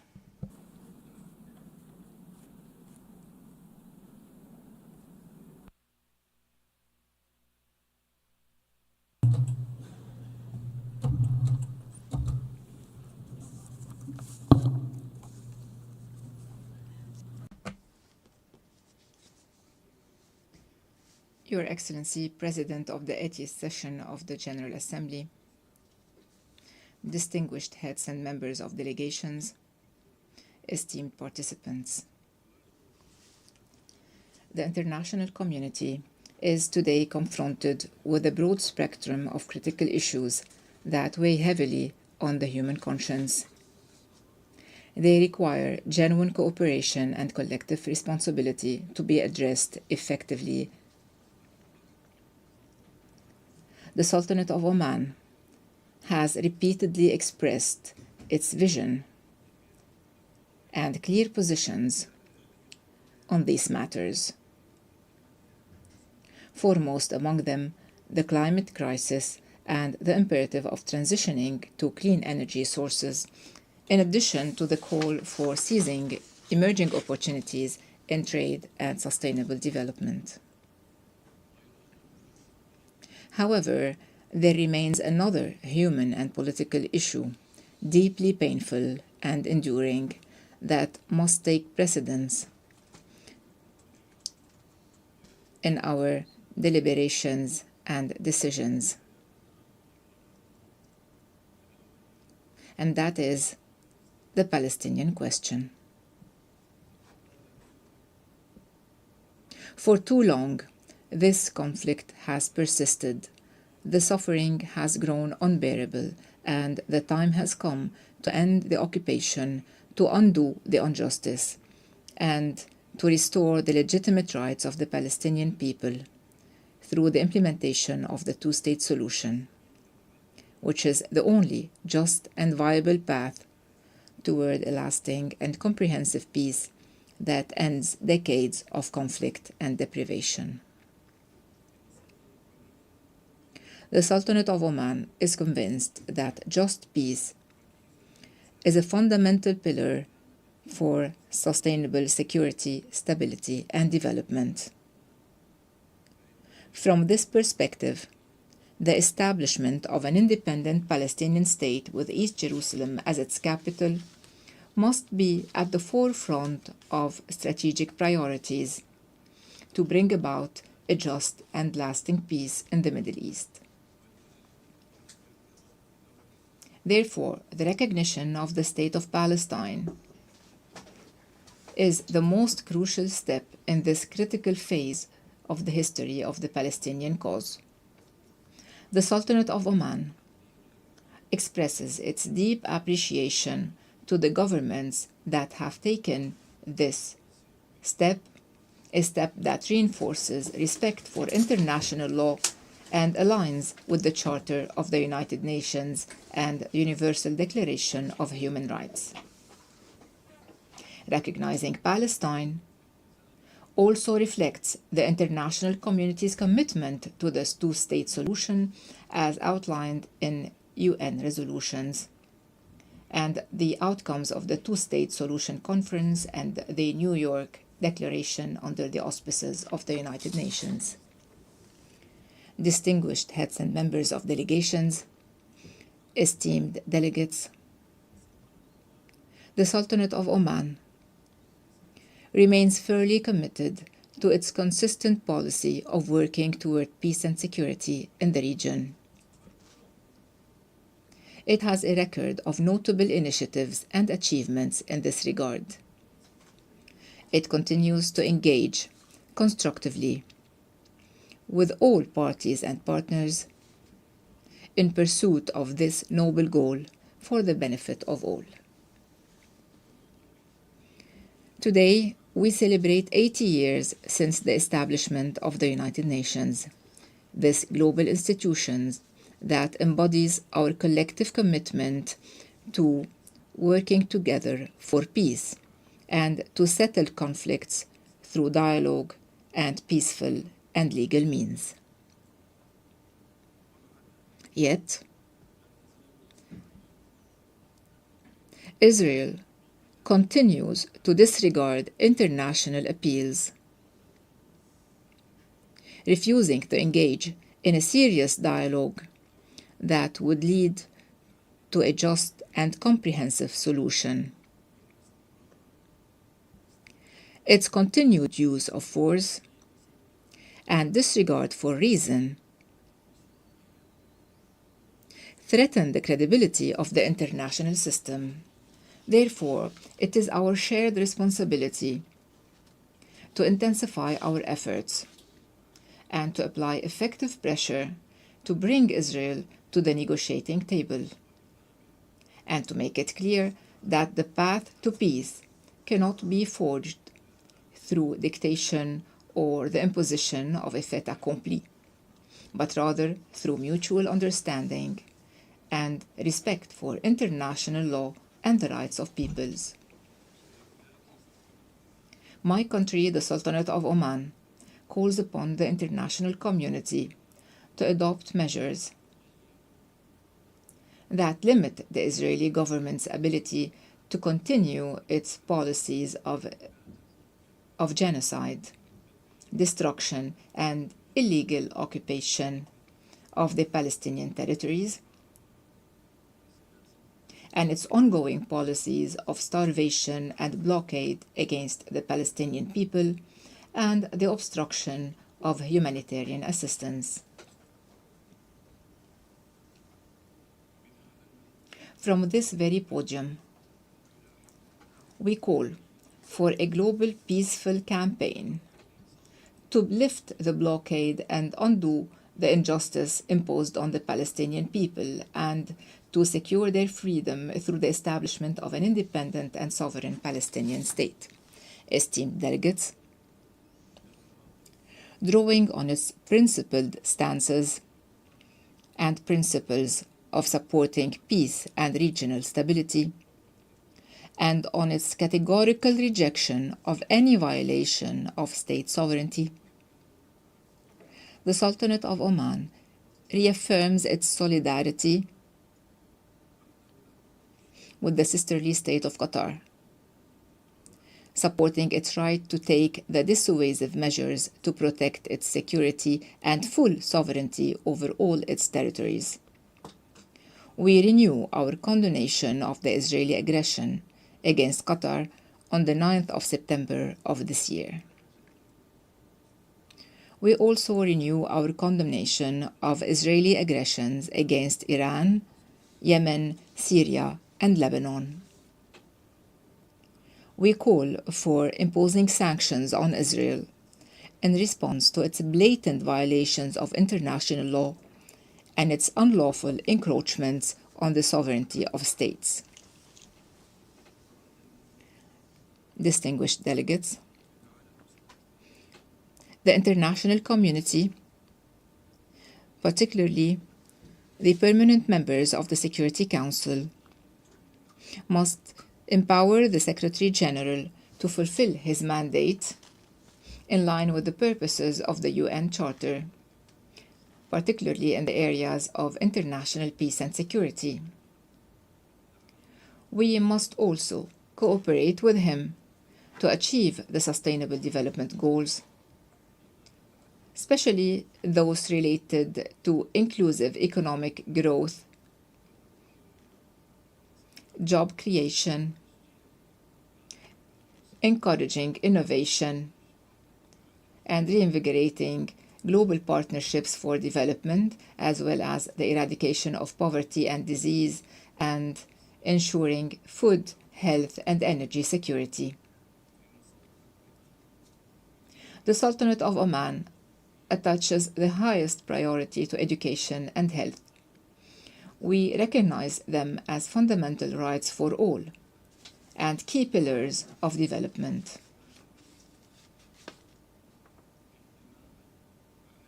We also place high importance on digital transformation, artificial intelligence applications, innovation, industrial development, and strengthening social protection, justice, and job security. Moreover,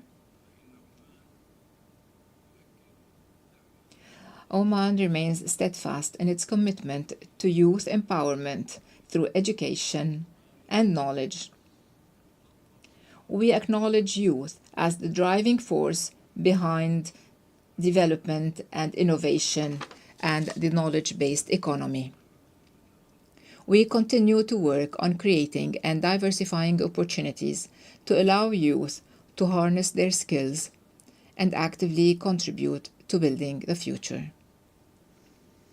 esteemed participants, the world today is undergoing one of the most complex and difficult periods in modern history, marked by unprecedented convergence of global political, economic, and humanitarian crises.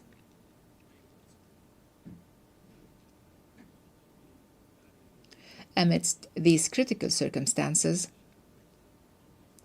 the international community is clearly unable to make decisive and effective decisions that could help de-escalate conflicts, alleviate human suffering,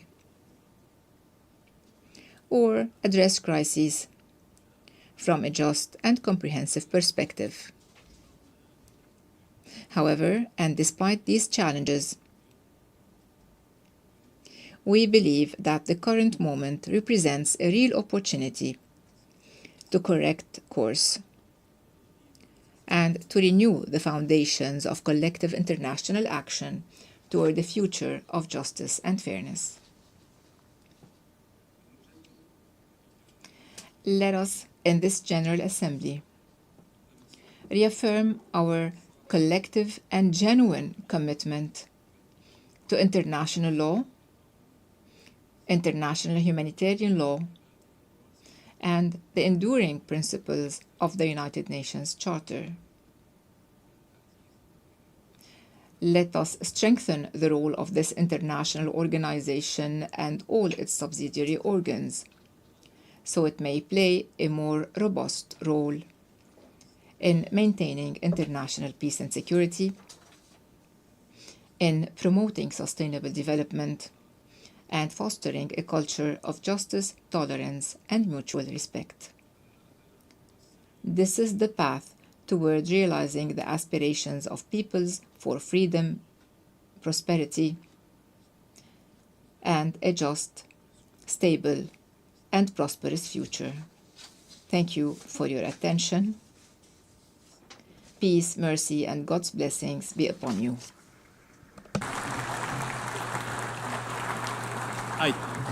I thank the Foreign Minister of Oman.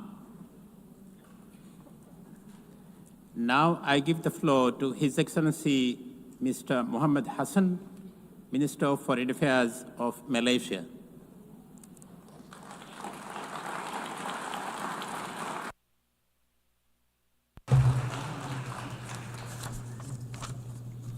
Bismillahirrahmanirrahim.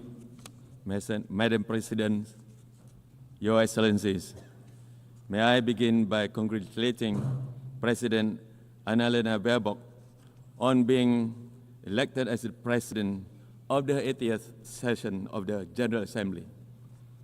I also wish to thank His Excellency Philemon Yang for his leadership throughout the 79th session of the General Assembly. Madam President, it is now the 80th session of the General Assembly. Yes, 80 years since our dreams of bright future gave birth to the United Nations. Humanity has imagined the future in many ways. Among other things, we imagined that in some of its darkest version, information overload would numb critical thought while apathy take over. I fear that this has come to pass. 80 years after the end of the Second World War, we are watching in high definition as genocide unfolds around the world. 80 years, after all, after the fall of the empires, colonialism is still alive, armed, funded, and justified by some of the supposedly most liberal powers in the world. They have defended and supported the only party who has any real power in a conflict as it makes a fuss out of international law. As we approach the 80th anniversary of the United Nations, Madam President, I suppose I should say, congratulations. But today, that word rings hollow. Should we congratulate ourselves on our inability to bring an end to the occupation of Palestine? Or should we congratulate ourselves for allowing a rogue state to undermine our charter, and our efforts. In Gaza, the clock is ticking, the bombs are falling, and the light is fading. We have failed at least 70,000 people. Israel can no longer hide behind its pretense of victimhood. From London to Dhaka, from Paris to Sydney, from Montreal to Kuala Lumpur, populations have spoken out in grief and outrage. More and more people are standing up for the truth that Israel is committing genocide in Gaza. Remember, the eyes of the world are upon us. We must take action now, Madam President, now. Sanction Israel. The metastasis of Israel's brutality in the Middle East cannot go on. Their latest assault on Doha was not merely an attack on a few representatives of Hamas. It was an attack conducted on another state's soil and an insult to the efforts of all who have attempted to mediate. And it is a signal that Israel's violence will continue to destabilize the region. The effect of this will spill over to the rest of the world. The atrocities may have begun with Palestine, but they certainly will not end with Palestine. As the Middle East grows ever more dangerous for its residents, we will feel the reverberations all over the world. And this is why simply advocating for a two-state solution is not enough, Madam President. Malaysia will agree to any measures of the support for the Palestinian people, including the New York Declaration. But let us be clear. Let us be clear, there are only three real answers to this conflict. Number one, to take concrete action against the occupying force. Two, to lend our long-term support to the development of a self-governing Palestinian state. And number three, to reform the United Nations and ensure that such a travesty of justice never happen again. Madam President, repeated failures of the Security Council to fulfill the will of General Assembly must be met with strong resistance. We must continue to demand accountability from the permanent members of the United Nations Security Council through Resolution 76/272, or popularly known as the Veto Initiative. And we must pursue results through Resolution 377A, that is Uniting for Peace. No more shall we quietly accept the dismissal of our collective voice. We must question and challenge the veto. We must free the Security Council from this humiliating paralysis. And we must keep the United Nations a relevant and effective international organization and global guardian of peace. Madam President, over the course of our chairmanship of ASEAN this year, Malaysia too has learned of the colossal efforts that peace requires. As a unique example of an inclusive form of multilateralism, ASEAN has embraced change, expanded our membership, and engaged with the world over the past 58 years. And this is why it has been Malaysia's honor and our greatest task yet to take on Southeast Asia's challenge this year. When conflict threatened to spiral between our neighbors, ASEAN did not stand idle. We stepped in, convened both sides in Malaysia, and implemented a ceasefire, one that ASEAN is now ensuring takes root through active monitoring on the ground. Yes, challenges remain, but our message is clear. ASEAN will stay at the table, urging both states to honor their commitments, for there is no conflict, whether interstate or intrastate, that is worth risking the stability of our home. This is why our efforts to cultivate security and stability in Myanmar and to restore credibility to five-point consensus must continue. ASEAN is deeply disappointed that the agreed-upon ceasefires in Myanmar have been broken in some areas and that violence continues to endanger civilians. Those in power have a responsibility to remember that Myanmar is a part of a region, not an isolated country. There is a bright and safe future for all of our peoples if we work together in good faith towards a Myanmar-owned, Myanmar-led resolution to the crisis in the country. Madam President, as ASEAN's focus deepens on bolstering security, strengthening economic resilience, and advancing sustainability goals across the region, we will address not only our internal crisis, but also from beyond. The South China Sea must not be used as leverage in strategic competition. Southeast Asia and its waters become a theater for rivalry between superpowers. We therefore urge all parties to fully comply with UNCLOS and to avoid actions that could provoke miscalculation or conflict in the waters we share. We will also continue to champion the rights and the needs of the global South at large. Madam President, for far too long, the global South has borne the brunt of unequal economic policies that marginalize and prevent developing nations from participating fairly in the global economy. And today, the global South faces a staggering financing gap for sustainable development, despite being home to the world's most vulnerable populations. The irony is painful, Madam President. We constitute the world's majority, yet remain unrepresented in decision-making, underserved in development financing, and sidelined in global governance. These imbalances must be corrected. The voices, needs, and aspirations of the global South are not secondary. Remember this: we cannot build a fairer international order without the global South at its center. Malaysia will continue to advocate for dignity, equity, and opportunity for all developing nations. Madam President, Excellencies, the UN has served the world for 80 years, but the world we live is in shifting beyond any recognition from what it was back then. The test that we now face is an existential one, for the question of Palestinians has haunted the UN for nearly its entire life. 80 years of the United Nations and 77 years of the ethnic cleansing of the Palestinians. I cannot emphasize this enough, Madam President.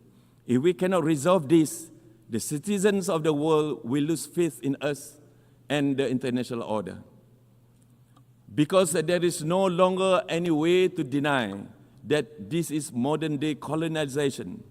Only the formerly colonized have been able to see it for what it is since the start.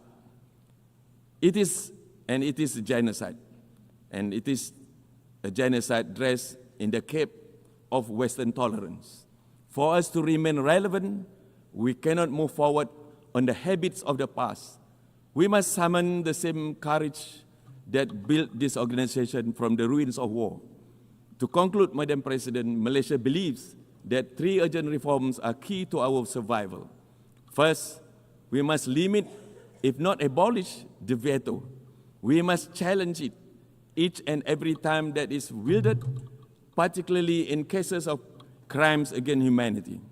Second, authority must flow back to the General Assembly, and the most inclusive body, as the most inclusive body of this House, it should be allowed to serve as the conscience and voice of the world unimpeded. And third, we must redesign global financing mechanisms to ensure transparency and fairness for the global South. Reform is no longer a choice, it is our imperative. Madam President, to be better together, we must change together. Billions of lives depend on whether we succeed. Madam President, I thank you.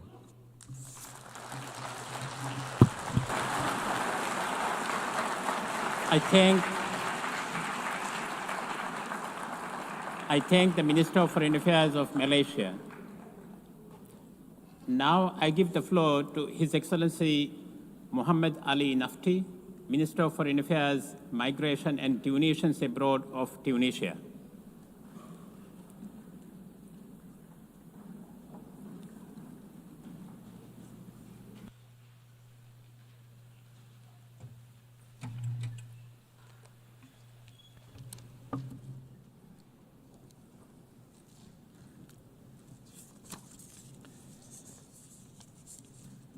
Bismillah ar-Rahman ar-Rahim. In the name of God, the merciful, the compassionate.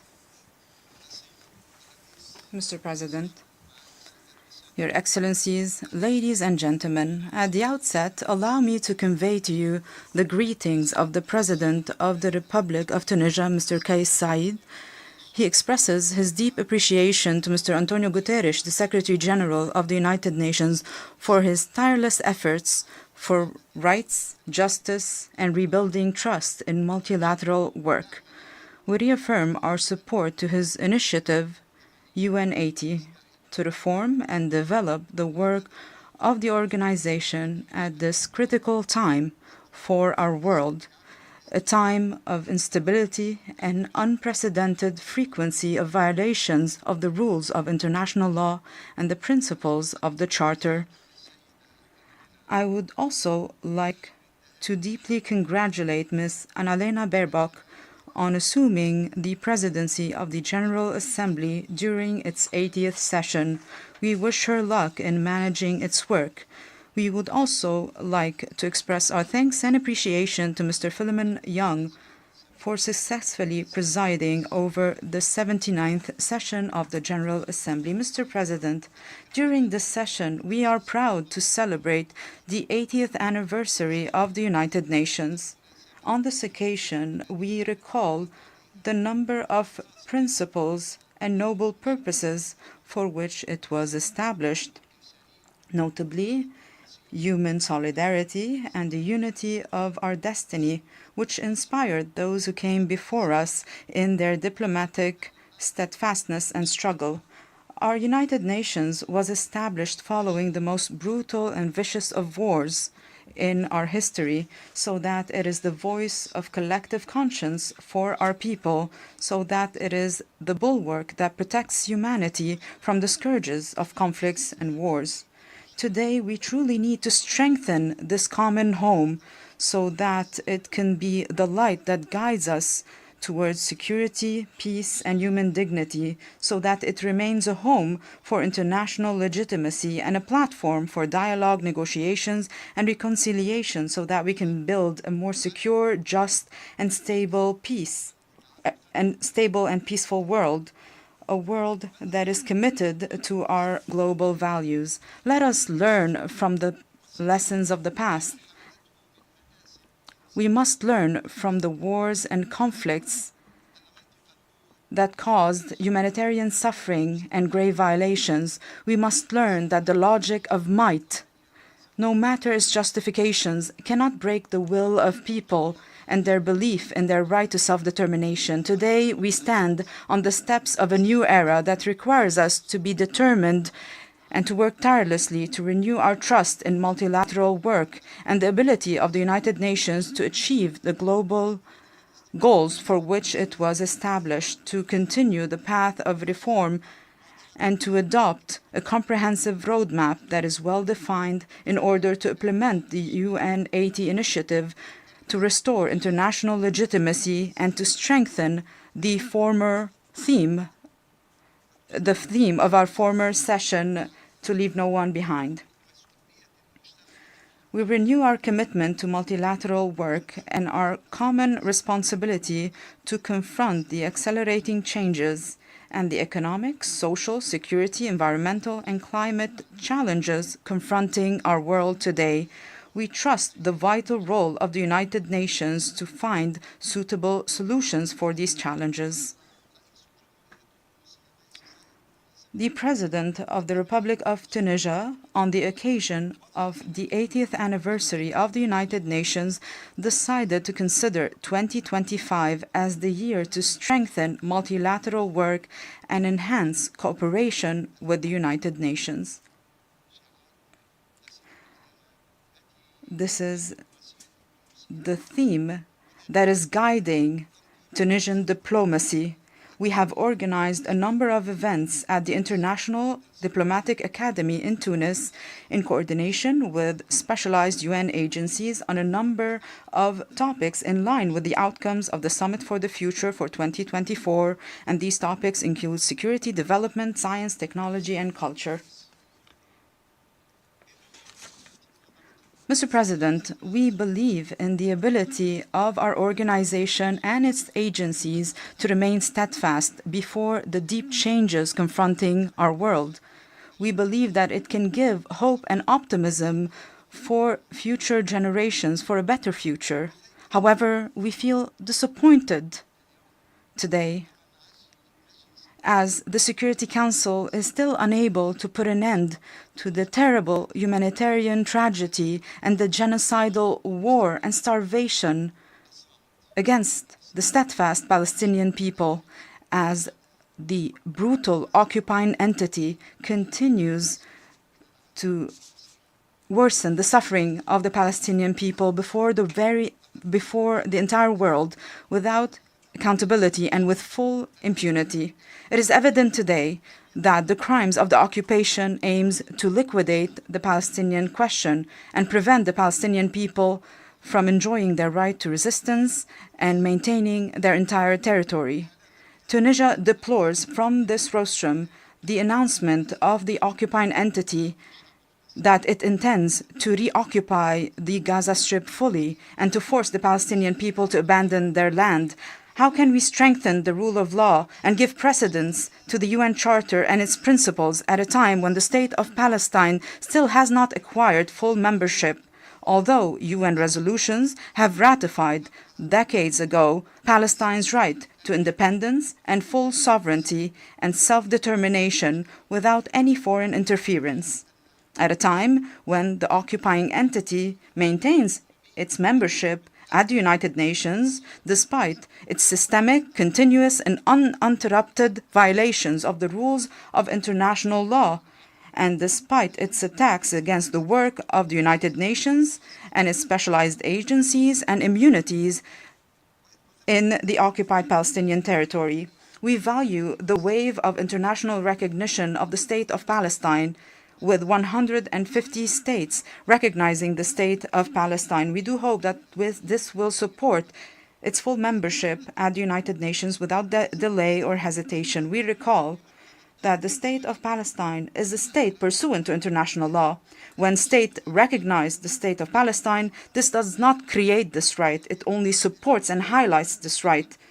The truth is clear as day, and what is right is evident. This right was reaffirmed by the ICJ in its advisory opinion on the 19th of July 2024, when it ratified that the occupying power is obligated to end its illegal presence in the occupied Palestinian territory as soon as possible, and all member states at the United Nations are obligated to not recognize the legitimacy of this situation resulting from this illegal presence, and not to provide any aid or assistance to maintain this situation. The United Nations and its main bodies must look at ways and procedures to guarantee that. From this rostrum, we call on the international community to shoulder its responsibility immediately to lift the blockade on Gaza Strip and all the Palestinian territory, and to put an end to the starvation, and to guarantee an effective delivery of assistance and to secure those requiring assistance. We also call on the Security Council to immediately interfere to put an end to the repeated violations against a number of countries in the region: Syria, Lebanon, Iran, and lately Qatar. My country has called for that recently during the Emergency Islamic Arab Summit in Doha, because we believe that the Islamic Arab security is indivisible. In this regard, we reaffirm that the process of reforming the United Nations and paving the way for a new phase for multilateral work and international relations, this cannot be achieved and this cannot be tangible for all countries unless we strengthen the value of equality among people, away from discrimination, selectivity, and double standards. Tunisia will remain committed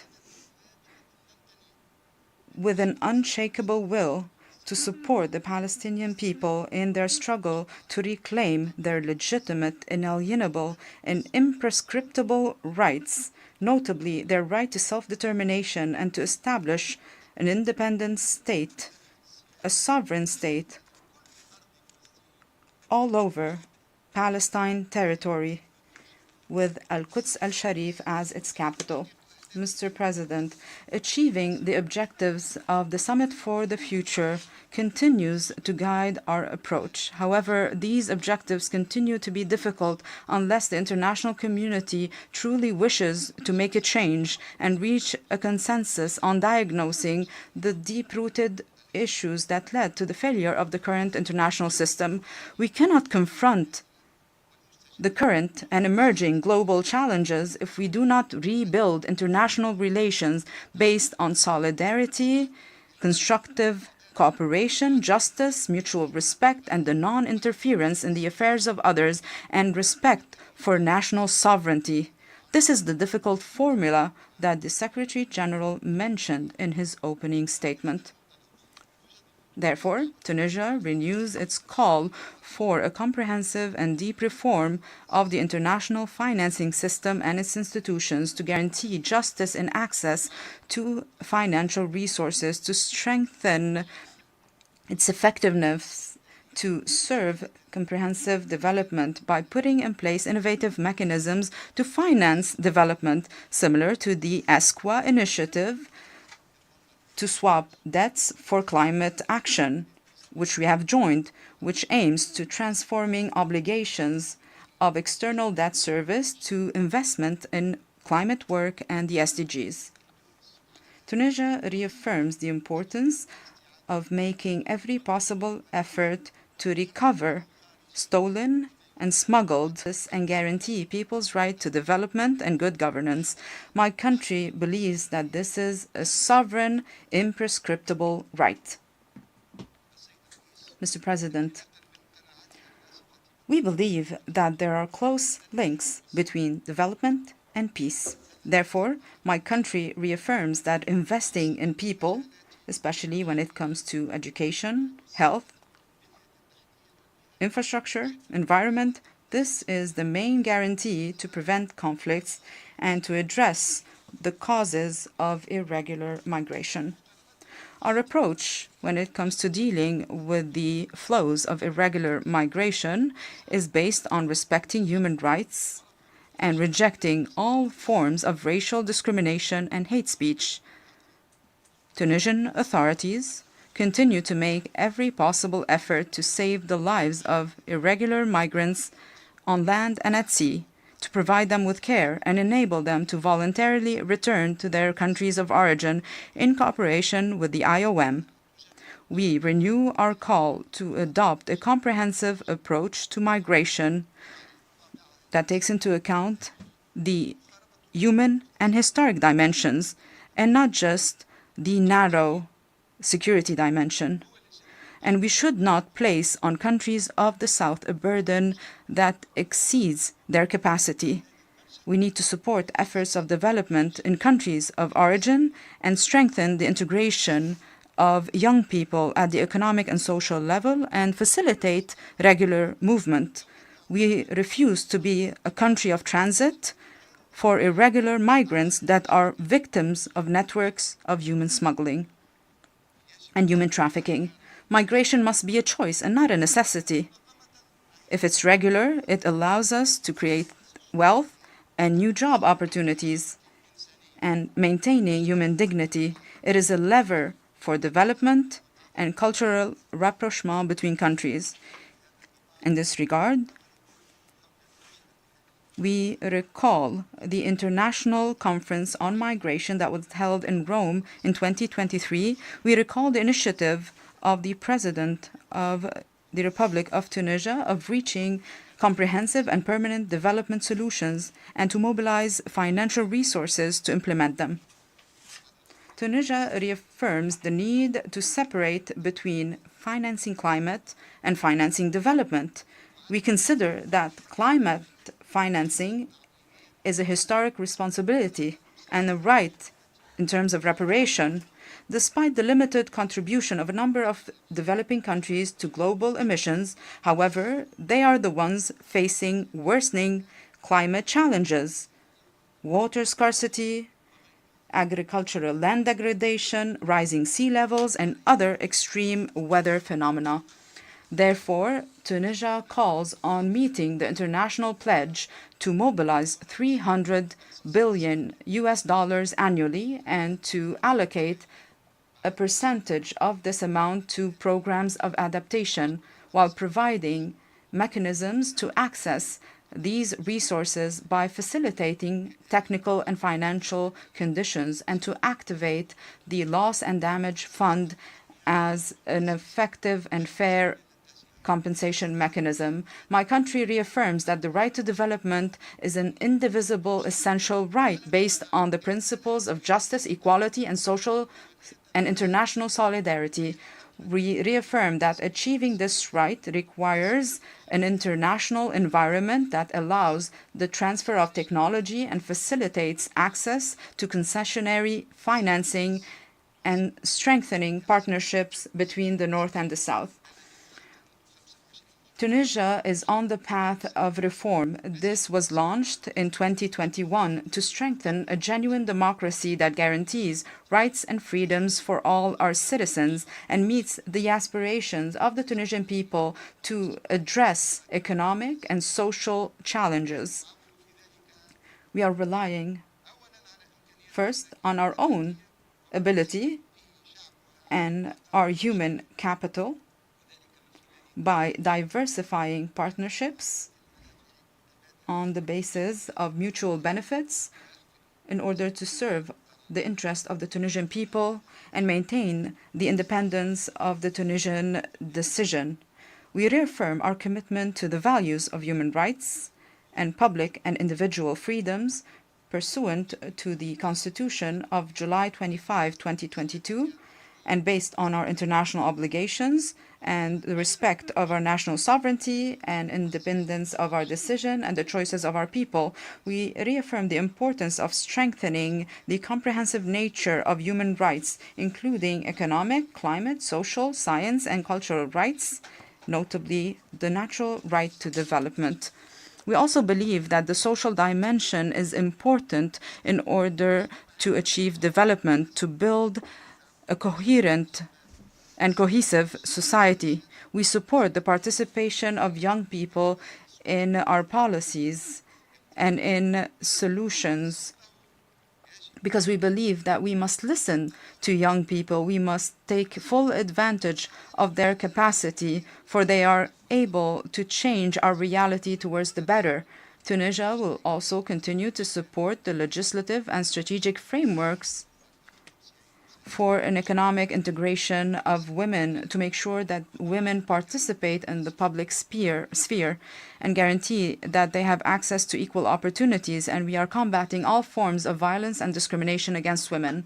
Tunisia reaffirms its commitment to the agenda of women, peace and security, and the agenda of young people, peace and security, because we believe that the participation of women and young people in conflict prevention, in addressing crises and building peace is a necessary condition to achieve a just and permanent peace and a comprehensive development. Mr. President, we also believe that there are close ties between the Tunisian and Libyan peoples.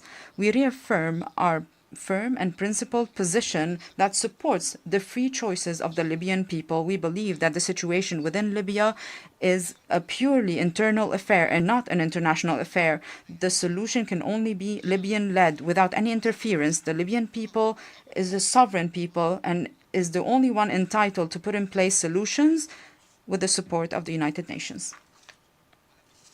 In this regard, we also call for maintaining the sovereignty, independence, and unity of Syria. We reject any violations to its territorial integrity. Furthermore, we believe that we need concerted UN and international efforts to find a political settlement for the situation in Yemen, to end the suffering of the Yemeni people and achieve peace and security in Yemen. We also call on Sudanese parties to choose dialogue and a peaceful resolution of this crisis to restore security and stability and put an end to the suffering of the Sudanese people from the scourges of war and division.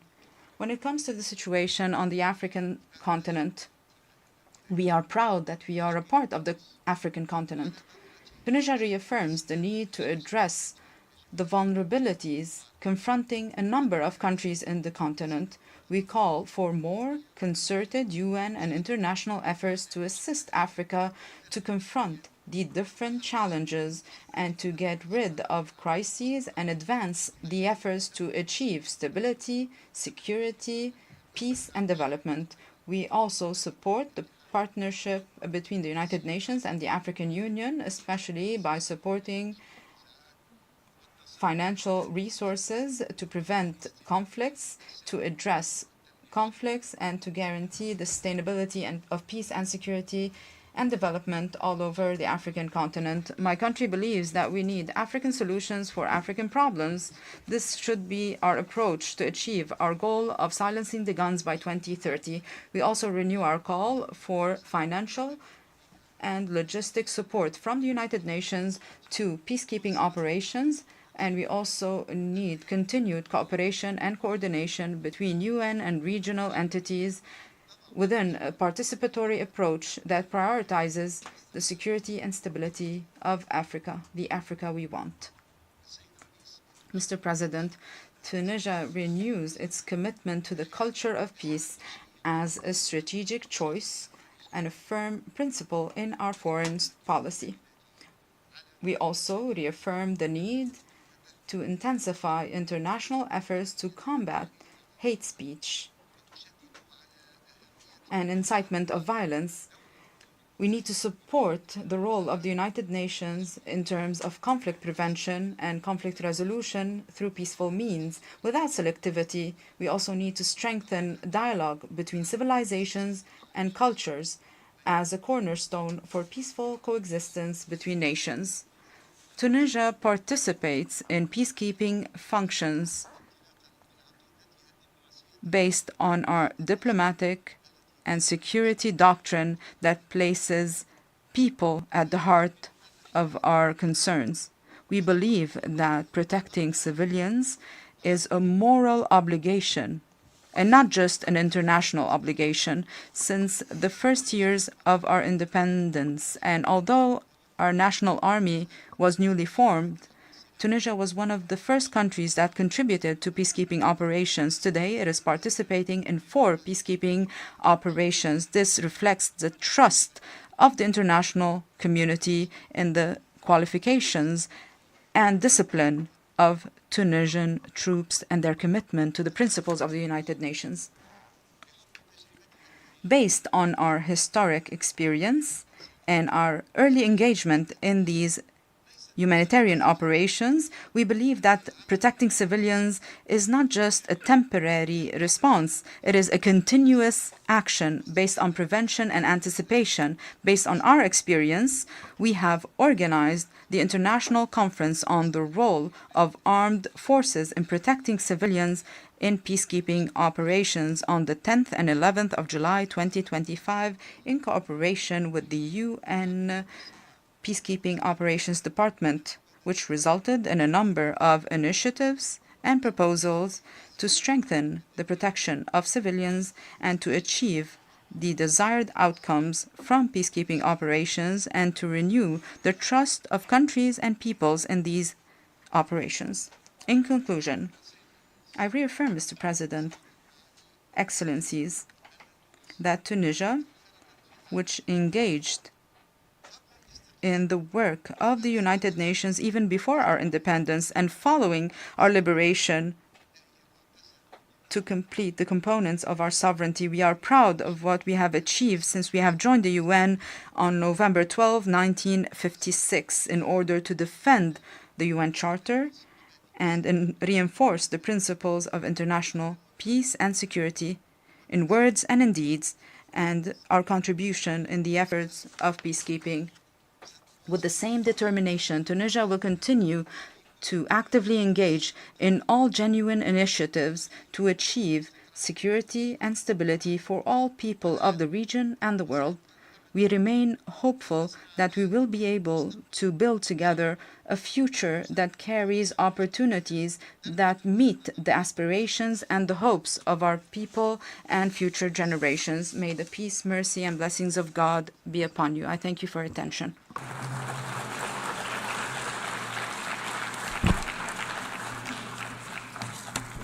I thank the Minister of Foreign Affairs, Migration and Tunisians Abroad of Tunisia. Now I give the floor to His Excellency Abdullah Khalil, Minister of Foreign Affairs of the Maldives.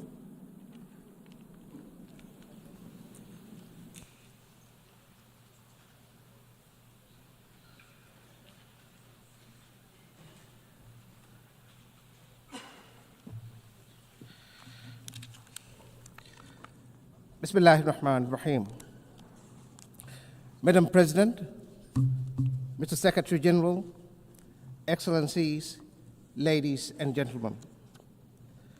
On the 21st of this month, we mark the 60th anniversary of the Maldives joining the United Nations.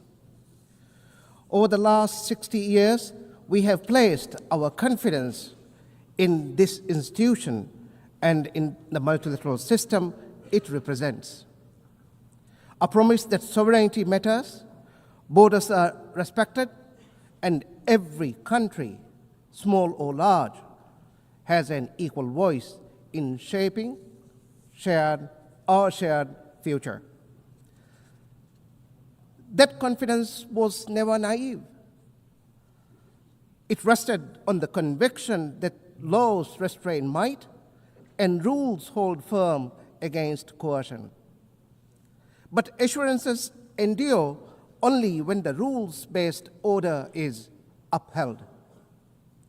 When it is breached without accountability, we lose more than order. We lose faith in the system itself. And when faith collapses, it is not peace that fills the void. It is unrestrained might, power that redraws boundaries, silences voices, and tramples norms. This is the erosion we confront.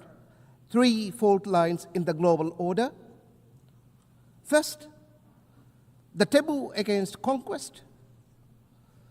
For many decades, the rule that borders cannot be changed by force underwrote peace.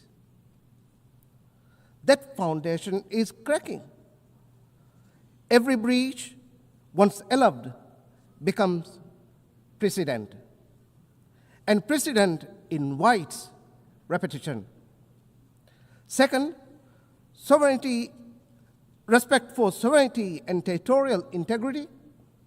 These are not slogans, but the ground rules for peace, development, and dignity. But today, powerful aggressors treat them as optional. Third, multilateralism. The doctrine that shared challenges require shared solutions. That doctrine is under siege. When institutions are bypassed, when vetoes paralyze, when laws are applied selectively, confidence unravels, and with it, the system itself. We see erosion everywhere.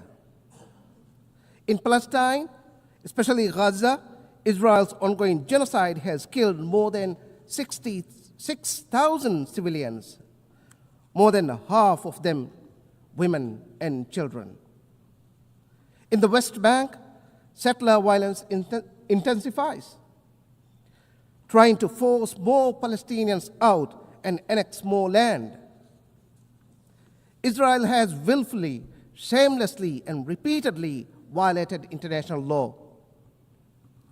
It has defied hundreds of resolutions of the Security Council and this very assembly.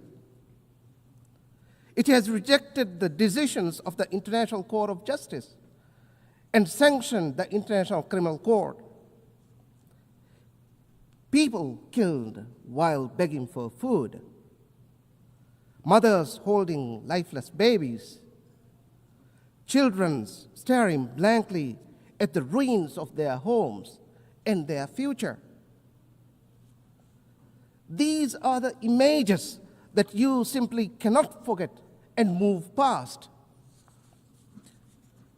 And the sheer hypocrisy is, this genocide is sustained by weapons and money from the very countries that claim to defend human rights.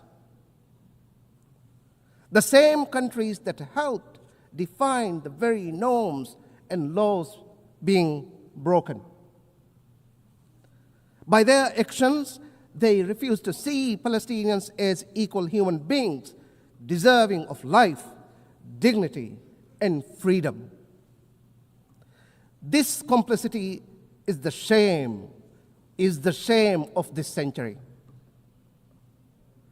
Once again, this complicity is the shame of this century. Let me be clear.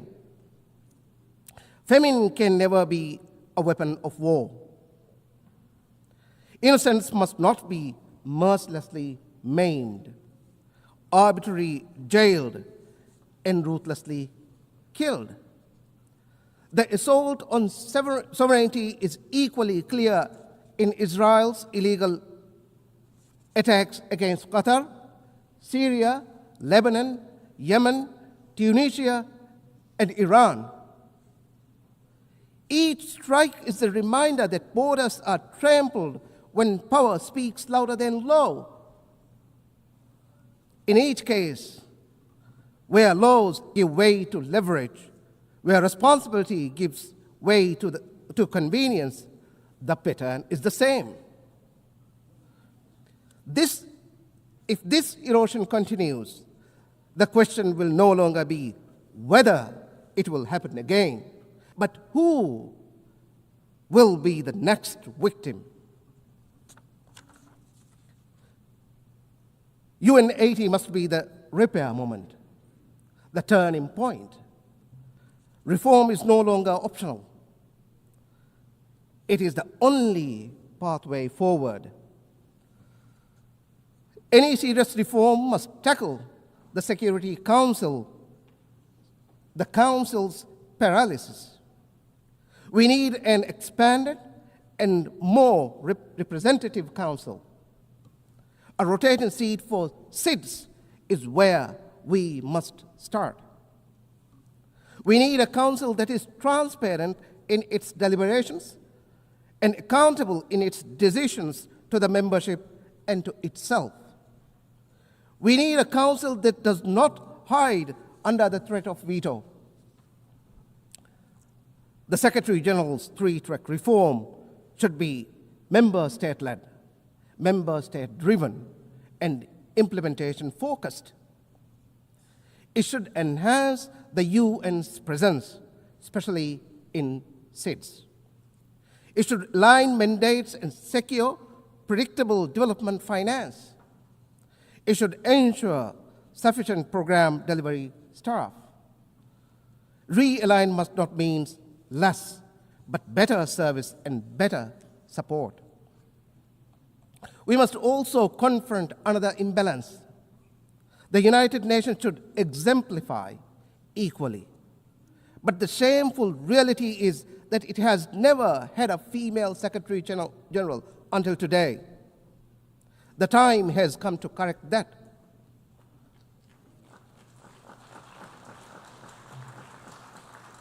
Reform is not only about structures, it is about credibility. And credibility lives or dies with trust in multilateralism.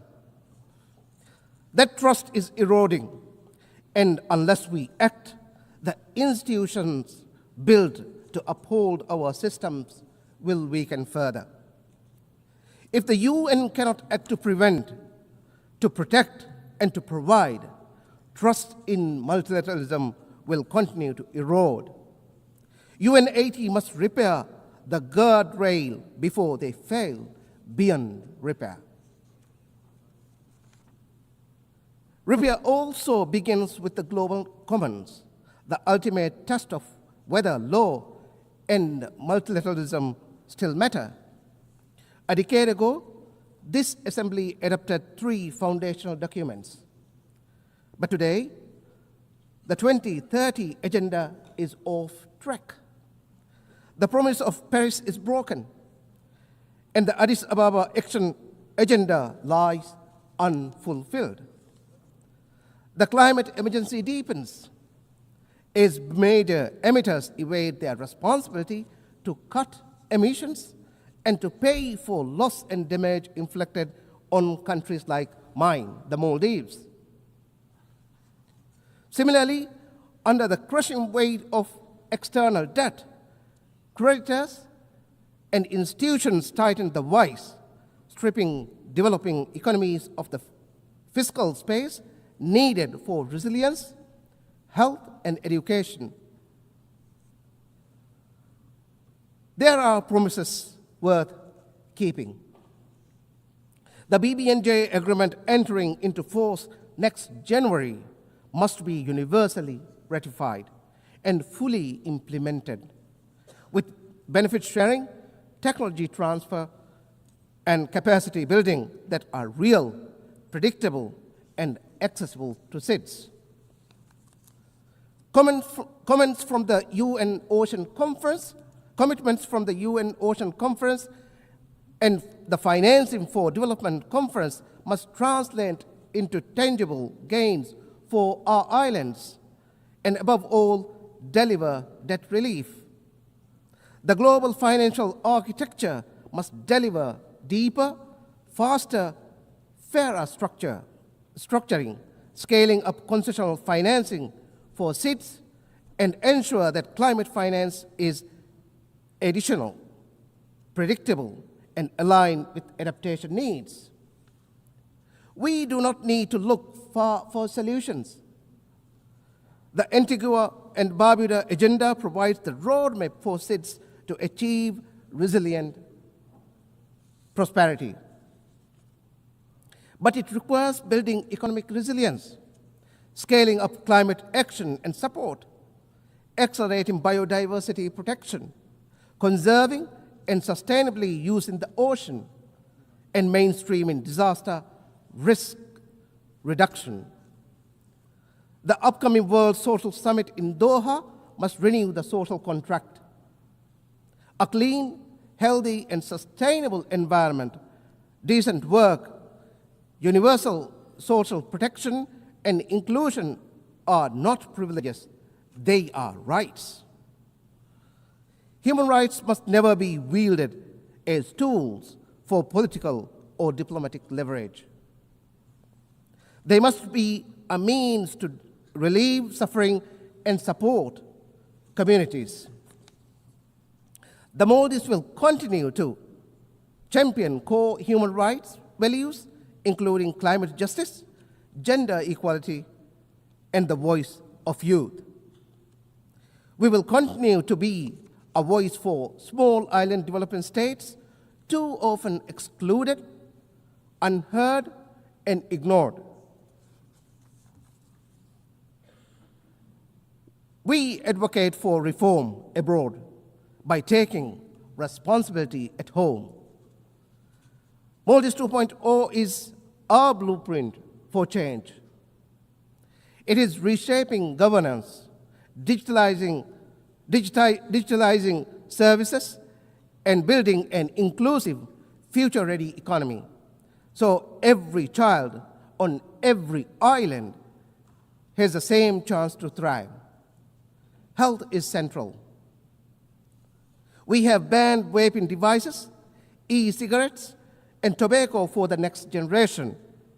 We are bringing NCD treatment into communities, expanding mental health care, and preparing for the realities of an aging population. Young people are at the heart of our choices. We are broadening access to skills and vocational training, opening new pathways to work, and creating space for them to build the future they imagine. Sustainability anchors our development. Ocean accounts now guide how we protect biodiversity, while our third NDC commits us to generating 1/3 of our electricity from renewable sources. Innovation drives resilience. President Dr. Moise has positioned the Maldives as a hub for investment and ideas. The Maldives International Financial Center will be the cornerstone, supported by competitive tax and regulatory incentives under our special economic zone framework. Geography is an asset we are determined to use. By investing in maritime logistics and trade gateways, we are placing the Maldives at the crossroad of global exchange. And inclusion remains our promise. Content creators, entrepreneurs, and MSMEs, especially those led by women and persons with disabilities, will have the support they need to succeed. In doing so, we are not only building resilience at home, but also contributing to a fairer and stronger global community. The choice before us is stark. Either we rebuild the foundations of law and norms, or reconcile ourselves to a world where might makes right. Small states will be the first casualty of a lawless world. But we will not be the only ones who will suffer. No state, small or large, will be safe.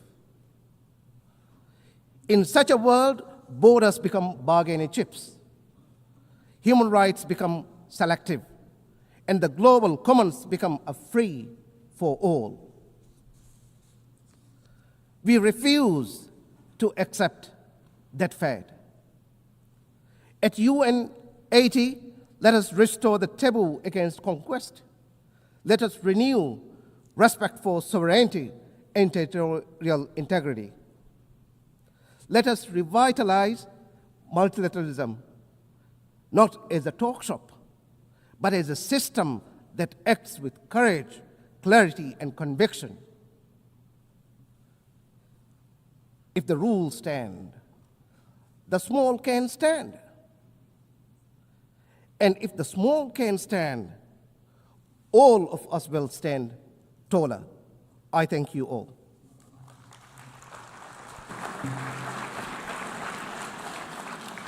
I thank the Minister of Foreign Affairs of the Maldives. Now I give the floor to Minister of Foreign Affairs, Minister of State and Secretary General of Presidency of Guinea, His Excellency Amara Kamara.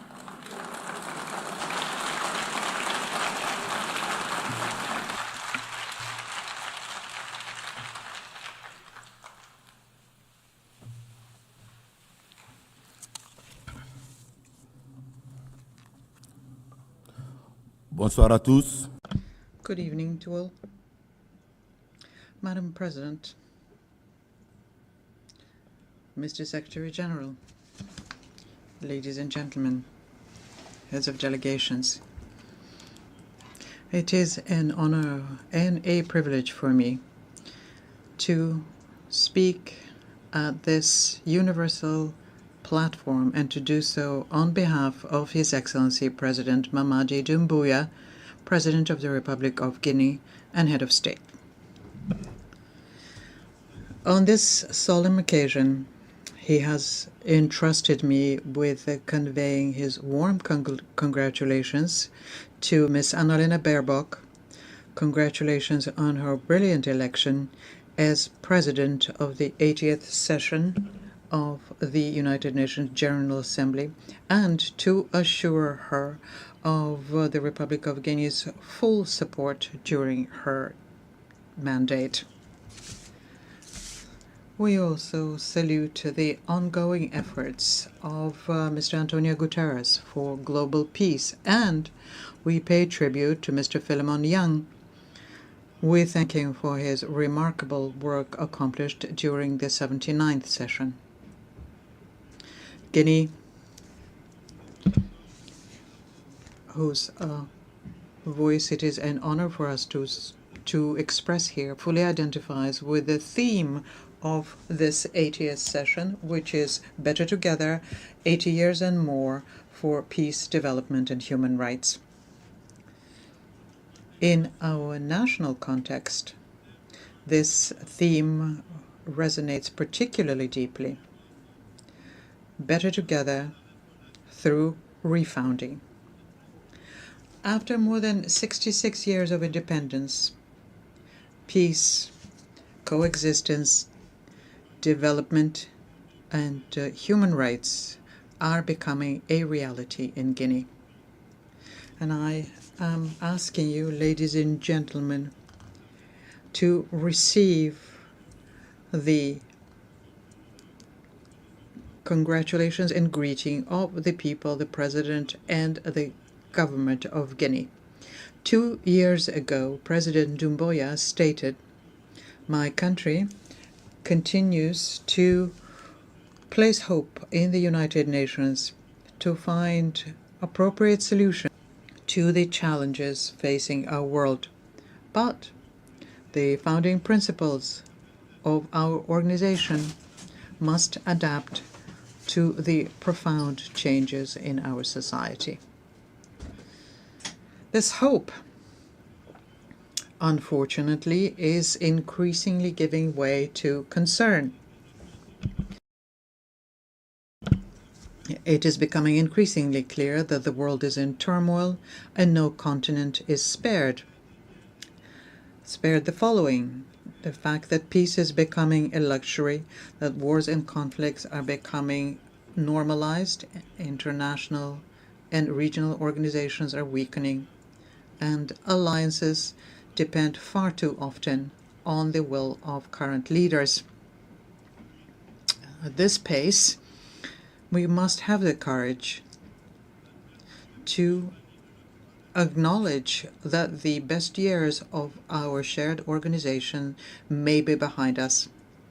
Ladies and gentlemen, there is an inseparable link between peace, development, and human rights.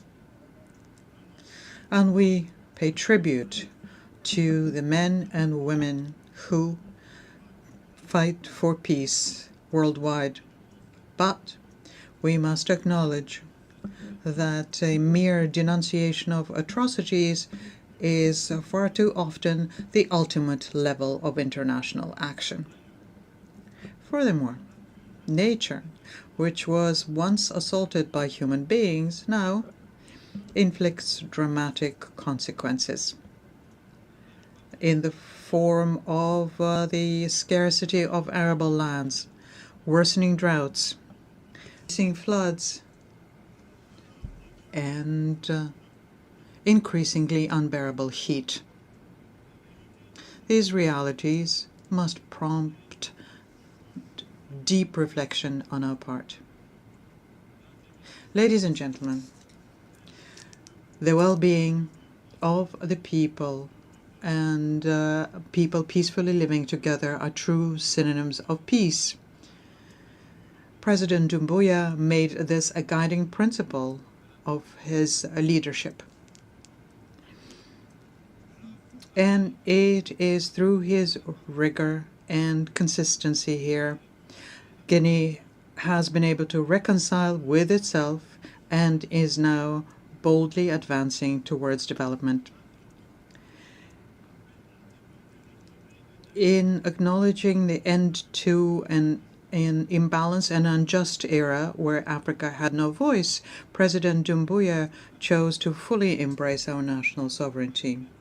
First, our mining sovereignty.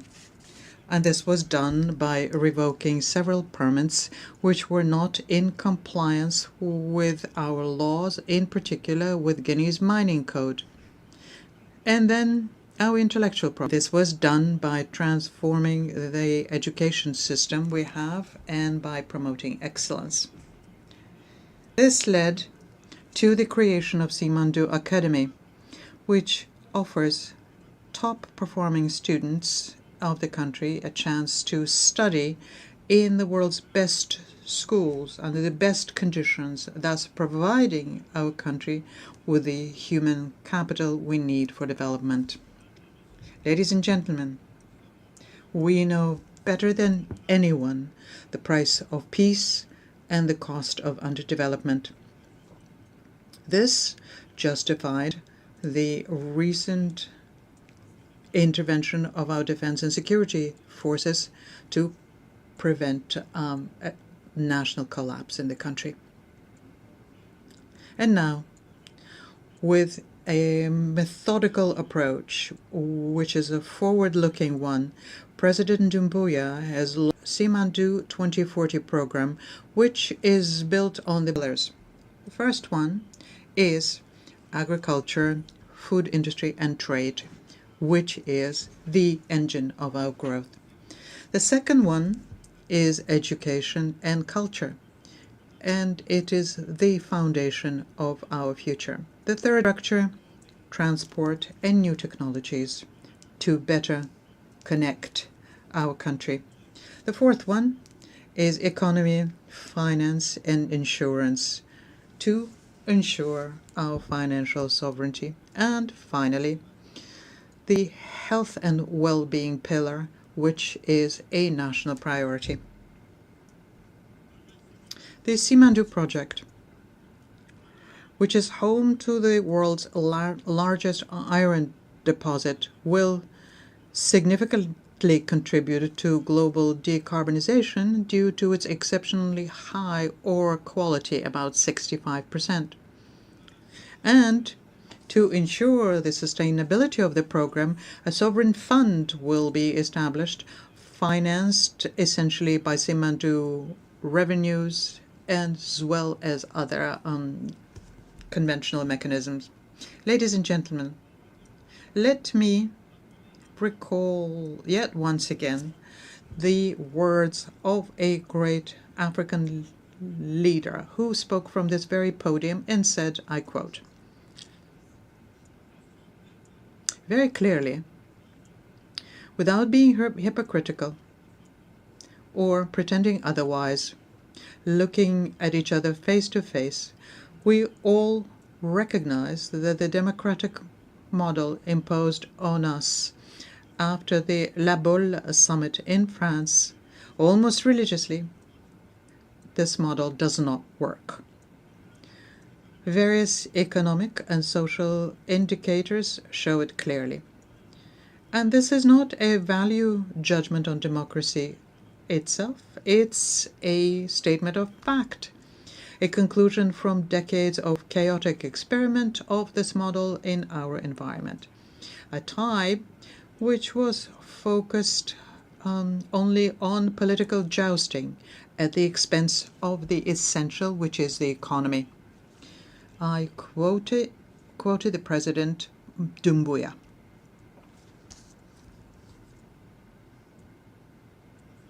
And in this regard, I am pleased to announce that the Republic of Guinea has achieved a historic milestone. It's achieved its first sovereign credit rating, which was classified as B+ with stable outlook by Standard & Poor. Thanks to the vision and leadership of the President of the Republic, General Doumbouya, Guinea has reached today a major milestone with this international recognition.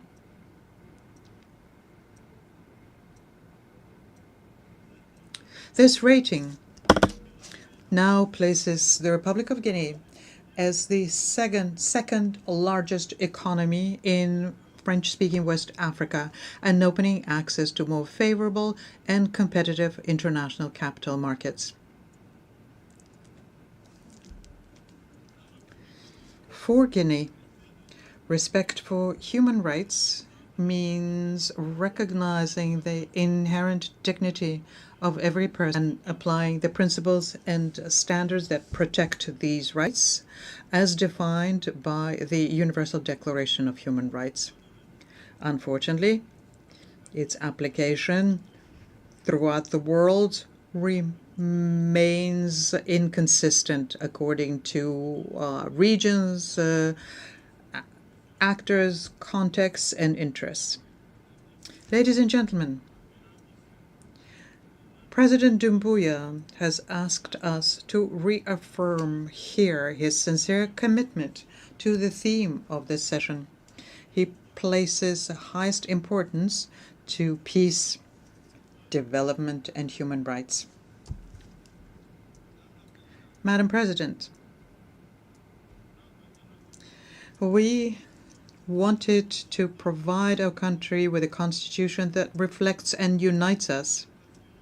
We thus initiated a process of consultation and inclusivity.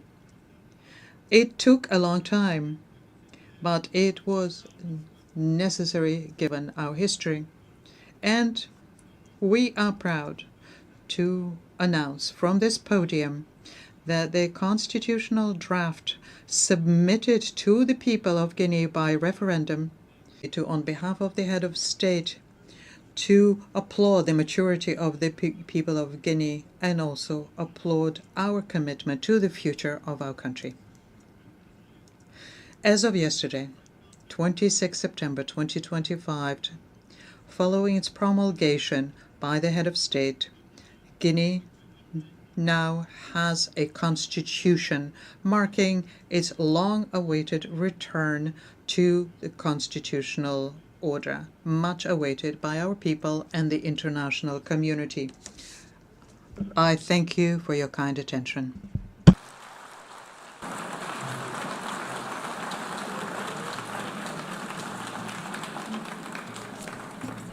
I thank Minister of State and Secretary General of the Presidency of Guinea. Now I give the floor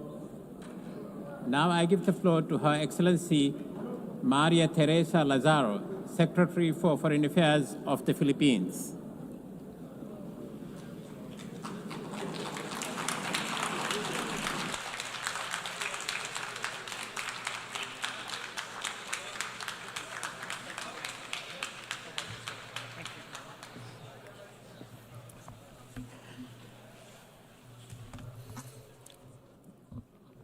Mr. President, Excellencies, ladies and gentlemen, at the closing of the San Francisco Conference in 1945, Filipino General Carlos P. Romulo declared the UN Charter as an achievement for all humanity. It is an accomplishment, he said, that will embrace and protect us at the same time that it liberates the human spirit. Our faith in the United Nations Charter endures as the international community celebrates the 80th anniversary of the United Nations. United in purpose, we, the 193 member states of the United Nations, are stewards of this office, of this edifice. It counts on our courage to be equal to the task it bestows on us. The United Nations was born in the rubble of war. We embark on a peace that works not only for the powers of that day, but also for all of humanity, for all time. We forge through the Charter a covenant of just and equitable peace. Yet today, we ponder on the triumphs of this shared journey amidst the jolting clamor for peace and humanity under the very circumstances for which the United Nations was conceived. We must end the suffering of millions who live in starvation and fear in Gaza. Ceasefires must hold. Humanitarian access must be restored without restrictions.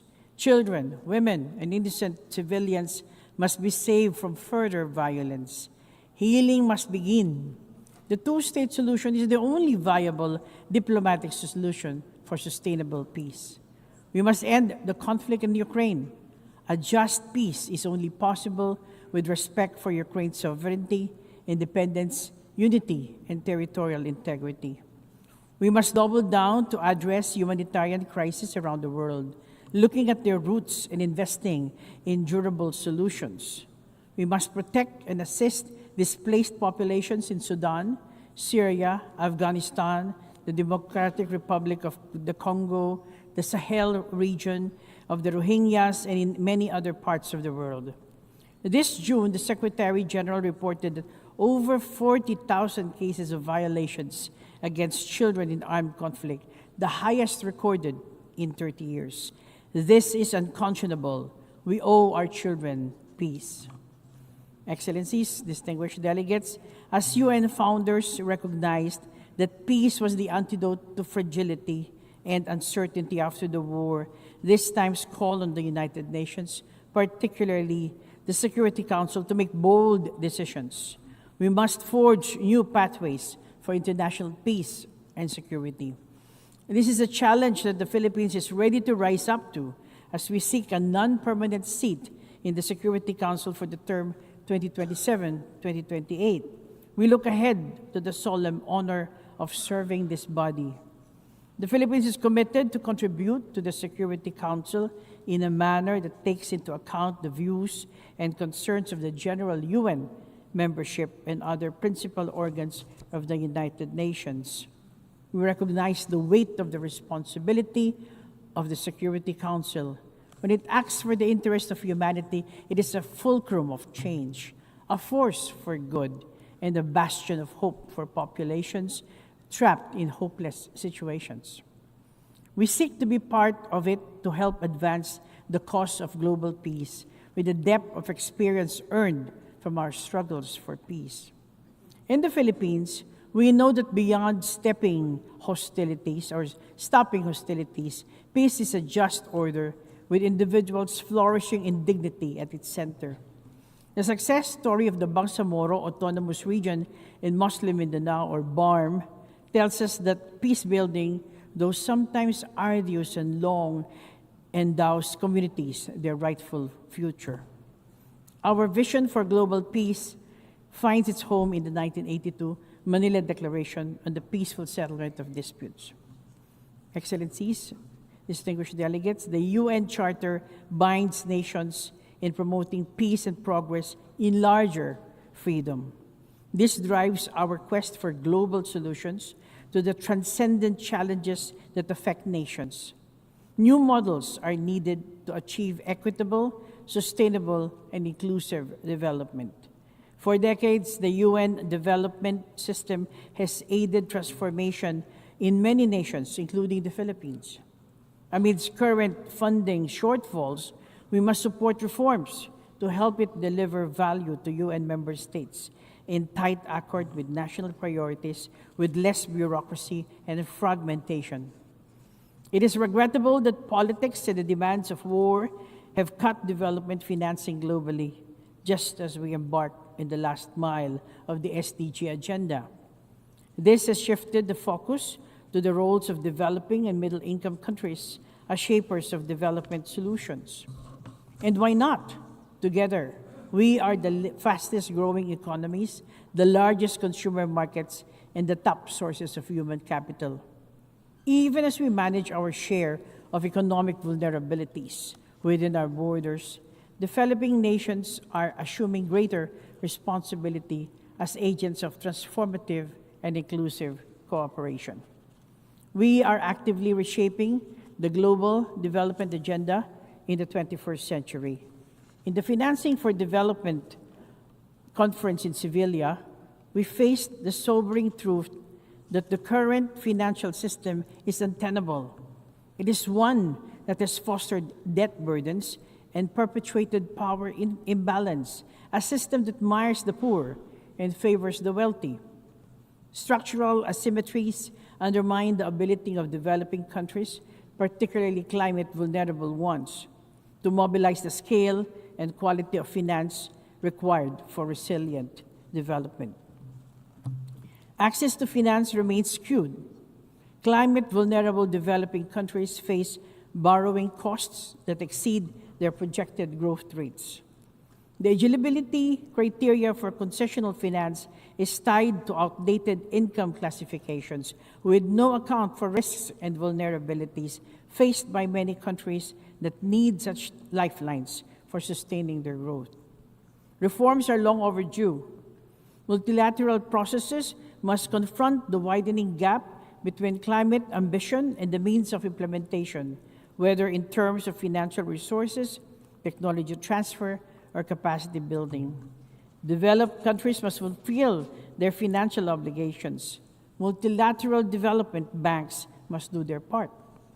Climate finance is a binding commitment as affirmed by the International Court of Justice in its unanimous advisory opinion last July. We need to rebalance decision-making power in global financing institutions. Developing countries must be co-architects of systems that determine allocation, eligibility, and accountability. As a maritime country known for its mega biodiversity, the Philippines considers the sustainability of our environmental ecosystem as key to our climate and economic resilience. I am pleased to announce the Philippines' ratification of the BBNJ agreement, and this is in line with our commitment to the rules-based international order and the 1982 UNCLOS. We are determined to advance the just governance of the oceans and the conservation of maritime biodiversity. In our reflection on evolving multilateralism to be more fit for purpose, we must consider progress in the way we account for our stewardship of resources. Our economic models must account for the health of our planet. We must measure our success in promoting development in larger freedom in our accountability to every nation and every person of the community. Societies thrive in diversity and inclusion. Ladies and gentlemen, we stand in the midst of a global revolution of people, of economies, and of technologies. Migration straddles these changes. The movement of people across borders sustains growth in countries of origin, transit, and destination alike. Every day, Filipino migrants across the world are a testament to this. They support health systems, advance education, and boost creative economies. The 1.9 million seafarers are the backbone of maritime trade that accounts for 90% of global commerce. The International Conference on Seafarers, Human Rights, Safety, and Well-being held in Manila early this month affirmed that states and stakeholders are ready to do more for them. As migrants link our nations, their rights and dignity should be a gathering point, not a fault line for governments. Technology is the other defining force of our age, a connector, an enabler, an equalizer. Artificial intelligence offers promise, but carries profound risks. We must help build digital societies that bridges development divides rather than widen them, conforming with safeguards against misuse. Over the last 80 years, the United Nations Charter has served as a wellspring of purpose and action for those who rise equal to the task of delivering its promise. There is no alternative to the United Nations. There is no good global order other than one based on international law and the principle of the sovereign equality of states. A rules-based order is indispensable. To maritime nations such as the Philippines, international law, particularly the 1982 Law of the Sea, is fundamental to our future. While our government vessels and fisher folk continue to be harassed in our own waters, and as we remain the receiving end of illegal, coercive, aggressive, and dangerous actions in the South China Sea, we abide by the UNCLOS as reinforced by the binding 2016 Arbitral Award on the South China Sea. We are committed to diplomacy and other peaceful means to settle disputes. At the birth of the UN, the Philippines actively helped in framing the foundational principle of the Universal Declaration of Human Rights, which states that all human beings are born free and equal in dignity and rights. The early decades of the UN saw the spirited engagement of Filipino diplomats against colonization and apartheid and economic inequality. We have steadfastly strived for justice.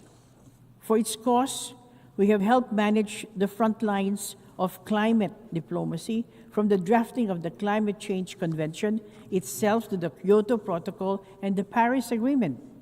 We have engaged with the fire of a nation familiar with the brunt of devastation, of disasters and extreme weather events. We know the urgency of global action.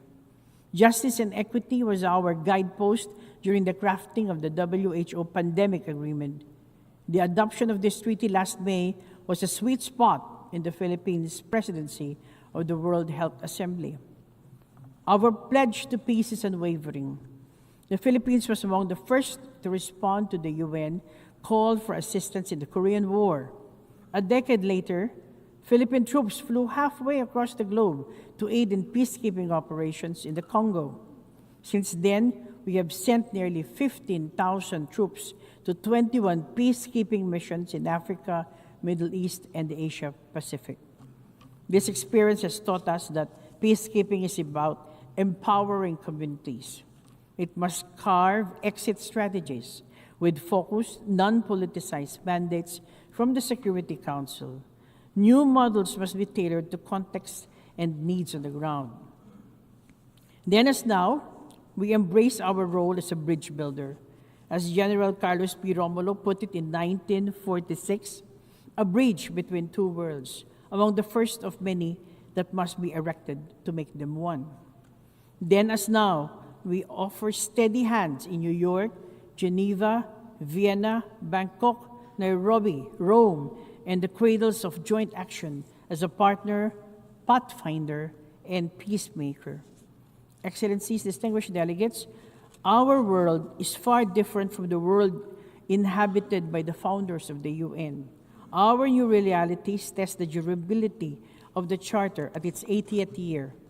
The measure of credibility for the UN is whether it can hold its sovereign promise in today's world, where nations shape the future on equal terms. As I conclude, I recall again General Romulo's words at the first UN General Assembly in 1946 that the Filipino stake in the United Nations is one of an identical destiny, of shared anxiety, of hope and endeavor. The journey of the entire family of the United Nations has been one of hope and endeavor. In the strength of our diversity, the UN is the common vessel steering humanity through the onslaught of challenge and change. We count on each other for the courage to hope and courage to act. Let us persevere in purpose, in action, as the United Nations, so we can claim before those who came before us and those coming after that we have risen to the challenges of our time and have far exceeded our calling. Thank you and mabuhay.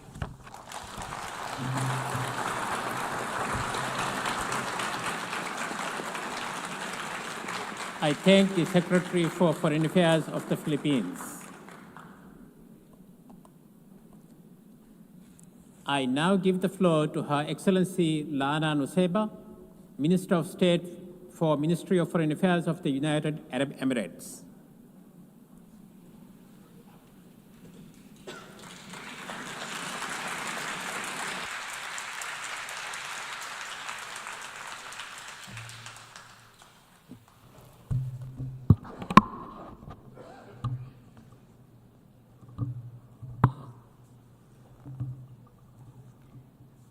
السيد الرئيس.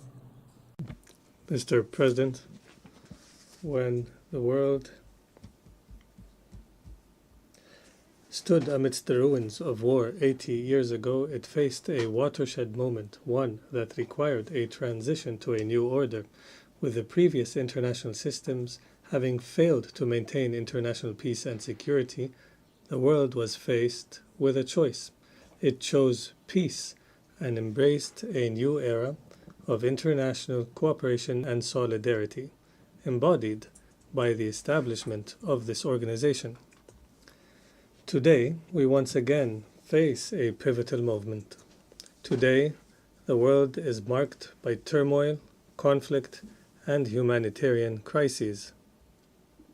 Threats to state sovereignty, proliferation risks, and extremist ideologies persist, undermining the foundations of stability and development. Amidst these challenges, my country has chosen the path of prudence and de-escalation, leveraging its capabilities to build bridges, prevent conflicts, and place the interests of humanity above all. We have sought to strengthen the mechanisms for international cooperation and multilateralism, as well as the norms and principles of the UN Charter and international law. In doing so, the UAE promotes the principles of good neighborliness and respect for sovereignty of states to create opportunities and advance progress in every field. My country has also championed genuine humanitarian diplomacy aimed at preserving the dignity of individuals in the most difficult circumstances.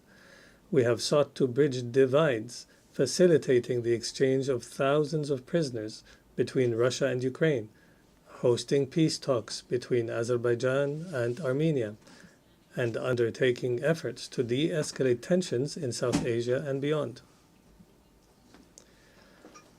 In the face of these global challenges, the United Arab Emirates remains committed to diplomacy, peaceful solutions, and dialogue. Our aim is not simply to manage conflicts, but to resolve them sustainably. The urgent need for this approach is clear around the world, whether in the Gaza Strip, Ukraine, Sudan, Yemen, Libya, or the Sahel. Many of the crises around us have been exacerbated by extremist ideologies, hate speech, and incitement.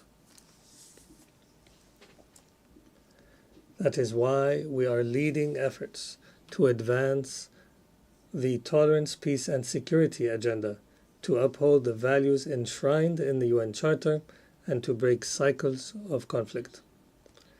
There is no doubt that what we are witnessing today in the Palestinian-Israeli conflicts is not only a result of, but serves extremists and warmongers' efforts who seek to undermine the path to a peaceful resolution.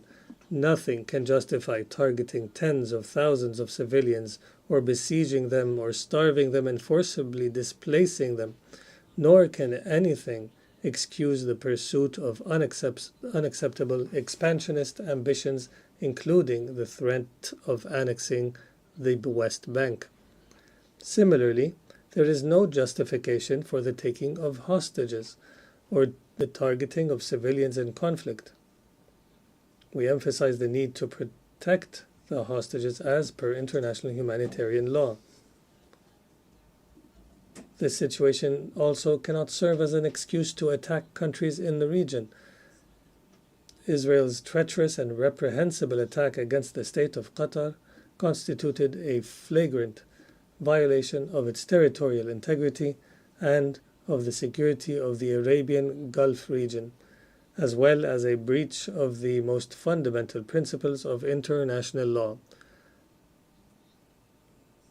Aggression will not bring stability to the region. My country has always believed in the centrality of the two-state solution and the realization of an independent, sovereign Palestinian state with East Jerusalem as its capital, living side by side with the State of Israel in security, peace, and prosperity. This is the fundamental requirement for achieving a permanent, just, and comprehensive solution to the issue, with a Palestinian state capable of fulfilling the aspiration of the Palestinian people, restricting the use of weapons, and ensuring security, stability, and the rule of law, with no place for terrorists and extremist groups. My country also welcomes the growing recognition of the State of Palestine. We invite others to follow this approach as an investment in a better future for the region. Our first and most urgent demands remain an immediate and permanent ceasefire in Gaza, ending the siege on Gaza, releasing the hostages and detainees, and urgent, unhindered delivery of humanitarian aid at scale. The UAE continues its role as the largest donor of aid to Gaza, mobilizing all its relations, resources, and capabilities to this end. We will continue to deliver aid to the most in need despite the restrictions and obstacles.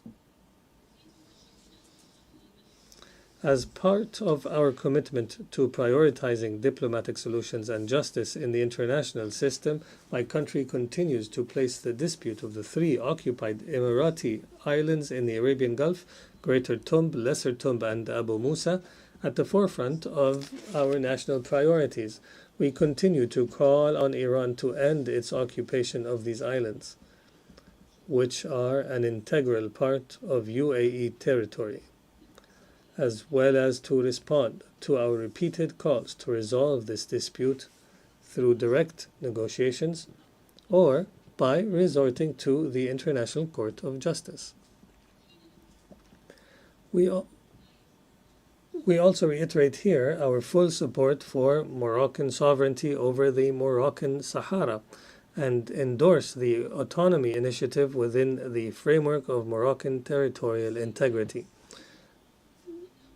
Mr. President, the brutal scene unfolding in Gaza is not the only crisis engulfing our region. In Sudan, people are experiencing immense human suffering and famine. My country stands with the Sudanese people, supporting their aspirations to end the civil war and its profound humanitarian consequences. We underscore the importance of the statement by the Quad on Sudan and the call for a humanitarian truce. We stress the importance of reaching an immediate ceasefire and ensuring unhindered access for humanitarian aid throughout the country. Sustainable peace cannot be achieved through military means. A transitional process must be pursued in Sudan, leading to an independent civilian government, one that is not controlled by any of the warring parties and which denies space to extremism and terrorism. Mr. President, my country is committed to supporting the role of international organizations and multilateral institutions. There is an urgent need to develop and reform the existing institutions for collective action, especially the UN and Security Council. In particular, the UAE views the UN 80 initiative as an opportunity to both strengthen the organization's capabilities and ensure a clear vision for its work in the decades ahead. This vision of UN reform is consistent with the UAE's ambitious national approach. Under the wise leadership of His Highness Sheikh Mohammed bin Zayed Al Nahyan, President of the UAE, may God protect him. It is a vision for an effective and equitable international system capable of serving humanity and working collectively to achieve comprehensive and sustainable prosperity. This is reflected across the UAE's policies. Regarding the economy and development, we have doubled our foreign investments in various projects. We have expanded the scope of our partnerships, delivering shared prosperity, particularly with the Global South. This includes in Africa, where our investments have extended across various sectors, reflecting our belief in the importance of openness and engagement to achieve shared development, prosperity, and stability. In the fields of science, technology, and artificial intelligence, my country has sought to harness these tools to advance sustainable development around the world. We support countries to build their technological capacities while respecting their national values and priorities and ensuring the responsible and ethical use of these technologies in accordance with international law.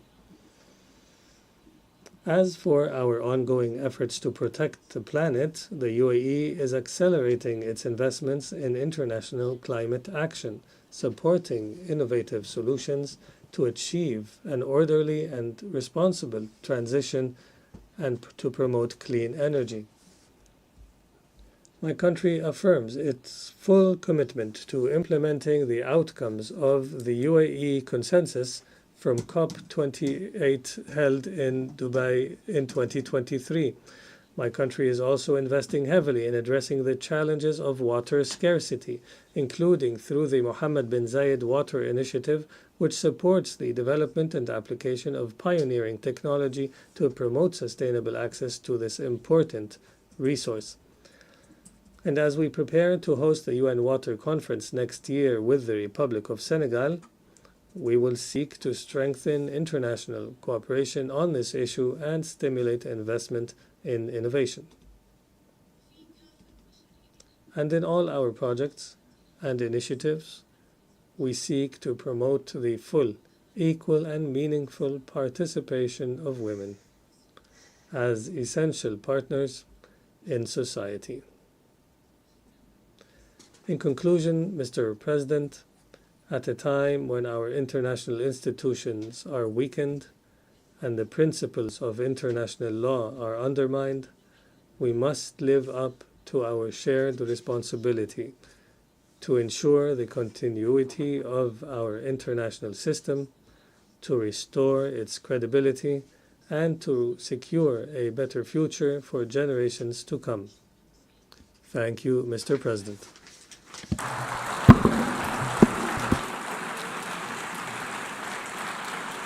I thank the Minister of State for Ministry of Foreign Affairs of the United Arab Emirates.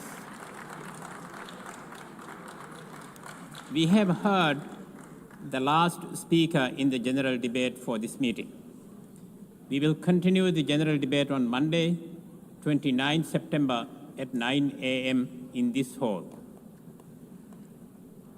The exercise of right of reply has been requested. May I remind members that statements in the exercise of right of reply are limited to 10 minutes for the first intervention and 5 minutes for the second intervention, and should be made by delegations from their seat. I call on the representative of Ethiopia. Mr. President, we ask for the floor in the exercise of the right of reply to the statement made by the Egyptian delegate against my country, Ethiopia. The unfounded claims we heard here today are also communicated to the Security Council. Ethiopia has provided a considered response based on truth and lessons from our knowledge of Egypt's baseless claims. Our position remains principled and clear. The Nile River ties Ethiopia, Egypt, and the 9 other countries of the Nile Basin with a natural bond. Ethiopia has taken all steps to preserve this bond. The contrast between Ethiopia's long-standing policy of cooperation and Egypt's continued hostility is starkly clear. Ethiopia abides by the international law, principle of equitable and reasonable utilization in its use of the Nile River. Egypt, on the other hand, is invested in imposing what it calls its historic right. Ethiopia advances basin-wide cooperation along with its sisterly co-riparian countries. Egypt pushes for colonial-era bilateral commission that grants it unfettered authority over 10 African countries. Ethiopia seeks to develop the water to protect the human rights of our people for inadequate standard of living, to ensure access to clean drinking water, food, and electricity to power our homes, schools, hospitals, and factories. Egypt insists on denying them these necessities of life by a perpetual colonial status as a desert farm, to use its own terms, and I quote, oasis for development, end of quote. Ethiopia built the Grand Ethiopian Renaissance Dam by consulting and involving Egypt in the decision-making processes, starting from the design to the operation of the dam. Egypt built the humongous High Aswan Dam, which is nearly 3 times the size of our Renaissance Dam, destroying the Nubia and Meroe civilizations, with flooding destroying the livelihood of people in its neighbor. Several rounds of negotiations have been held between Ethiopia and Egypt. Egypt tried to extract unreasonable concessions from Ethiopia without any genuine desire for a win-win solution. Egypt's representatives have not shown any inclination to produce a consensus outcome. Its entire focus is to get other Nile riparian states to recognize its claims for colonial era entitlements and full control of the Nile. Ethiopia's dam is the first of many, not only in Ethiopia, but also in the wider Nile Basin region. There has to be a lesson from the past to chart a positive future, a more collaborative future. Hostility only breeds divisions, wastage of resources, and missed opportunities for joint development. Ethiopia has redoubled its efforts to ensure regional peace and security, shoulder to shoulder with its neighbors to restore peace, advance integration, and economic development, and in the fight against terrorism. Egypt, on the other hand, is disrupting these regional efforts, shipping in arms and supporting belligerents and making diplomatic solutions impossible in its neighbors to the south and west. There is no parallel comparison between my country, Ethiopia, and Egypt. Our determination to forge cooperation emanates from the just nature of our cause and action. It's influenced by the timeless bond and shared future we enjoy with our neighbors. When we exchange this word in this August assembly, it is only because we are compelled to do so. Egypt's attempt to internationalize one hydroelectric dam, one African river, is only another case of exploiting this platform for narrow political purposes and a cover-up for national and regional preoccupations. This is one among several factors that contributed to the challenges the United Nations is facing in developing on its mandates. We thus encourage Egypt to play a constructive role in building a future of shared prosperity. I thank you, Mr. President. I call on the representative of Pakistan.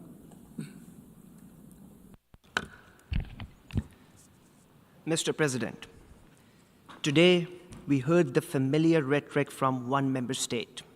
What was said was predictable. An attempt to malign Pakistan, relying on rhetoric and disinformation, yet as always, completely devoid of facts. So let me state those facts clearly. Mr. President, Pakistan has sacrificed over 90,000 lives in fighting terrorism.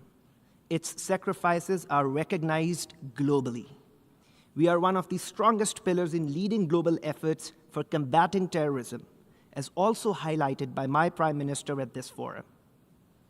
The malicious accusations about terrorism by this one country, unfortunately by our neighbor, are a deliberate attempt to repeat lies, and to keep doing that until they are accepted as the truth.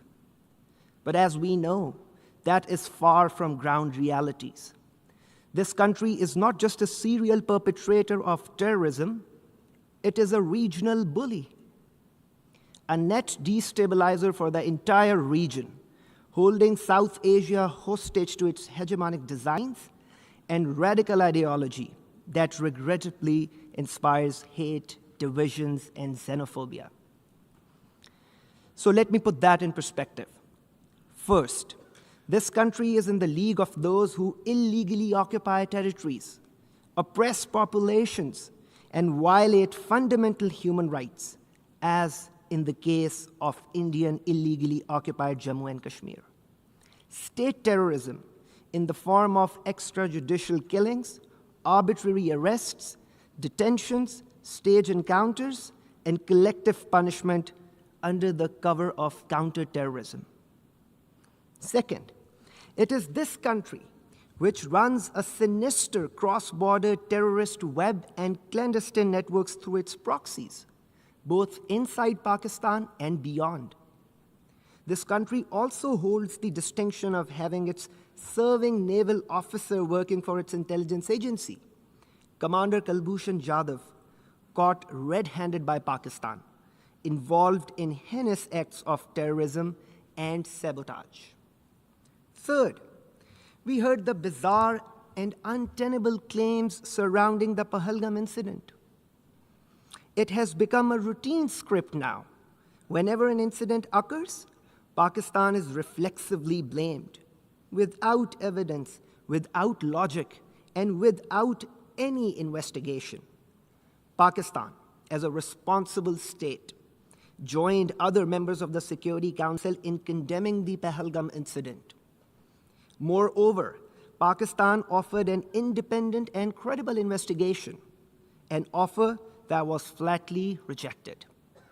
No surprise that till this day, no evidence related to that incident has been shared by this country. And then using that incident as a pretext and in gross violation of international law, blatant aggression was mounted against Pakistan between 7 and 10th May, which resulted in the loss of 54 innocent lives, 15 of them children, 13 women. To this, my country delivered a befitting, yet carefully calibrated response, exercising our right to self-defense under Article 51 of the UN Charter. This multi-domain response was directed solely at military targets and resulted in downing of multiple aircrafts, along with other significant military setbacks for the aggressor. Mr. President, this country's behavior sets a dangerous precedent for international legal order. It is a template for states that seek to violate international law, undertake extraterritorial assassinations, threaten their neighbors, and commit acts of blatant aggression. Such unlawful and reckless behavior must not be ignored by the international community. Pakistan remains committed to peace. More than 1.9 billion people of South Asia, a quarter of the world's population, deserve prosperity and stability. But these goals cannot be achieved through threats and intimidation. True progress requires sincerity, mutual respect, dialogue, and diplomacy. Principle Pakistan has upheld, and principles which India must finally choose to embrace if it truly seeks peace. I thank you.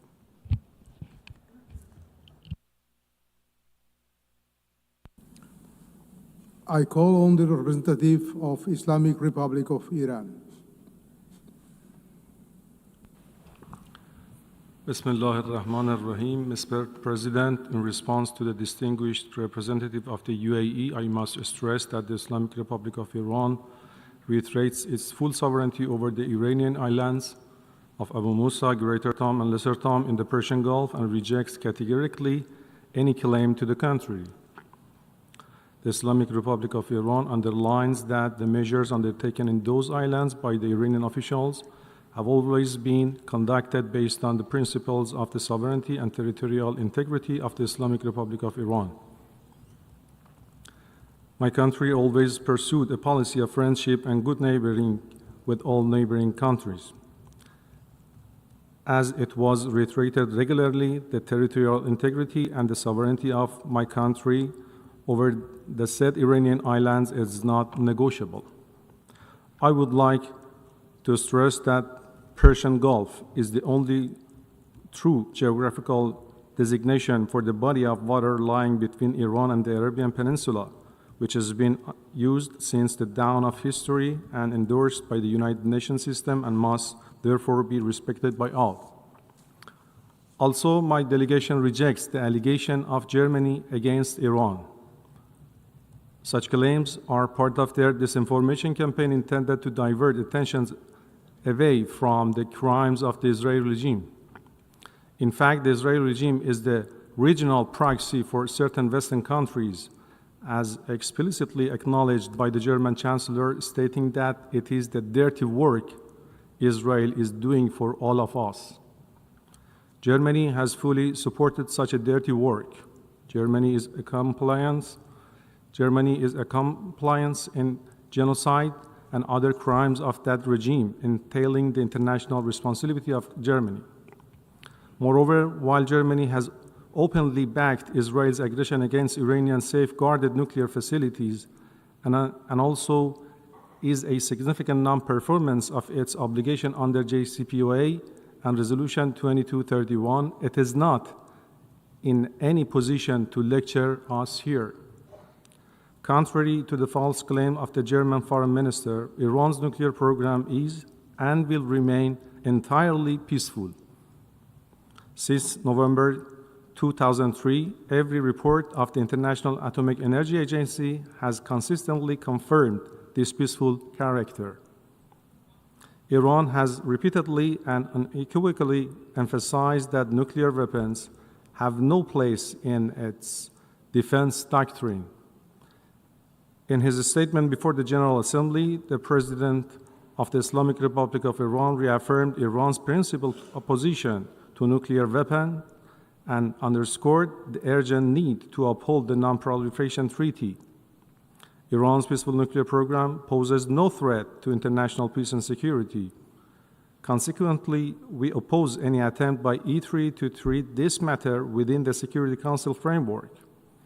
It is unjustified, lacks a legal foundation, and serves no constructive purpose.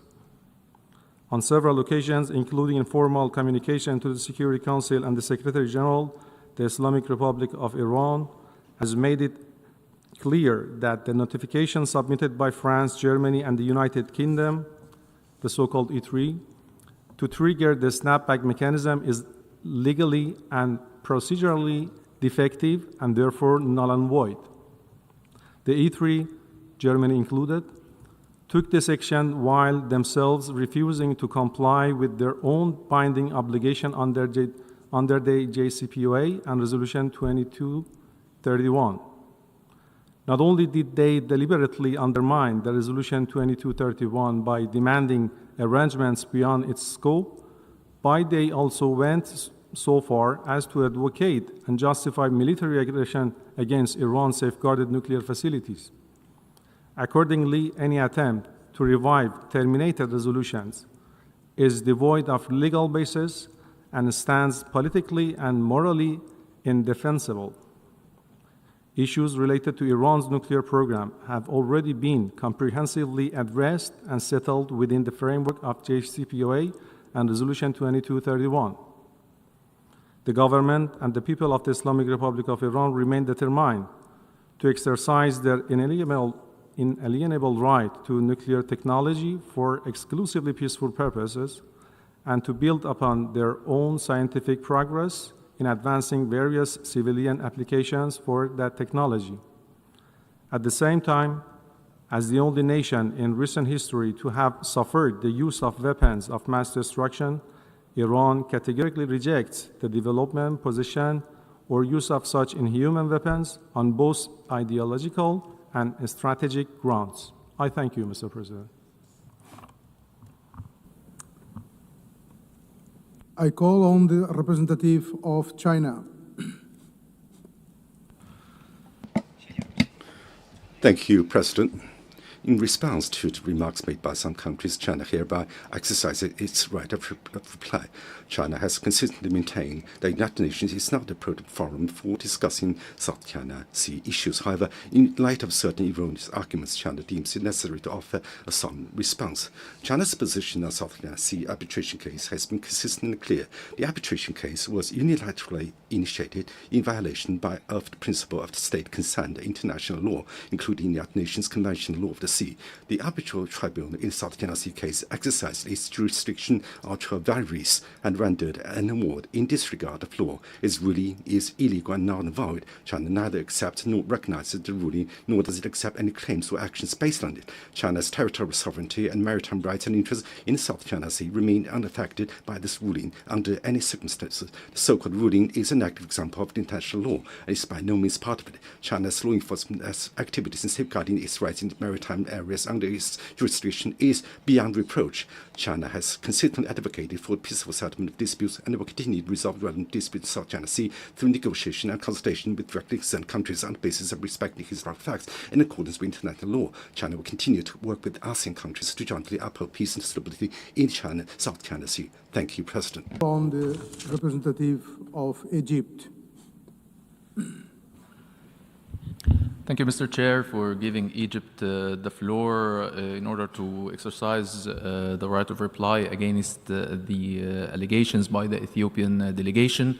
First of all, our stance regarding the Ethiopian dam is very clear and was stated by our Minister of Foreign Affairs this afternoon in the general debate. The Ethiopian dam represents a unilateral measure devoid of any legal legitimacy, and Egypt stresses that despite all the flimsy efforts to give the Ethiopian dam a false veneer of acceptance and legitimacy, the dam remains a unilateral measure that violates international law and norms and doesn't produce any consequences that would affect the legal system governing the Eastern Nile Basin under international law. Furthermore, the recent Ethiopian actions represent a new violation, adding to a long list of Ethiopian violations of international law, including disregard for the presidential statement issued by the Security Council on September 15, 2021. Having said that, Mr. Chair, allow me also to reply to the false allegations by the Ethiopian representative. Egypt categorically rejects all the false allegations made by the Ethiopian representative in response to the Egyptian statement during the GA debate in this afternoon. The Ethiopian side must first reflect and look at itself if it wants to identify those who are truly undermining stability, peace, and security on the continent. Ethiopia is the one that signed a memorandum of understanding that threatens the unity and sovereignty of Somalia, a sister African state, by recognizing a secession of its territorial integrity. A state that repeatedly attacks the Sudanese Fashaqa and illicitly exploits its resources. This is Ethiopia, not Egypt. A state whose forces were rooted out of UNISFA peacekeeping mission. This is Ethiopia, not Egypt. A state that waged a war against Eritrea and sieged it for years and still threatens it by a new war to achieve its delusions of access to sea. This is Ethiopia, not Egypt. A state that operates forces in Somalia outside the AU banner. This is Ethiopia, not Egypt.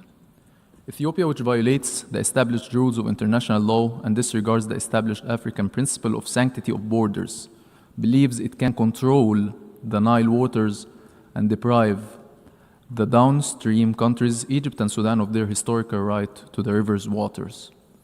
Ethiopia must stop immersing itself in illusions of power and control and realize that its false accusations are nothing but fabrications and delusions stemming from a troubled internal situation that seeks to export its internal problems and create imaginary enemies for domestic consumption.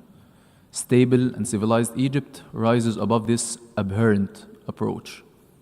We call on Ethiopia to exercise wisdom, cease threatening its neighbors, and refrain from any measures that destabilize the continent.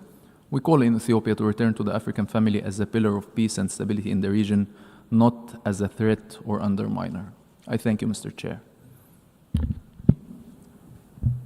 I call on the representative of India.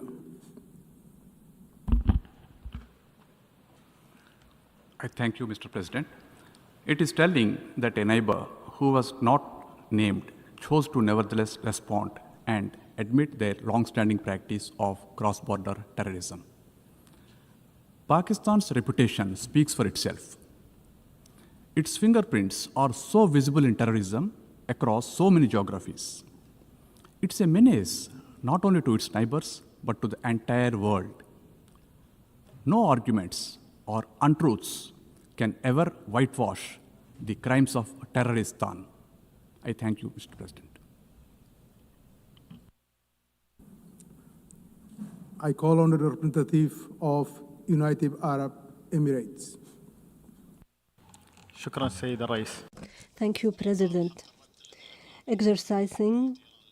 After listening to the right of reply of the Islamic Republic of Iran, I would like to note the following. The UAE believes that Greater Tomb, Lesser Tomb, and Abu Musab are in the Arabian Gulf, and they belong to the UAE and are occupied by Iran. Therefore, Iran is an occupying force occupying these islands. Any Iranian claims to the contrary will not change reality. It's unacceptable for Iran to claim that this is an internal Iranian issue. The UAE categorically reiterates that these are an integral part of the territory of the UAE. We categorically reject the ongoing Iranian occupation of these 3 UAE islands. The UAE has always called on Iran to resort to international law and the Charter of the United Nations in order to resolve this dispute through bilateral negotiations or by resorting to the ICJ. The UAE enjoys good relations and positive cooperation with Iran. We look forward to expanding our cooperation and bilateral relations.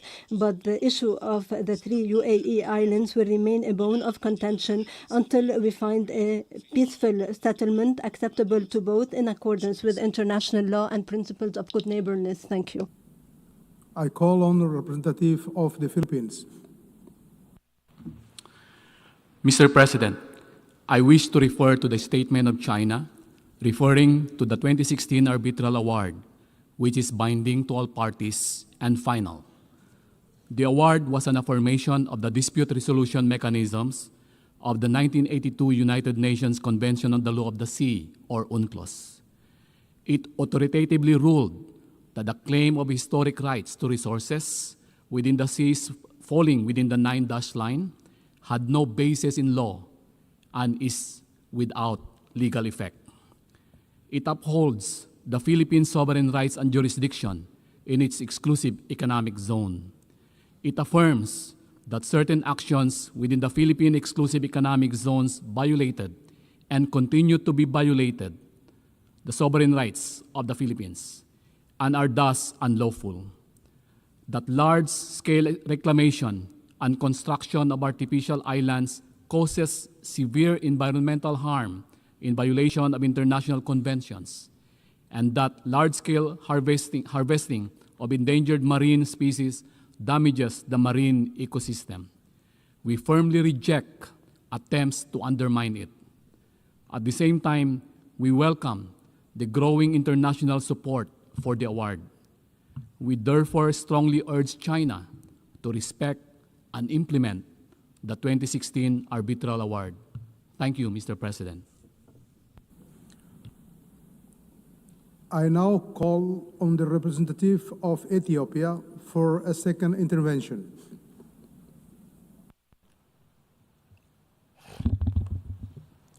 Mr. President, Egypt has once again made additional baseless allegations against my country, most of which are refuted by Ethiopia's previous statements and replies before this August Assembly. The Grand Ethiopian Renaissance Dam is complete, and it was inaugurated on September 9th this year. This is a fact. The dam is generating electricity. It has brought immense satisfaction for Ethiopians, people of the Nile River Basin, Africans across who aspire the continent's development and prosperity, unlike what the Egyptian delegate falsely described in his intervention just now. The dam is also a symbol of resilience and determination in the face of obstacles advanced by Egypt to prevent Ethiopia from getting the financial resources necessary to build the dam. Ethiopians from all walks of life mobilize resources from their own savings to contribute to the $5 billion hydropower project. Ethiopia firmly believes in the peaceful settlement of disputes.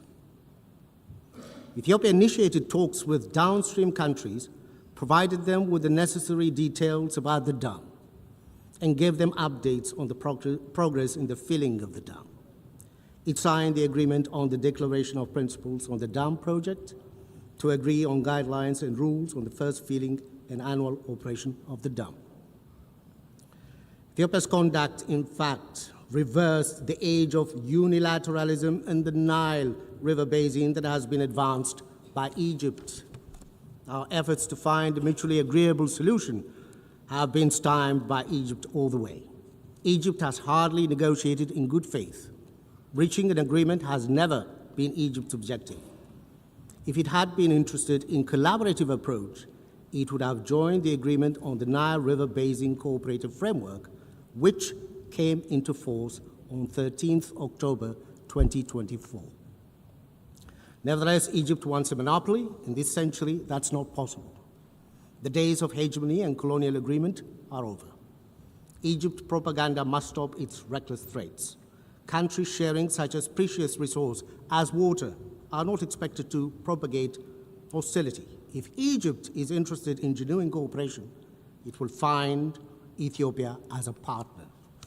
Ethiopia remains hopeful to reinvigorate relations among all riparian countries of the Nile Basin, based on the genuine desire for collaboration in joint development. I thank you, Mr. President. I call on the representative of Pakistan for a second intervention. Mr. President, we had not intended to take the floor again. However, it is utterly shameful that India stoops so low as to distort the very name of a country, a member of the United Nations. Such language reflects neither maturity nor responsibility, but instead it exposes that India is frustrated, and it exposes its pettiness on the world stage. Resorting to mockery of a sovereign nation's name is not just undignified. It is a deliberate attempt to malign and insult an entire people. This is not a local political congregation. By engaging in this kind of rhetoric, India diminishes its own credibility, showing the world that it has basically no substantive argument to offer, only, I'm sorry to say, but cheap slurs which are not worthy of serious discourse. And India itself has been implicated in supporting and sponsoring terrorist activities beyond its borders. There are credible reports pointing to networks which are run by the intelligence agencies to destabilize neighboring countries. And this is unfortunate. The intelligence operatives have been accused of financing and directing groups which are engaged in sabotage, in targeted killings across the world. And undermining regional stability and violating international law is a habit for India. Therefore, such actions basically expose the duplicity of its counterterrorism claims, and they actually raise serious concerns about its role in fueling rather than combating terrorism. I thank you. I call on the representative of China for a second intervention. Thank you, President. President, in view of the statement made by the representative of the Philippines, China feels it compelled to respond once again.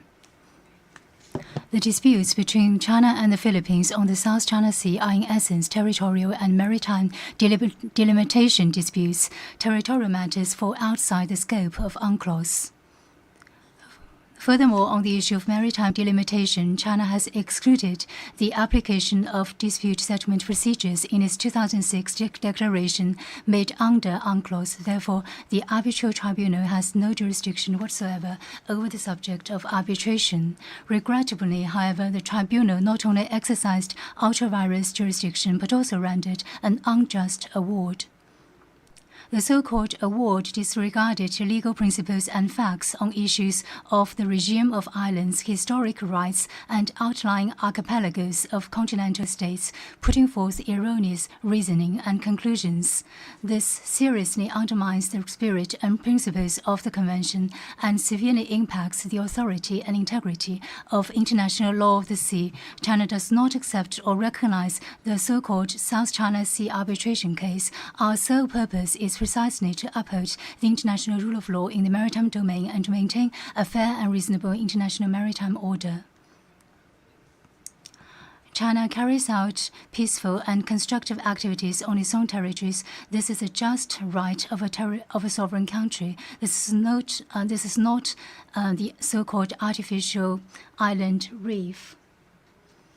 China places high importance on the protection of South China Sea's environment. Philippines' illegal military fleet in the island means that Philippines is the biggest destroyer of the South China Sea ecosystem. Philippines has repeatedly accused China. The sole purpose is to hide its fact of reneging on its promise and distorting the facts. We ask now Philippine colleagues to return to the correct path of resolving the South China Sea issue based on dialogue, instead of playing up the South China Sea issue on the multilateral platform. This will not facilitate the settlement of the dispute, but rather this will escalate the tensions and leading to enhanced mistrust. I thank you, President. I call on the representative of Egypt for a second intervention. Thank you, Mr. Chair, once again for giving Egypt the floor. Mr. Chair, we are not willing to dwell more on the continued fallacies posed by the Ethiopian delegation. However, we are going to reiterate our position and stance. We affirm Egypt's firm position of rejecting all unilateral Ethiopian measures on the Nile River and not accepting them or their consequences for the existential interests of the peoples of the downstream countries, Egypt and Sudan. Ethiopia is adopting intransigent positions seeking to impose a fait accompli driven by a political agenda, not development needs, to mobilize the Ethiopian interior against an imaginary enemy under the pretext of false claims about sovereignty over the Nile River, which represents the shared property of its riparian states. Since the unilateral launch of the Ethiopian Dam project and over the past years, Egypt has exercised the utmost restraint and chosen to resort to diplomacy and international organizations, including the United Nations.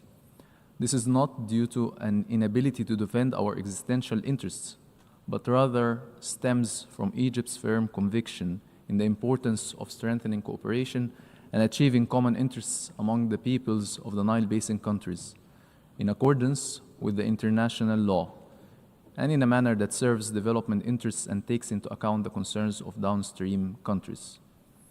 And hereby, Mr. Chair, we continue to maintain the right to reply to the illegal Ethiopian unilateral measure by all the necessary means enshrined in the international law and the UN Charter. I thank you, Mr. Chair. I call on the representative of the Philippines for a second intervention. Mr. President, with respect to the second intervention made by China, I would like to reiterate that the 2016 arbitral award is final and binding. It is in line with the 1982 UNCLOS. This evening, our Secretary of Foreign Affairs emphasized that to maritime nations such as the Philippines, international law, particularly the 1982 UNCLOS, is fundamental to our future. While our government vessels and fisher folk continue to be harassed in our own waters, and as we remain on the receiving end of illegal, coercive, aggressive, and dangerous actions in the South China Sea, we abide by the UNCLOS as reinforced by the binding 2016 Arbitral Award on the South China Sea. We are also committed to diplomacy and to the peaceful means of settling international disputes under the Charter of the United Nations, as reinforced by the 1982 Manila Declaration. Again, we strongly urge China to respect and implement the 2016 Arbitral Award on the South China Sea. Thank you, Mr. President.